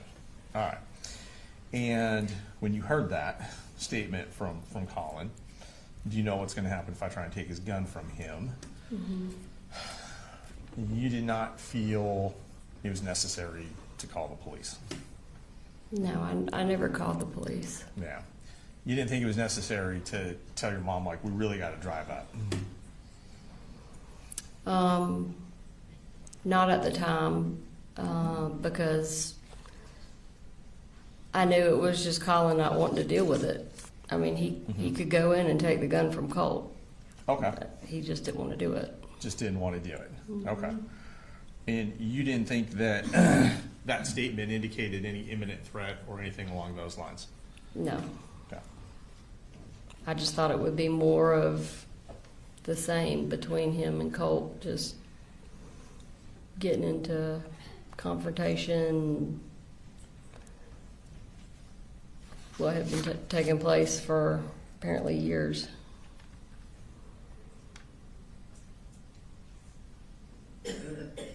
Now, if you can, trying to orient this. In 2024, you would have lived with Colt for about 5 weeks. In Winder or in up here? In Winder in 2024.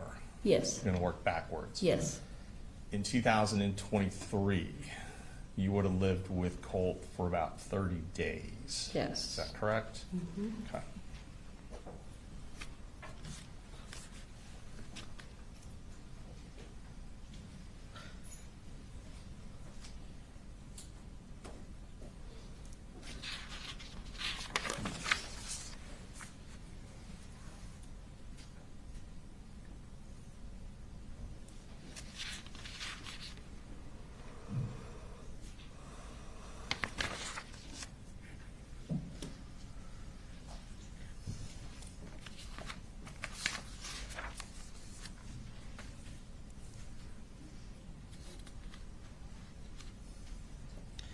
Now, you told GBI that you had this feeling of impending doom. Do you recall that? Yeah. Was that after you received the text messages on the 4th from Colin?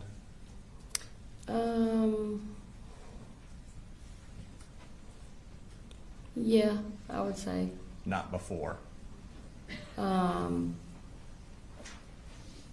No, I think it was more so after the text messages, and Is it fair to say that had you had some feeling of impending doom, you would have done more? prior. Yes, ma'am.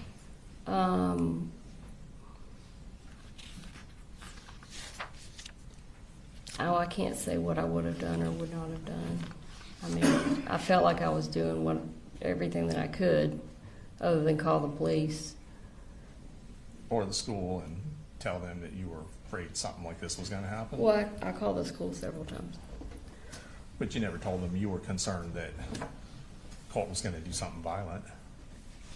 Or did you? I had a whole list of things that I told Lisa. I think I said, I don't know what he's going to do. He may hurt himself. He may hurt somebody else. I don't know, but it's Okay. something bad's going to So happen. you did tell Lisa that? And that would be Lisa Butler? Yes. Okay. And did you tell Lisa Butler prior to the 4th in any of these conversations? Or well, let me ask you this. Did you have any conversations with Lisa Butler prior to September 4th? Well, I tried to call her the week before, if you remember, and she Right. was supposed to call me back, and that was the first time I reached out to her. So the first time you reached out to her was the week before and she didn't call you back? And the only Yes. conversation you had with her would have been the day of the shooting? Well, I had a very short conversation with her the week prior. Okay. And during that short conversation, and she told me she was going to call me back, I said, it's very urgent. It's very important that I talk to you today. Yes, ma'am. Did you go over that list with her during that conversation where you said it's very urgent for you to call me back, or no? No, I didn't go over the whole list. The list, you didn't go over that with her until the 4th? Yes. Is that fair to say? Okay. Fair to say, the whole list. Now, I could have thrown a couple of bullet points out to her during the conversation the week prior. I don't remember exactly what I said. With one of those, well, you're not Don't sure what remember. you told her No. that week in August of 2024, basically, right? There's a number of different things I could have Okay. told her. But didn't. Well, I did tell her something, but I don't know what exactly I told her. Okay. I wish I had a photographic memory, but I don't. That's all right.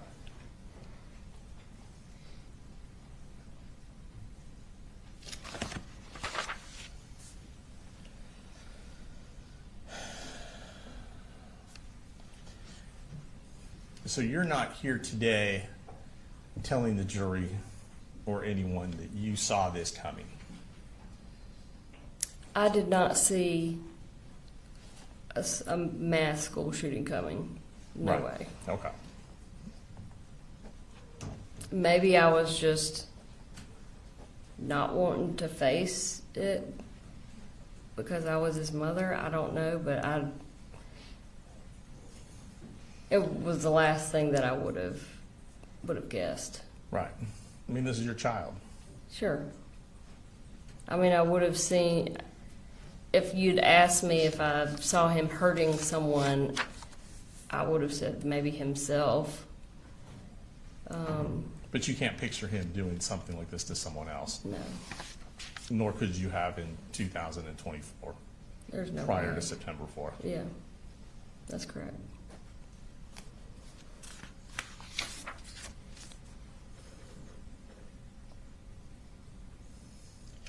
You said you were familiar with the bullying in 7th grade?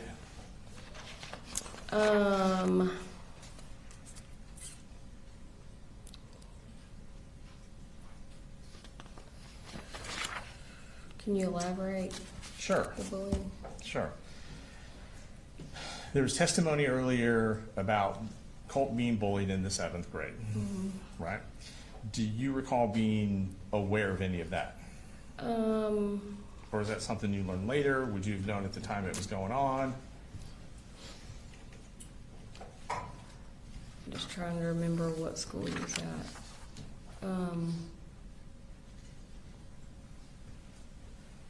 I don't remember 7th grade bullying. Okay, I could be And- misspeaking though. that's all right.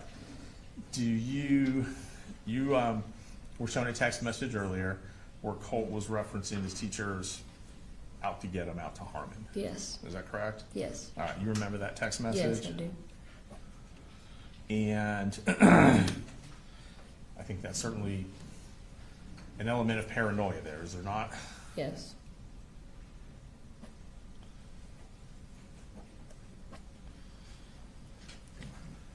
And that that text message didn't make you think, I need to get involved and call the police.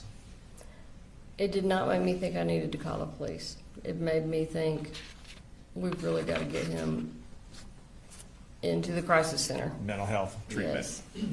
Okay. I remember saying that's not normal.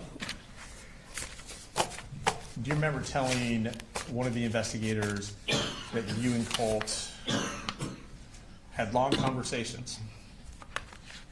Yes, we did. Is that fair to say? Oh, definitely. Right, and He he would shared talk to me things for with hours you. and hours sometimes. Right, and he would share things with you, is that accurate? Yes, Share things with you he wouldn't share with his dad? definitely. Is that fair to say? I believe you characterize some of those conversations as being more emotional that you would have with him as opposed to his father. Yes, definitely. Is that right? Is that fair to say? No problem. Yep.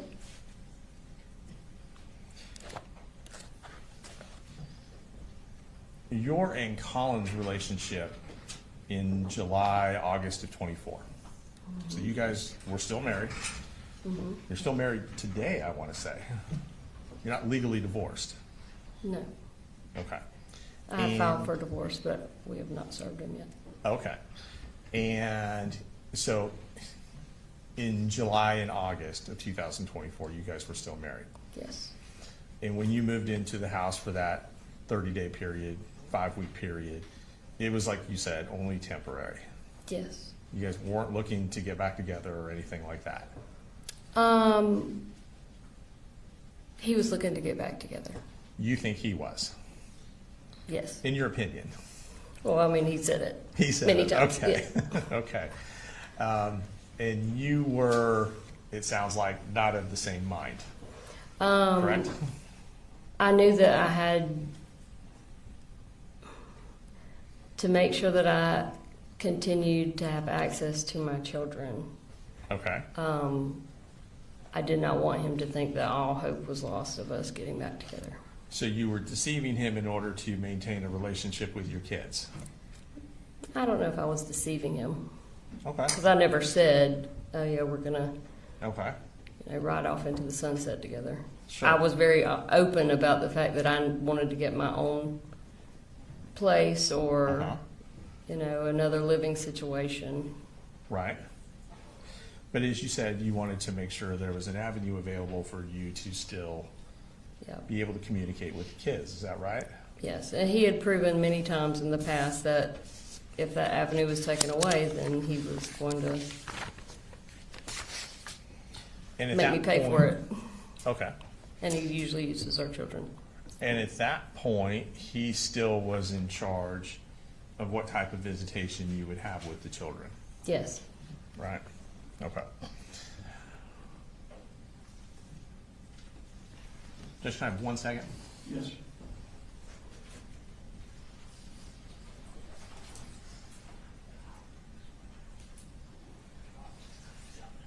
You guys doing okay? Thumbs up.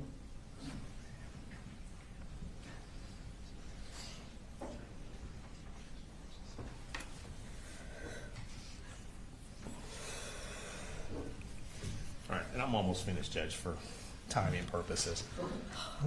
I know, you've been here all day. So, we saw some internet searches you did, right? And to characterize, I think, the way you were testifying, and correct me if I'm wrong, that you were just kind of randomly searching, different topics. I do that a lot. So there's, is there a lengthy internet search history on your phone is what you're telling us? You'd probably think I was crazy, but yeah, my husband always called me the Google Queen. Okay. And your testimony today, when you were searching the school shooter parents, that was based on trying to answer some questions you had of a documentary y'all had watched. I know, but we had watched a documentary, and I know that a lot of questions had come up, and I had researched it. You know, in hindsight, as far as the timing goes, it may have been that day when I was doing those Google searches. It may have been a different day. I may have looked up Right. those same Google searches 10 other times. Okay. You know, at I see what you're different saying. times for different Right. reasons. And same thing with the gun safety. That could have been Yes. something you'd searched previously 3 or 4 times. It just happened to be on your mind that day after the conversation. Yeah, it was You didn't definitely have it. related to things that were taking place Okay. in our life at that time. And those searches you did on Ethan Crumbley and the school shooter parents, those types of things, you never forwarded any of those articles to Colin, did you? I typically didn't forward anything that required reading to him. I would just read it to him. Okay. But no, I don't think I would have sent any of that to him. If there was something that I read in any of those articles that I wanted to share with him, I would have just verbally or didn't? via text. Okay. And you didn't text Sure. him anything about any of those articles? I had no idea. Okay. All right. I don't know. Thank you. The state may have some other questions for you.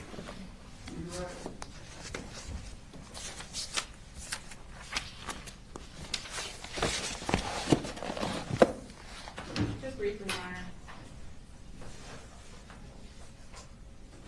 Isn't it true that you were concerned that you and Colin could be arrested if Colt did something just like Ethan Crumbley's parents, and that you conveyed that to the defendant? I don't remember ever doing that, no. Nothing further. Is she free to go? Yes, Your Honor. All right, you can be excused.